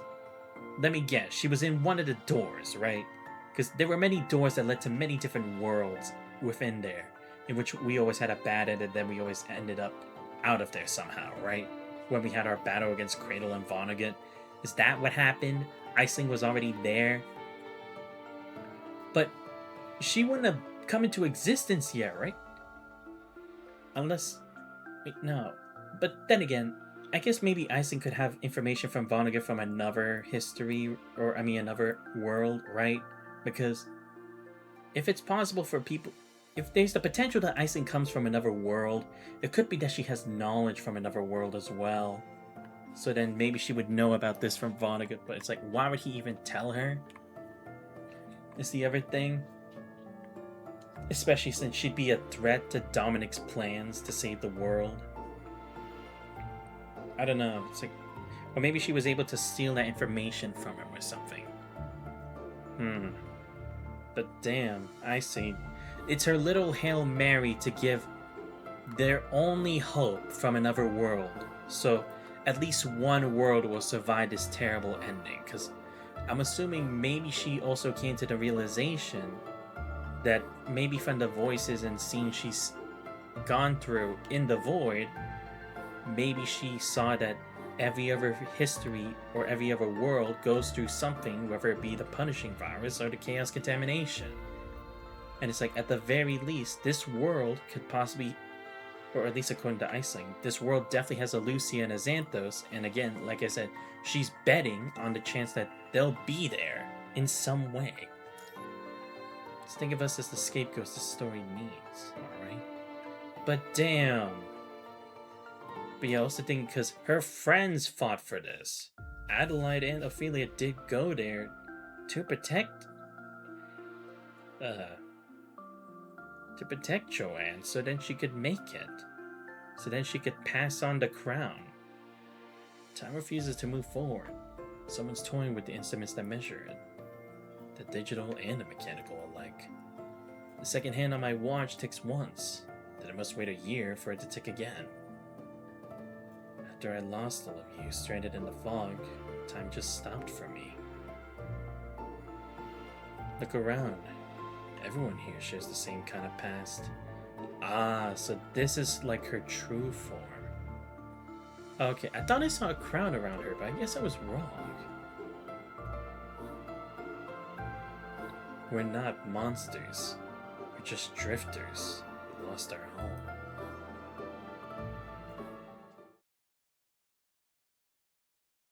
Okay, now we're back to the present. Ooh, Chapter 4. Godless. That's a hard title.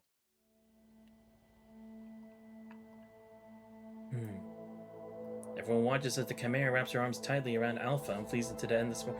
Oh, right, that was the last thing that happened. Right. I forgot about that. But okay, now we're finally at the present. Now we know all the details. See, this is what I mean. At least they're telling you at the right time so that now that we're back to the present, everything falls into place. But now the question is, where do we go from here? As they ride, the void seeps into Alpha/Lucia, fraying her hair, peeling away small pieces of skin, puncturing her shell. Wait, but it kind of confuses me though, because she says she senses two signals, right? Who she's hoping are Xanthos and Lucia, right?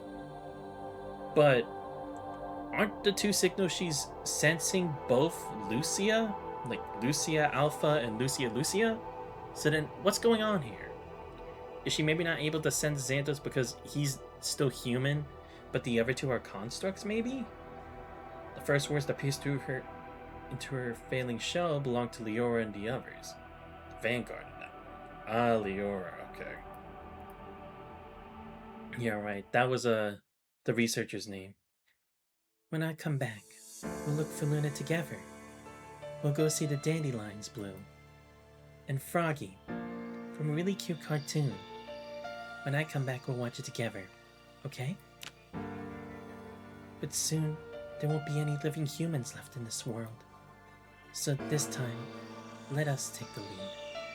We'll definitely pass through the gate. I see. Yeah, so it's like, now she's experiencing what Leora is, but in a more controlled state. Probably because, again, Alpha has been able to combat the Ascension Network, right? So maybe she's able to have a better handle of these memories and not let it take her over. Alpha takes in more division from Vanguard member number 4, Leora. She watches her leading the way, All the remaining Vanguard members at her back. They chose to be the first ones to meet death.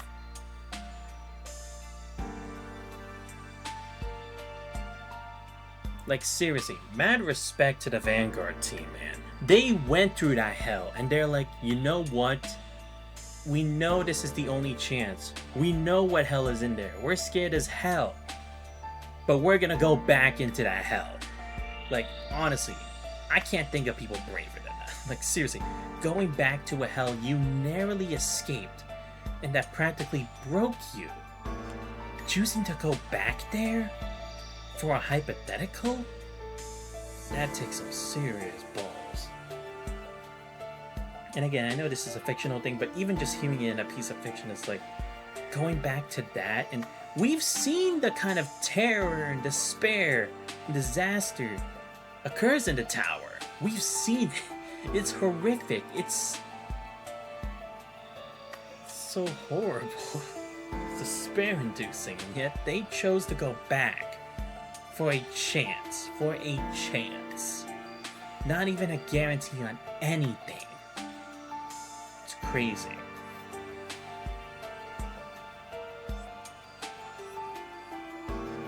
Thank you for coming to collect my belongings. There's a candy in the red box. Help sweeten the bitterness. Feel free to take a short break here, but it's not time yet to stop, Nemo. Like everyone else, I rewrote the rules of the Hedera Tower. I became a part of it. We're close to having our own secret tunnel. When that time comes, take everything we've left behind and go to Dominic's era. By the way, I want to name this tunnel extending to the Hedera Tower the Bridge Across Dreams. Doesn't this sound nice? Oh! Wow! Oh my god! So that's how Nemo ended up here and became Vonnegut. Are you serious? It was Leora? By rewriting the rules. I see. What? And the Bridge Across Dreams? That's where this comes from? I forget, is the Bridge Across Dreams, is that still that same space where Ishmael gave Lee the final test? Right? Is that where that place is? Because even Ishmael said it was like, once you cross this, there's no turning back. Is this the same? No fucking way. Well, if it is. Like I said, I could be wrong about that, but we've heard about the Bridge Across Dreams before. But no fucking shit. She was the one who created it? I mean, it makes sense how Dominic wouldn't have been able to, but it was Vanguard member number 4. Wow. Mind blown. Seriously, that's so shocking. Like, to think we'd hear about this kind of stuff again, now. And again, also to figure out this is how Nemo ended up in our world with his memories. What allowed him to have this whole completely dangerous and insane plan with the Hedera Tower. Because of Leora's sacrifice. Oh my god. Like, seriously, y'all cannot say this isn't peak storytelling, because it is. Seriously, it's bringing back so much of even what little we knew of that area. From, like, Ishmael's or Lee's chapter, to Lucia's chapter, to Ishmael's chapter. There's so much going on. Finally, we're getting the more important points together. If what you said is true, that sending the Sephiroth to other worlds can save everything, that everyone will come together, stand side by side, and beat the bad guys. But you probably couldn't make it happen. I'm just gonna say my normal voice, okay? I'm not doing so good either. I can't go find Luna anymore. Then let me help you finish your mission. Because seriously, that's also what's amazing too. Lucia, just like the Giga Chad she always is, the true OG hero. she put herself in their shoes and is like, you guys almost made it. Let me cross the finish line for you guys. Even if I don't know what it means, even if I don't know where it'll lead me, I'll cross that bridge for you.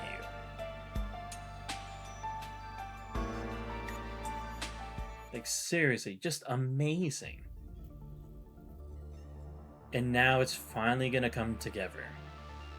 The Foresight Alpha's ears grow clearer. Which is crazy because, again, it's like, this is a power Luna can kind of do on her own, right? Like, potentially perceive the future. But Alpha's now having this chance to kind of do the same thing, but just for other histories. Or, I mean, other worlds. In this moment.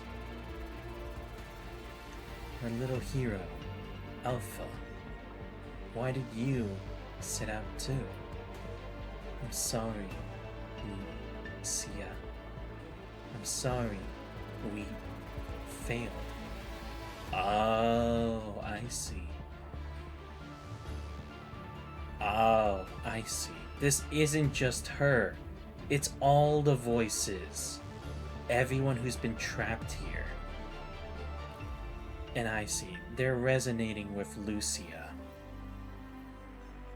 And now she knows the truth, because now she's awake, and now she knows what happened. I'm sorry we left you at the base. I'm sorry we made you walk our path. I'm sorry you had to suffer so much. One second.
Sorry about that. Had to check something. I'm sorry. Grown-ups failed you. You forgive us? Yeah, because it's like, they'll never be able to see their Lucia again. We don't know what happened to their Lucia. At the very least to this one. Crack has split the surface of that cold-hardened shell. The agony of the fog's corruption feels as though it only happened yesterday. Skin peeling away, her flesh eaten through, even the color of her hair bleached to white. Every detail remains painfully vivid. Yet none of that compares to the anguish of watching the Vanguard team vanish into the distance. Perhaps the deadliest poison in all the world is regret and loneliness. Another soul long steeped in that poison speaks now, her voice hoarse. Time stopped for me the day I lost you all. In the beginning, there was only regret. I shouldn't have looked up at the dome. I shouldn't have kept my eyes on you. Or I should have.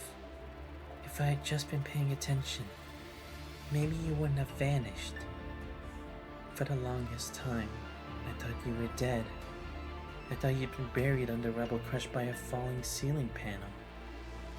It wasn't until I had no choice but to accept the crown, until I gained access to the knowledge I was never meant to have, that another possibility finally hit me. The Chimera forces out a bitter smile that belongs to Joanne. What if you two had simply gone somewhere beyond my reach? Somewhere I couldn't see or touch? Would that mean I still had a chance? A chance to find you? To give you the crown? Could I bring you back? And could we still save the world? The one we all refuse to let go of? The Chimera cradles Alpha close against her. I'm sorry. This is the only way I can talk to you now. But I finally found you. Joanne. Alpha finds herself nearly breathless after an embrace she never thought she'd feel again. Yeah, because that's why I think, because that's the thing, is like, I know they were in the moment and everything, but I feel like the Commandant and the Lucia would have acted. I'm not saying that they both could have survived, but at least maybe one of them could have. So I would say it's more likely they disappeared because, again, we saw signs that the fog did also occur at that time. At first I thought my minds were playing tricks on me, but we saw it with, what's it called? With Miss Cassandra. So that has to be the case, but why did it take them specifically? Was there something that happened? Did they do something? Did they resonate in some way? Or actually, no, maybe they did, right? Because it's the same day, right? It's 2060. At least, is it 2060 in the regular world now too? Because it is probably the same day as the anniversary and the reunion and stuff, right? So it must be the case, at least I think. What identity should she wear? What heart should she bring? To face this bond drifting in a forgotten corner of the universe? This friendship? Or perhaps this obsession? Lucia, you don't need to tell me. I know I've done wrong. While I was resenting the punishing virus for taking my friends away, I was doing the exact same thing to the friends of another world. I've said my apologies to all of you, millions of times in my head. But I know. Oh, sorry, I skipped it. Not a single one can I do what I've done. Yeah, because, I mean, it's like, she knew this was gonna be a bad way to do it, but again, she didn't have a choice, right? She needed to pass on this torch of hope that the overworld gave. People risked their lives for it, all for a decision she made. If that decision ends up becoming nothing, she'd feel terrible. She dragged her two close friends into it. Jordan reaches her head around and lets out a piercing shriek. But that's just how the world works. To do what's right, to grab that final chance. I had no choice but to stand on the wrong side for now. Torn between regret and helplessness, Joanne speaks, bearing one of her faces in both hands. So the shame of facing an old friend, facing the world at all, has finally overwhelmed her. They all fought with their lives for this. 3,162 FOS students and faculty. All of humanity their sacrifices bought me this chance. I can't let their deaths mean nothing. Hello, this whole chapter just hurts, man. Nah, it really does. Yo, what's up, there's no name. How you doing? Hope you have a good night. At least in the time that I'm at. But yeah, this chapter is definitely a banger. But it's like, in all the emotional ways. Because, like I said, I've had a few moments where I teared up in certain parts. But this one, it really had me bawling in the last scene. Like, oh my god. But hey, that just shows their story writing is fucking peak. This crown, it's so heavy, but I have no right to run from it. I am a survivor of the old world, and a sinner in your new world. Yeah, because it's like, that's the difference, right? When it came to Lucia and her, they were both survivors, but they're survivors in different ways. Crazy how that cycle changed things. Behind those buried features, a hollow bitter smile finds its way onto her face. I will cease to be. I'm gonna read the Chimera in a neutral voice just because, again, it's like, it just feels more like an amalgamation of people rather than just like a specific person. Just think of us as the scapegoats this story needs. Alright? Ah, I see. People passing on the torch of hope, but in doing so, I've hurt many people along the way, right? The Vanguard team kept up a relentless fight that meant nothing in the end. Their world still disappeared, and their Lucia made the ultimate sacrifice.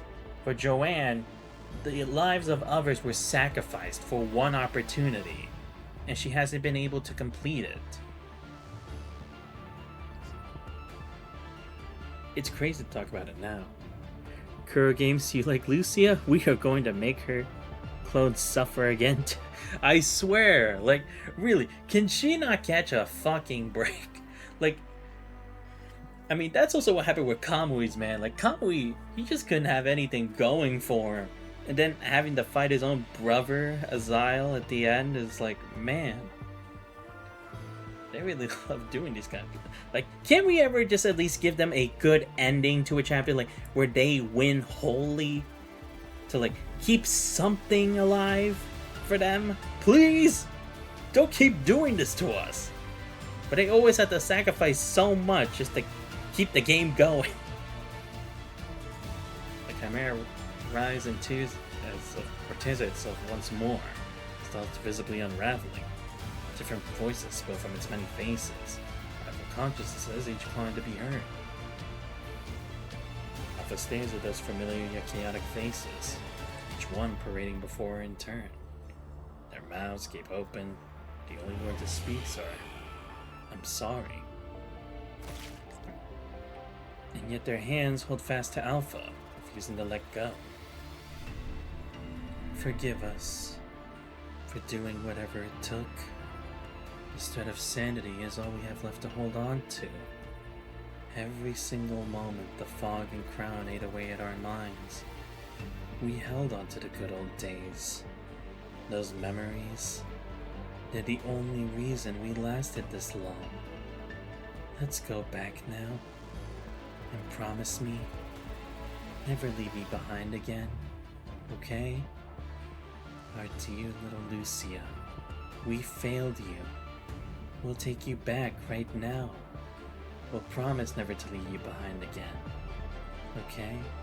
Yeah, because this is what's also sad. It's like, this is an amalgamation of people that tried to save Lucia. That's what hurts more. It's like, they were meant to do the right thing for her. And now it's like they created this whole disaster. Like, I get why Joanne did it, to lead the crown to them. so then they can carry on the hope. But it's like, this is like, Joanne couldn't save them back then. Leora couldn't save Lucia back then. All those regrets are teaming up here in a space where time doesn't end. What hurts me a lot was the first timeline. Which one? You mean the Vanguard team one with little Lucia? That definitely did hurt me the most. Like, don't get me wrong, this hurts me too, but it's more like an aching feeling rather than like me bursting into tears. Like, seriously, if you watch the last stream, y'all heard me in tears. Like, I actually had to use my towel to clear up my tears because I was crying a lot in that VOD. Like, it hurt to continue reading, but I had to. I had to go deep into the lore because this just means so much to me. It reminds me that Alpha cried in Luna Embraces because she was always afraid of being alone. Ah, yeah. It really does bring that home, doesn't it? But like, ow. Yeah, seriously, that whole last stream, it was just like a whole cry fest for me. Fucking shit. But again, it's like, this is still pretty painful in itself. Like, I'm not crying, but because at least there were a bunch more good moments here, as opposed to like the Chaos Contamination timeline.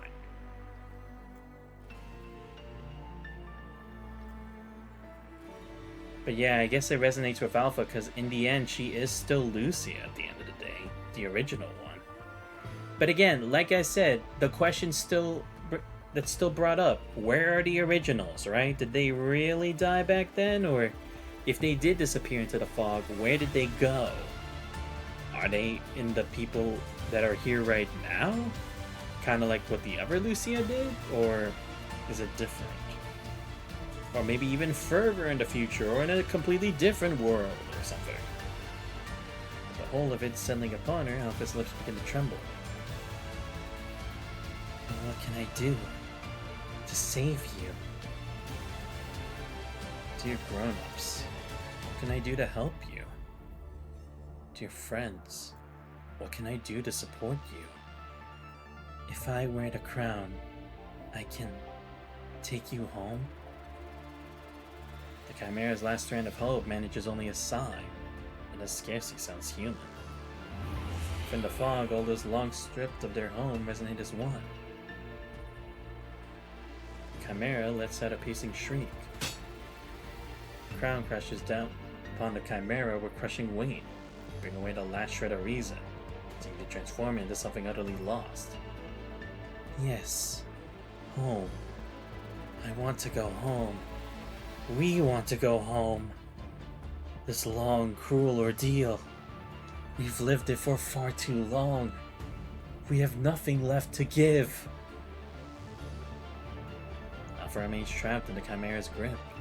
The gaze drifting past it to the FOS starship, battered, wounded, on the verge of collapse. Maybe just treat it like the Shaper's Ripples, reincarnation of a time loop. Yeah, I guess you could consider it like that too. Actually, pretty ironic that you say that. I'm actually using my Shaper's Ripples mousepad right now. Damn it, I keep forgetting. I'll have to post my stream setup on the Discord, which I definitely will do tonight after the stream, because like I said, it's finished. I just haven't put the picture on there yet, but it looks awesome.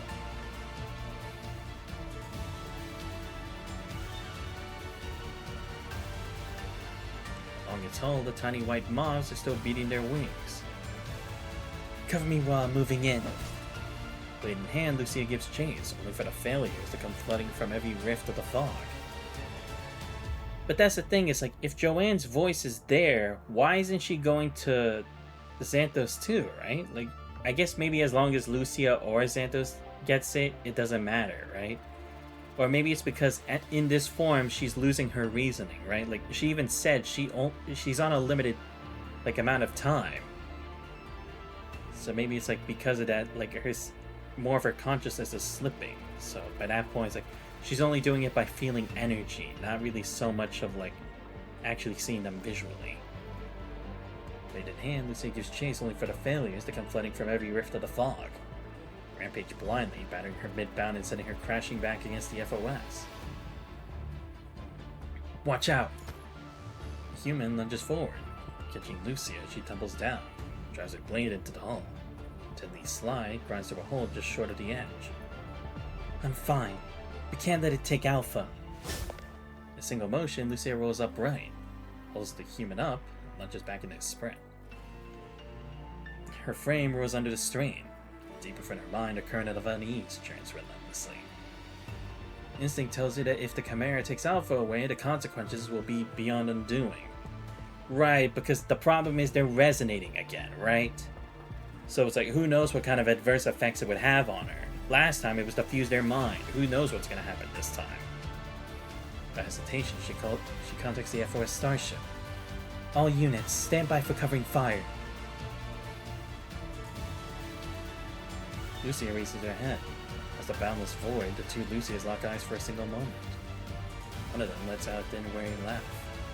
Perhaps it is the fog's gift of unwanted sight. Too much vision, too much truth. Very sharp with clarity and heavy with exhaustion. Perhaps it is the sight of this world's vanguard team, still clawing and struggling, utterly unaware that they're only fated to be swallowed by failure. Look, this world's ordeal has yet to end. Alpha understands now, with absolute clarity, that she can never lay down the struggle. She may take up the will of the other worlds and fight on, eternally, without end. This is her fate, the starting point of Lucia. If I take the crown, there's still a chance, right? Even if it costs all of you. The Chimera has collapsed entirely into chaos, capable now of nothing but incoherent wailing. Alpha's made her choice. Held fast in the grip of these maddened old friends, she tightens her hand around her blade and begins to fight back. She grits her teeth and wrenches one arm free, shoving away the familiar faces that crowd around her. Then she draws her blade, strikes to sever the Chimera's arms, and claws fiercely at the cord, so in the fissure of its chest. It's the crown itself, for the Chimera to swat the blade from her grasp. Doesn't matter. I don't need it.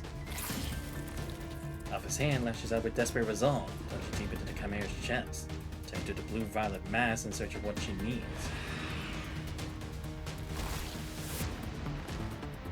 Chimera lowers two of its heads, sinking teeth deep into Alpha's shoulders, begins to tear.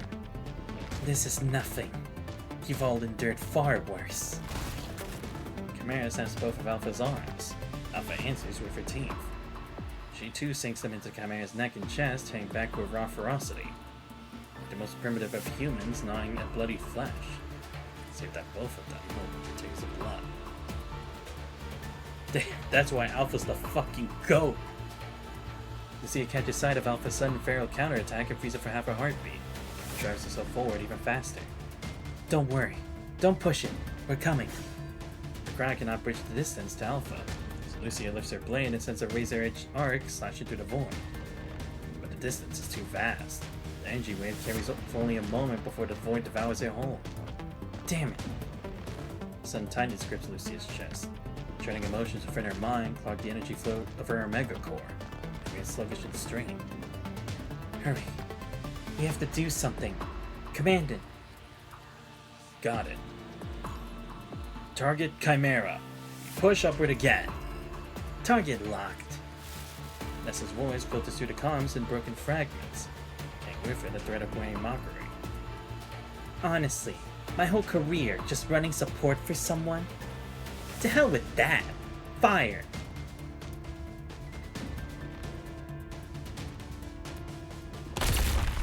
The erupting force field slams into the Chimera, jolting its escape route several degrees off course. Alpha still clutched tightly in its arms. There's our opening. Go! Lucia and the human leap upward together.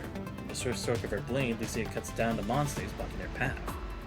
The moment her blade strikes true, their data floods into her. Countless memories of failure search through her mind, each one a dull, throbbing ache. Right. Everyone here in the fog has lost their home. But I'm not losing mine. Not again. Now, strike, Lucia.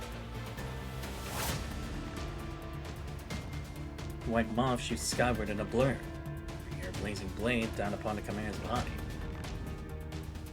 Love seeing Alpha, Lucia, and Lucia Omega fight side by side. Definitely.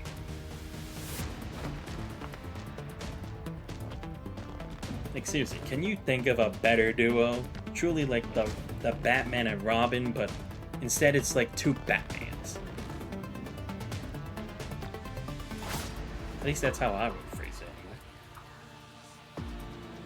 I want to find her body ravaged and torn for the Chimera's savage assault. Seeing another familiar face, Alpha shuts her eyes against the pain. You so feel the arms wrapped firmly around her. How am I supposed to face you now? Oh, right. Yeah, I guess she would still have those feelings technically, right? Because that was just another version of her. Because again, in the end, at the core, she is Lucia.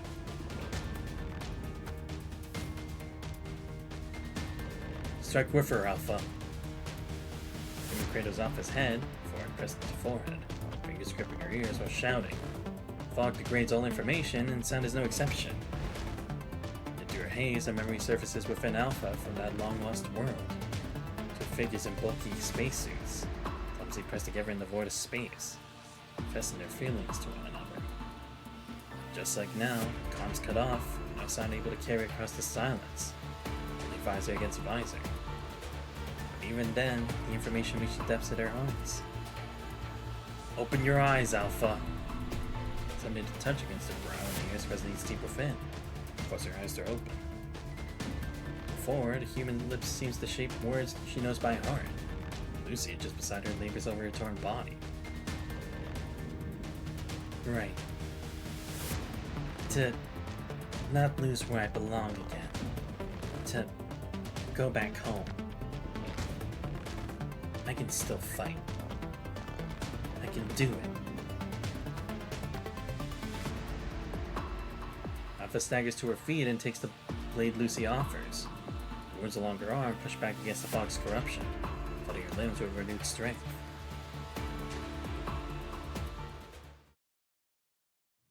Vanessa stands on the deck, her gaze fixed on the figures battling above. Soon, a sticker red light blazes to life. The Chimera recoils for the devastating blow, shrieking as it falls back. It thrashes like one drowning, even through the fog that coils around it. More vagabonds pour from the rift, searching forward the insects swarming below. We're searching toward, my bad. Not far away, drifting to gray, humanity's ark floats on, the communications tower still flickering defiantly. Comms tower holding. Babylonia's message came through. And Lucy and that reckless fool made it to the Chimera. Vanessa tallies the situation in her mind, and the starship lurches beneath her. She stumbles. Saves herself but barely. Great. But everything's falling apart. What's next? Right. Activate the beacon in the monument and restart the main engine. She clamps her hand over a wound in her arm. Still the blood flows relentlessly out of her. Life ebbs within, consciousness dimming at the edges. Even so, she forces her gaze upward, watching the two little moths fly toward the Chimera. And she lets out a sneer.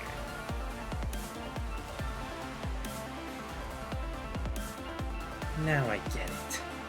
Some people are born to chase the stars right to the edge. And some are destined to stay stuck on the ground, on the deck, looking up at their backs, in shame. Such as the hollow where I used to be. But that's our job. Without people like us, who the hell catches you idiots and lunatics when you fall? Although she raises her uninjured arm and gestures toward grave with Commander Lucia, soaring to the sky above. She salutes the fallen. Tell Instructor Eliana I said hi. She opens the comms broadcasting to all units. Tell the stars I said hi. She walks toward the next duty she must believe herself drawn to fulfill. Walks toward the monument. All units. Anyone near the square monument. Get that beacon inside and activated at all costs. Everyone else still breathing and moving? Get to the main engine and restart it. I don't care you use the control room or climb the damn thing yourself. We give everything we got to support the Grey Raven Command in Lucia. Whoa. Cool. On the smoke-scorched, battle-damaged deck of FOS, someone wrote those words in blood. No one who lights a torch in the dark should ever be forgotten. You still get up. You can still stand. Let's move. We need to activate the beacon inside the FOS monument, then homeward.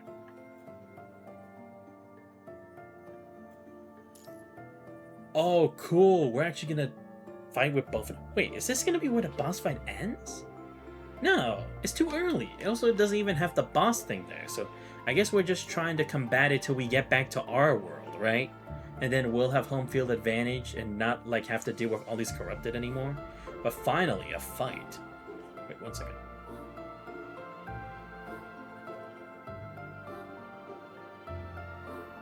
Give me a sec, I'll be right back. Dinner's ready.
I'm back.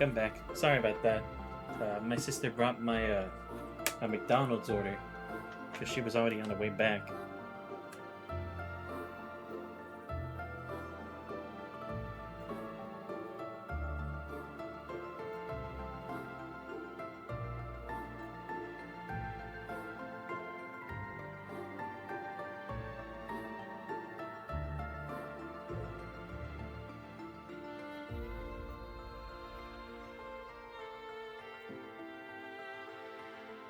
Sorry about that. I'm just taking the time to eat my food now. At least a little bit before I continue. Just got a 10-piece nugget meal. Let's only eat a little bit, but still, that's crazy how we ended up in this situation.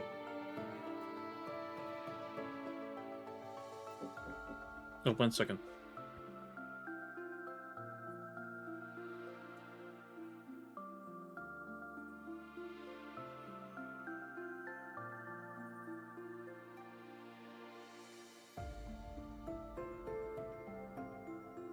Sorry about that. My sister was asking me something. Oh, my bad. Oh. Look at the description, Pirate. I'm so afraid of how much I'll miss you. Kuro wrote it out like that. Oh, yeah. That is crazy.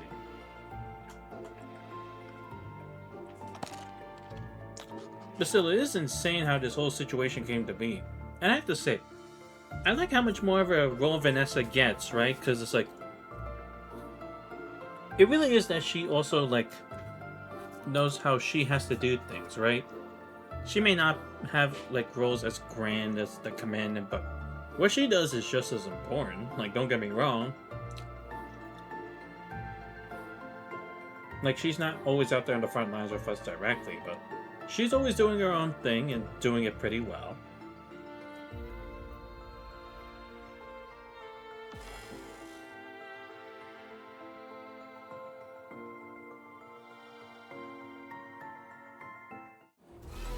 Oh shit, we're just going straight into it? Damn, I thought I'd have a moment. That's why I was like, oh okay, I'll get to eat a bit. Okay, shit. And of course, like you said, you love seeing them team up together. Let's go.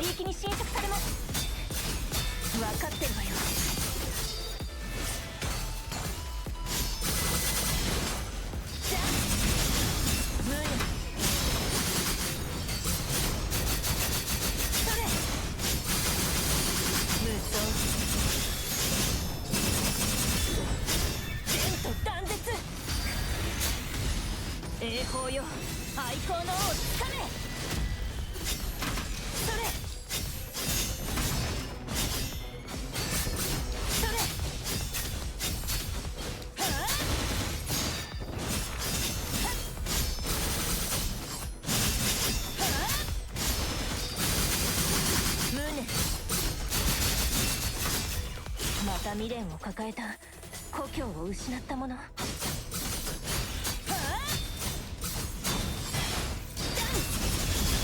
無双。それ。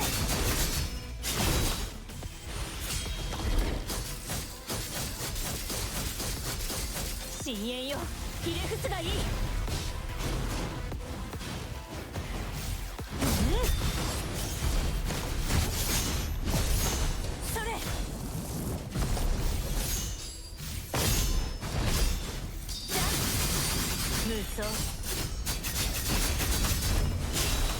進捗速度が上がっている。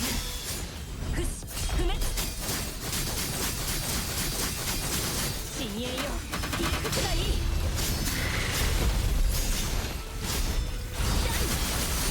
無念。それ。栄光よ、愛好の尾をつかめ。キリがない。まだ耐えられます。無双。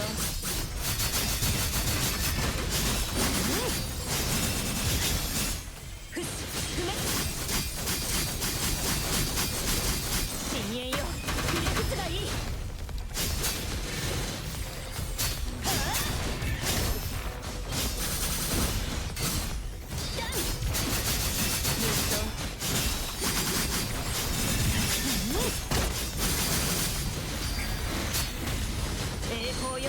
愛好の尾をつかめ。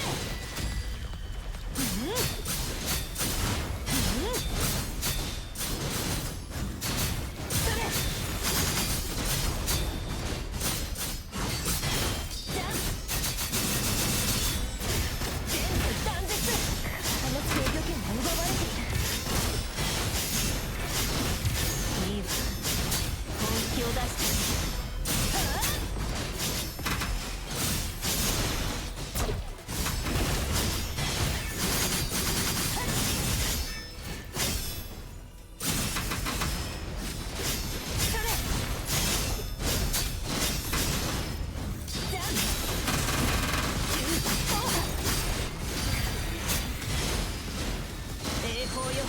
愛好の尾をつかめ。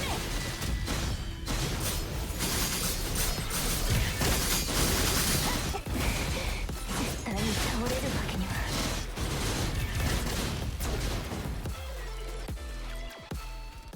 Wait, what?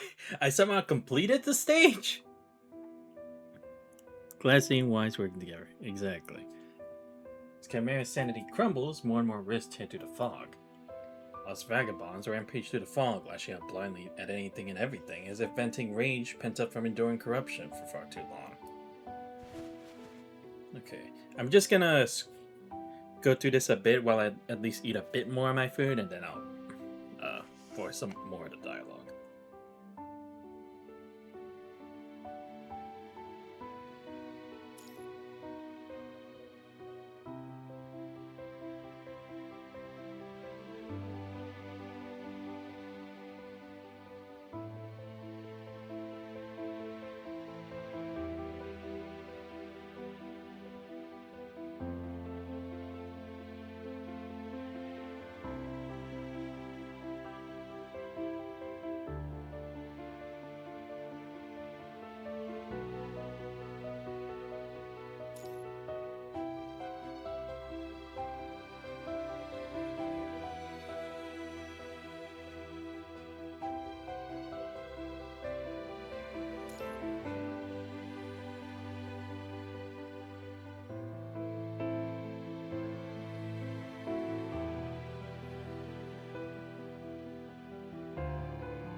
Alright, I ate a bit.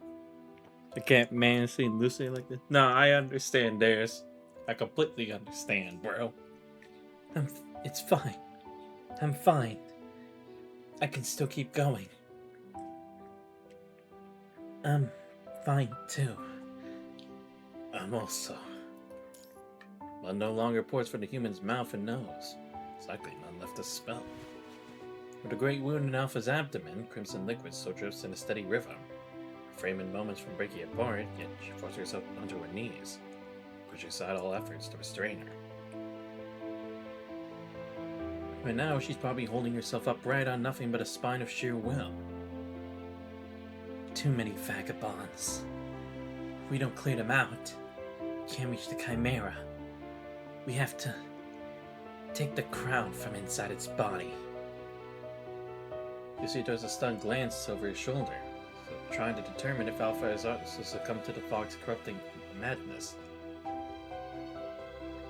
After all, from the moment Alpha tore herself from the Chimera's embrace, she's been consumed by an obsessive need to extract something from it, whispering words over and over that Lucia cannot grasp.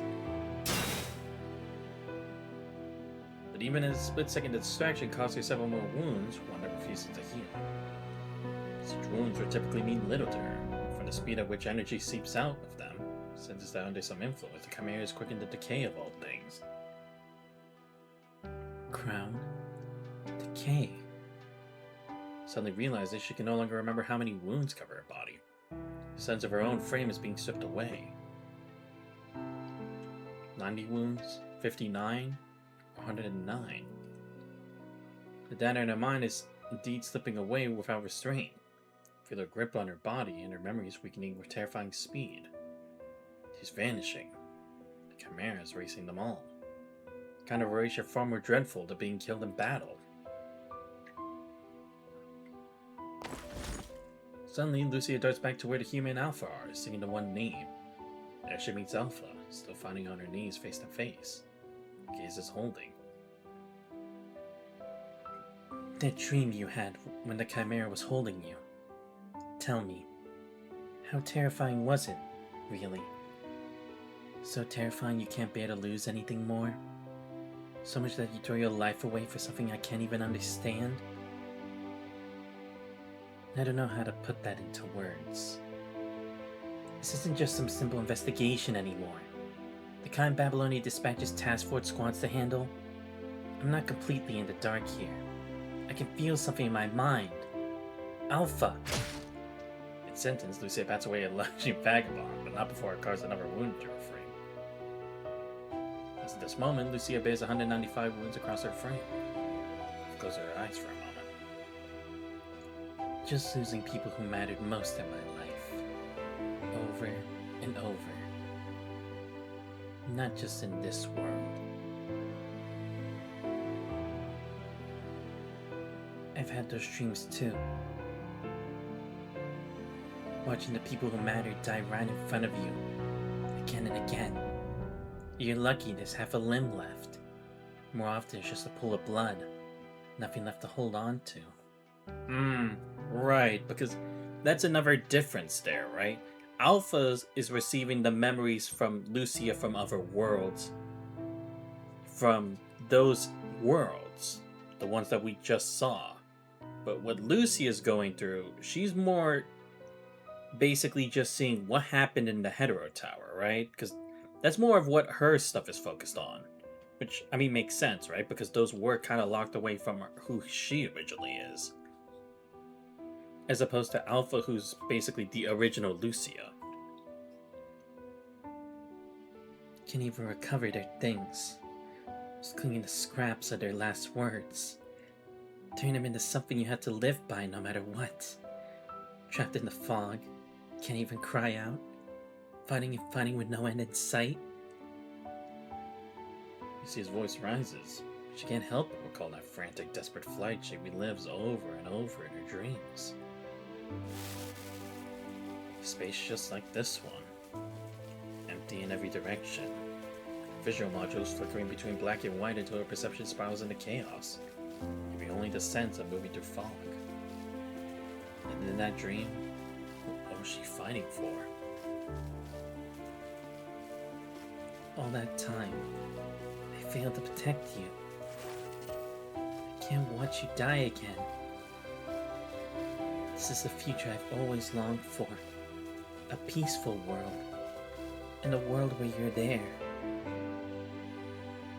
If I gaze at Lucia and in those desperate eyes, she sees a reflection identical to her own. Yeah, because that's the thing, right? Like, even though it's different, even though the experiences aren't necessarily rooted from the same thing, in the end, they both experience losses the same way, in a manner of speaking.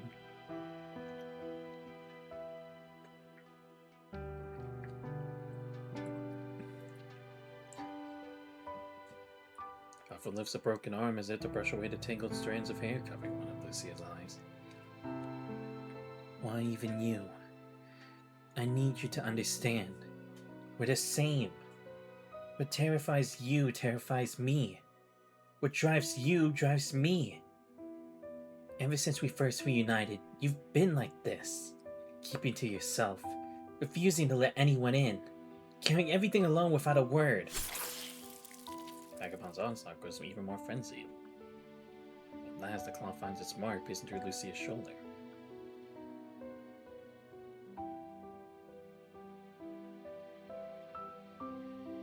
So you tell me, Alpha. Tell me, if I get this crown Sephira you talked about, if I bring it to you, would that fix everything? Slowly, Lucia draws the broken limb piece lodged into her shoulder, off from the wound. Will that take everyone back home? Voices thick with pleading. Pain racking both Lucy is so overwhelming that they can barely make out each other's silhouettes. Yet both can still see, in perfect clarity, what they're fighting for. Yes. I have to get the crown, Sephira's power, even if it means death. I see. I'll keep fighting. You watch over Commandant. Lucia lifts the dying human and gently settles the broken body beside Alpha, leaving the two battered figures propped against each other. This is my fight too. Lucia, how much longer can you last? Forever. I can last forever. Lucia answers through the great dimness. I have the Omega Core. I'll never fall. Lucia's auditory module is failing as well. She can barely make out the sound of her own voice now. But she knows exactly what she's been turning over in her mind ever since she landed beside the other two. The Omega Core. Using the data from Project Winter, the Hyperreal Frames records, the Phantom Tracer, and our enhanced Omega weapon. We combined everything to use that egg as the carrier for creating an Omega Core. Beyond granting immunity to the punishing virus, the Omega Core lets the body harness punishing as an energy source, like an Ascendant, so it no longer needs stasis pod recharges and can operate continuously. She rises and walks toward the Chimera, shut in the fog. As she moves, it strikes her once more. The energy driving her frame was built on the efforts of countless people. Vera, Liv, Nanami, Bianca, even Lamia and Luna. A shriek, another vagabond shoots out a rift, skimming past her left arm and leaving behind a new gash. Her 197th wound. Right. We clawed our way out of hopeless desperation too, fighting tooth and nail just for a chance. Vagabond charges with a howl. Lucy is quicker, impales in one thrust and casts the corpse away. By now, her composure has turned chillingly steady. The assault still carves new wounds into her frame. Her 198th.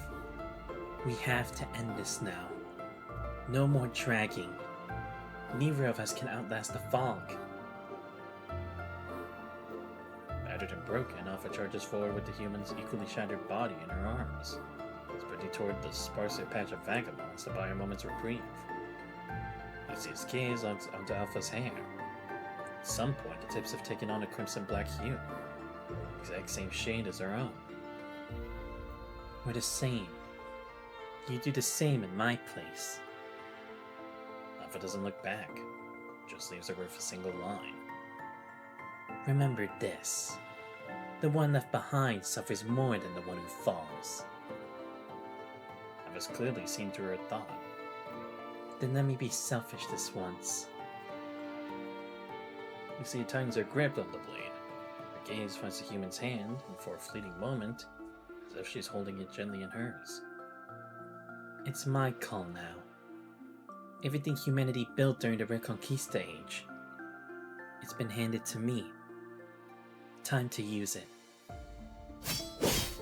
Lucia breaks into a sprint, charging straight toward the Chimera, cutting down every vagabond that stands in her way. Then the thrusters mounted on her frame erupt her fire. She soars alone into that vast void. Alpha doesn't stop. She can feel the life ebbing from the body in her arms, yet she keeps running, searching for somewhere safe. She won't stop, because she knows she has to become the guardian now, the one left behind to carry on. The Chimera too seems to grasp the unspoken understanding shared by the two Lucias. Sweeps a hand forward, and a wave of vagabonds surges toward Lucia, clawing and tearing in a frenzy to stop her.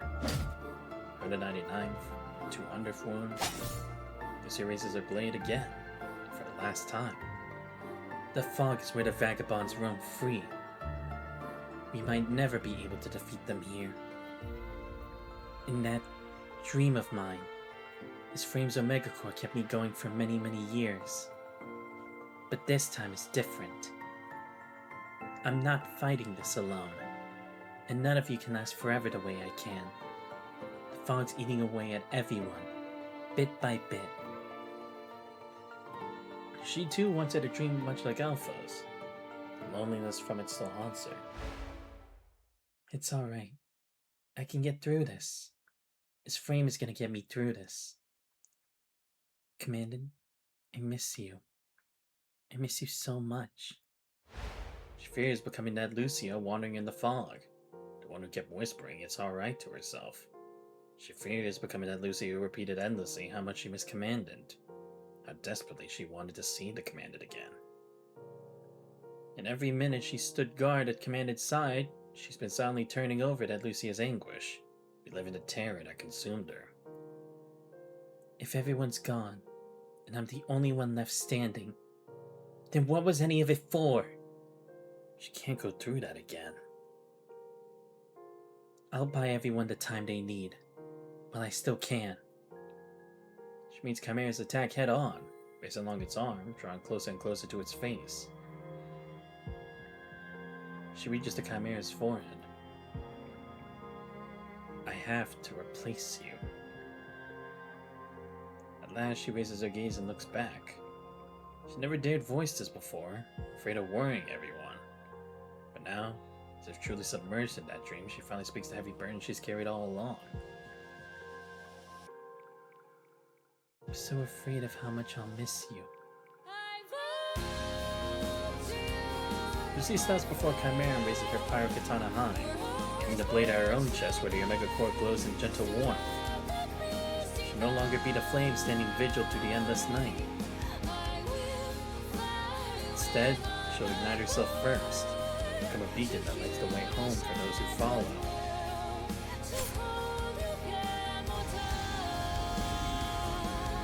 Pyro katana pieces the core. Radiant flames erupt, flying the gray expanse with the only color it has ever known. Flames wash over every vagabond, tenderly soothing them, raising their attacks mid-motion. The flames sweep through the fog, forcing back every last vagabond. Even the FOS starship is shoved backward by the sheer force of the energy unleashed. Only one figure remains. Alpha lowers a gaze at the human in her arms. So faint she cannot bring herself to check if it still comes. So it seems her wish has been granted. She's the last one left alive. She watches as the flames sweep across everything in the fog, finally enveloping the Chimera itself. The agonized behemoth rises, the Lucia's flames enter its body, burning one blackened hollow after another. Both Leora and Joanne have lost all control over this body. Nothing more than puppets now, dancing on despair strings. But another will, or precisely another data, forces its way into the fused creature through the scorched wounds, locking it in place. After a few seconds, the Chimera shell stirs. The crown seems locked in a fierce tug-of-war with Lucia's consciousness. The creature begins thrashing violently, until a hand rips the skin from its face. From a hollow cavity beneath comes a voice, gentle and achingly familiar.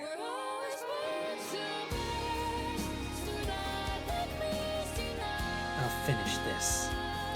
Last one standing takes it all. Alpha lunges forward at breakneck speed. A shrinking roar, her katana shears through two of the Chimera's arms. Aki's back be right at each other's throats. Just like this. Alpha's mind shears through her first encounter with Lucia along the ruins. On that very day, the two of them have always chosen this path. I look forward to your choice after learning about the truth. The truth? Again and again. Chimera stops tearing open rifts. Vagabonds dwindle, cut down one by one. Alpha hacks and slashes at the Chimera. Lifts an arm to fend her off, she hacks it free. When its tail comes thrashing, she drives it through and nails it still. We make different choices. We walk different paths. But still wind up in the same place. Finally, as the Chimera lets out a piercing shriek, Alpha drives her blade clean through, hitting the creature to the cold, lifeless hull of the FOS starship. Is it over? Is this the end? Or the starting point I always circle back to? Can all of you still give me an answer? The staggers to her feet and raises the blade once more. The Chimera trembles as it extends the last two remaining arms. The crown. Take it. The crown. Carrying every happiness. But Alpha has no time to dwell on such questions. She watches the Chimera's two arms arc through the air and plunge viciously into its own colossal frame. Oh, okay, sorry. I skipped this part accidentally. Can the last one left to bear all the pain truly still be called happy? Churns through flesh and sinew, rips free her formless mass, and lifts it toward Alpha like an offering. Go to that world of happiness. Happiness.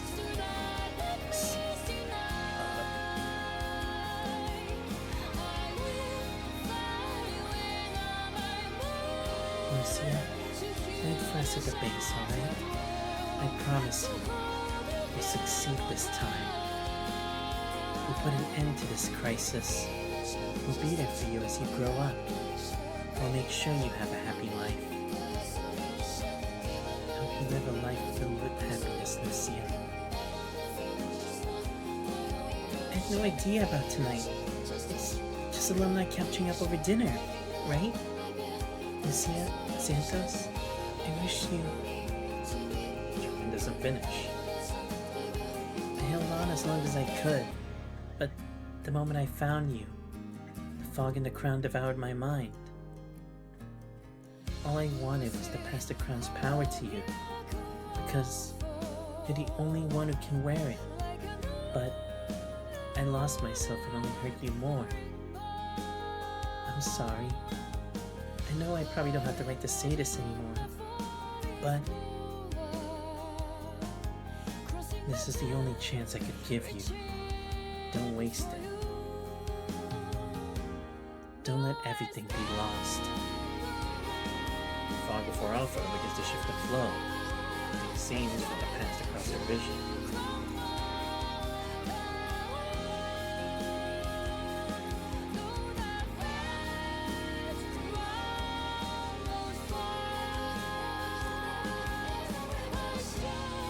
As if countless figures stand before her, and stained with blood, bodies broken, the crown upon her head. Thus is born a queen, broken, ugly spat. Go, lead everyone home, back to a world of happiness.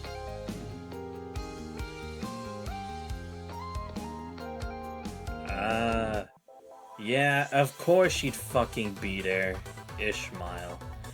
Right, because again, it connects to the bridge, right? The bridge of dreams. Everyone putting the crowd on her? I know. It truly is the weight of a crown. Song though, Kuroge really wants to hurt it. No, seriously, they go with bangers. Like, look, we've had some bangers in Honkai Impact 3rd Part 1 story. Like with what was it? With Kiana Hersher of Flame Scion, with Himiko's fight against corrupted Kiana, the battle between Kiana and Mei, the 13 Flame Chasers finale act, and then Kiana's farewell tour. Is like those were also bangers, but here they always have bangers, bro. Always have bangers. But yeah, this truly is the weight of a crown. Holy shit. I see Vonnegut. I see his mouthpiece here. Motherfucker. Is this gonna connect to how Aizen got any information about this? And is this other person here Ishmael, or is this supposed to be someone else? I don't know. But yeah, it's like Ishmael was gonna have to be a part of this, right? Because again, this is like, it's technically going against the rules of them, kind of. But it's like, how much are they really being observed, and how much will it really have a consequence? But goddamn, Kuro Games, you guys are just insane.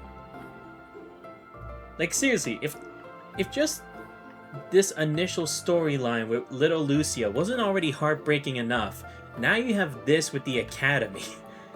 And also this moment with the Commandant and Lucia, like, motherfucker, you guys love just like dangling that in front of us and being like, nope, not happening yet. Fuck you. You'll probably get that at the very, very, very, very, very, very end of Punching Grey Raven, whenever that happens in probably like 30 years. But fuck, is this a great story. Like I said, if I didn't already go through all the emotional, like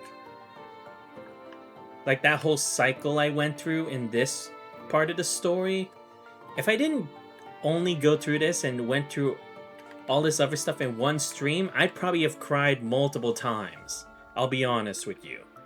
If I had done all of both parts of those histories, or both those worlds in one stream, it would have been an entire stream of crying. I'll be perfectly honest, I would have cried the whole time.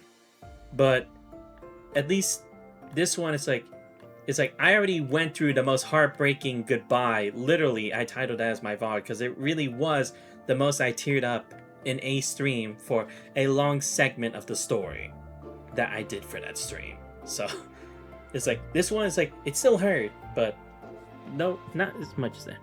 Someone wanted this game to last more than 10 years like HI3. No, they definitely did. And I mean, to be fair, they're doing a banger of a job. Like when it comes to story, collabs, the way to fight the different bosses, everything, like there's practically nothing wrong with this game. But alright, I think that's gonna be the end of the stream because I think I've done a good amount, and it's 5 hours? I meant to only do like 7 parts of this and it took me 5 hours? The last one was 4! God damn it! But hey, like I said, I love this chapter. They just keep doing better and better and better. And I love how we made the callbacks to how the Omega Core has evolved to this point, right? Because that was the difference. In the original bad ending history, we didn't have time to practice using the Omega Core or to see what it can do at full capacity or like at 100%, right? But like she said, with Vera, with her Gravor frame, with Bianca's new frame, like I said, Nanami Star Trail frame, Liv's Limpidity frame, and the others too, it's like, it all finally comes down to like now this is Lucia's moment. She finally sees where the peak of her strength could be if she takes the chance. And now she knows this is the chance. And again, I love how finally, we're calling back to the failed history, right? Because we teased it. They teased us for so long that we were gonna connect back to it eventually, right? That failed timeline that ended with Shaper's Ripples, we were gonna call back to it eventually. I mean, obviously it wasn't gonna be soon, but finally, it's all come full circle. Now, the main people a part of that know the truth, right? Because that was kind of what this, what was it? What chapter was it? I think it was like chapter 35 or something. It was like we were recapping, and then Lee kind of got to see like a bit more of his stuff, but he didn't have to go through as much of the stuff with the Hetero Tower and Dreams Rewound, right? That was kind of the thing. Look, full use of alternate universe. They really do. But anyway, like I was saying, it's like it calls back to all of that. And that's what I love too. When it comes to subjects that's like, you know that there's more meaning to it, and that clearly we only are really learning surface level, you really start to learn that you really only did learn stuff in surface level. Like the stuff about the Hetero Tower, Ishmael's role and everything, the potential of universes and timelines and histories, that they're more bound than just the existence of the Hetero Tower, the Void, all of that. It's like we thought we knew everything about it, but again, it's like we only know the surface. And even though you learn more about it, the problem that some games do have, I'm not gonna say what they are because honestly it's like I couldn't remember even if I wanted to, but you know there are definitely some games where when it comes to the logic behind some of the things, or when they explain some things, they're like, wait, but doesn't that contradict how it was in the alternate universe? Because like technically wouldn't they be bound by most of the general same rules or aspects or requirements or qualifications or details, etc., right? It would tie back in some way to it and be like, wouldn't that be a contradiction in the generalization of that thing? But they don't make that mistake here. They go full throttle with it in that, yes, it was, but that was just only a fragment of it. And here's how it's a fragment of it, but you get more of a bigger sample size later on, and this is the better understanding you get from it. And it's like, oh, okay. So it's like, I can accept that because it does follow everything we learned. And again, like I said, what they also do a good job in is like these floating records, because it's like they seem like side stories, but they really do connect in some way to like the main story, whether it just be a callback to a character, an idea or principle. It just always makes its way back to the main story, and I love it. Because again, they always do a great job of like trying to sneak that in, but it's like it's not really sneaking it in if it's vital. But damn, 5 hours, and I'm still not done. But we are a little over 3/4, so the next stream I do for PGR will be the finale of Homecoming Voyage. But god damn, can I just say, once again, one of the best chapters in the story. Like, if I had to tie it with like main chapter stories, it definitely goes in like, well, it's automatically in top 10. Top 5? I'd have to really think about that. I'd probably have to do like a tier list at some point. And I'll probably wait till I hit 50, and then maybe people will have all 50 categories or something, and then I do that. If anything, I'd say it's probably similar to like a Hyperreal Lee, because there was the tension, there was the drama, there was the realization, there was the shock factor, and everything. And the boss fight. Well, I mean, again, it also depends on like how this final boss fight is, because Lee against like evolved Ishmael was a crazy fight, but I don't know what it would be for here, but I still think it would be pretty cool. But seriously, this whole thing, I love how it still connects like Lucia, Alpha, and the Commandant. Like, it was always gonna be a thing regardless. I love it. Like, true canonical relationship, but never actually an established relationship. It's like that thing with Natsu and Lucy, right? Because apparently, if I remember right, on a tweet, because I think I saw Chibi Reviews make a video that's like, the Nalu relationship is now officially canon, supposedly. So it's like, congrats. They finally deserve to finally have that, like, solidified. But it's like, come on, when's that gonna be the same term for the commander and Lucia? But I mean, to be fair, there are potential other waifus in this story, and a lot of great female characters here. So it's like, it'd be hard to do that because it's like there are just so many amazing characters here. But damn, like I said, through and through, this chapter's been crazy. The whole thing with Vanessa and FOS, then the commandant, and learning about another Lucia from another world, and then how it connects to Alpha/Lucia and Lucia as well. It's like, what the hell? There's just mind fucks off the wazoo. But like I said, I'll try to figure out when I can do the finale for this. Like I said, I'll be fully free of work from Thursday to Saturday. So either Thursday or Friday, I'll probably stream the finale of this because I want to take the time for this. And let's be honest, it's probably gonna also be 4 or 5 hours. Let's be perfectly honest here, because I'm not saying it's too long. If anything, I think they're doing a good job of it, because like I said, you do need all these pieces to kind of come together.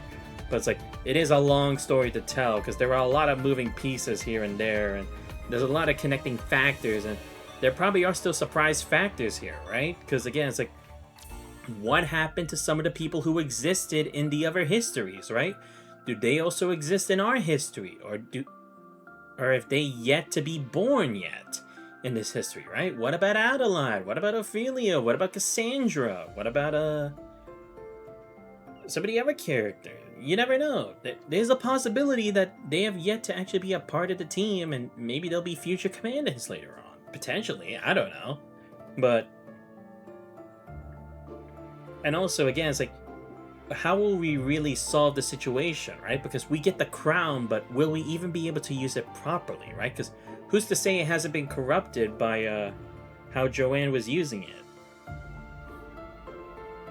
And it's like, even if we get back, is the problem really solved? And again, we know that in the end, Joanne was trying to use Aisling, but come on, let's be honest. Aisling definitely has a backup plan, or she definitely had a hidden agenda that comes from these events happening. I don't know what it is, but there probably is something. And again, it's like, how and or why did Vonnegut give Aisling this information about a surprise in the tower being Joanne? Like, how did that come about? Will we learn about that at some point? I'm assuming that's maybe what this is going to be, considering we're seeing Vonnegut pictured here. And again, it's like, is this person pictured here Lucia, or is it someone else that we've seen from the story, but I just can't tell who it is? I don't know, but like I said, it's interesting. The story is definitely reaching the climax now, and I just gotta say, all the characters are really shining here. Seriously, they're not leaving a single character out, and everyone's getting their own peak moments in the story, and I love it. Even all these other side characters, like, fuck, it's crazy. It's real. This chapter would definitely be described as an emotional roller coaster, but an amazing emotional roller coaster, might I say.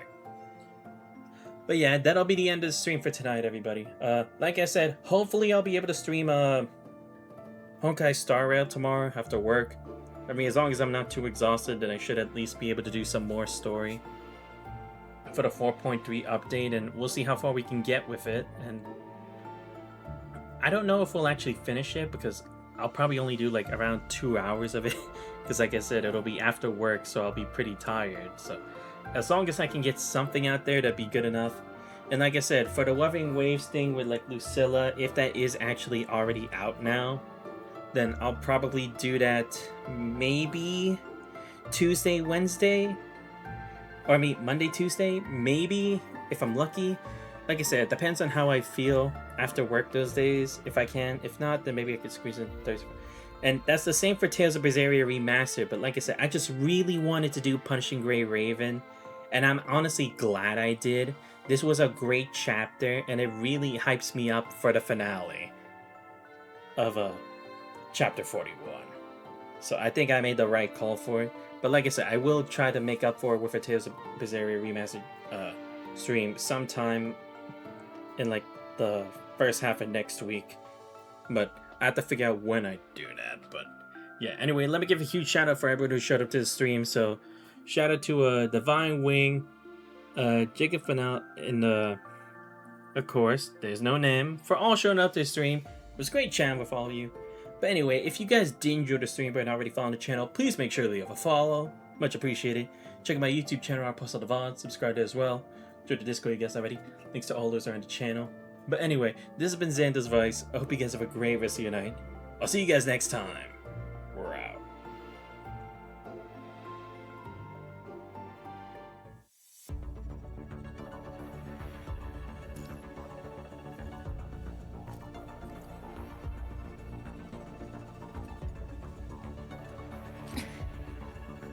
あなたの任務量は基準値を超えているわ。代わりに任務対象を処理したり、これをダウンさせてもいいけれど、どちらも嫌ならその手の端末をすぐ置いて休むことね。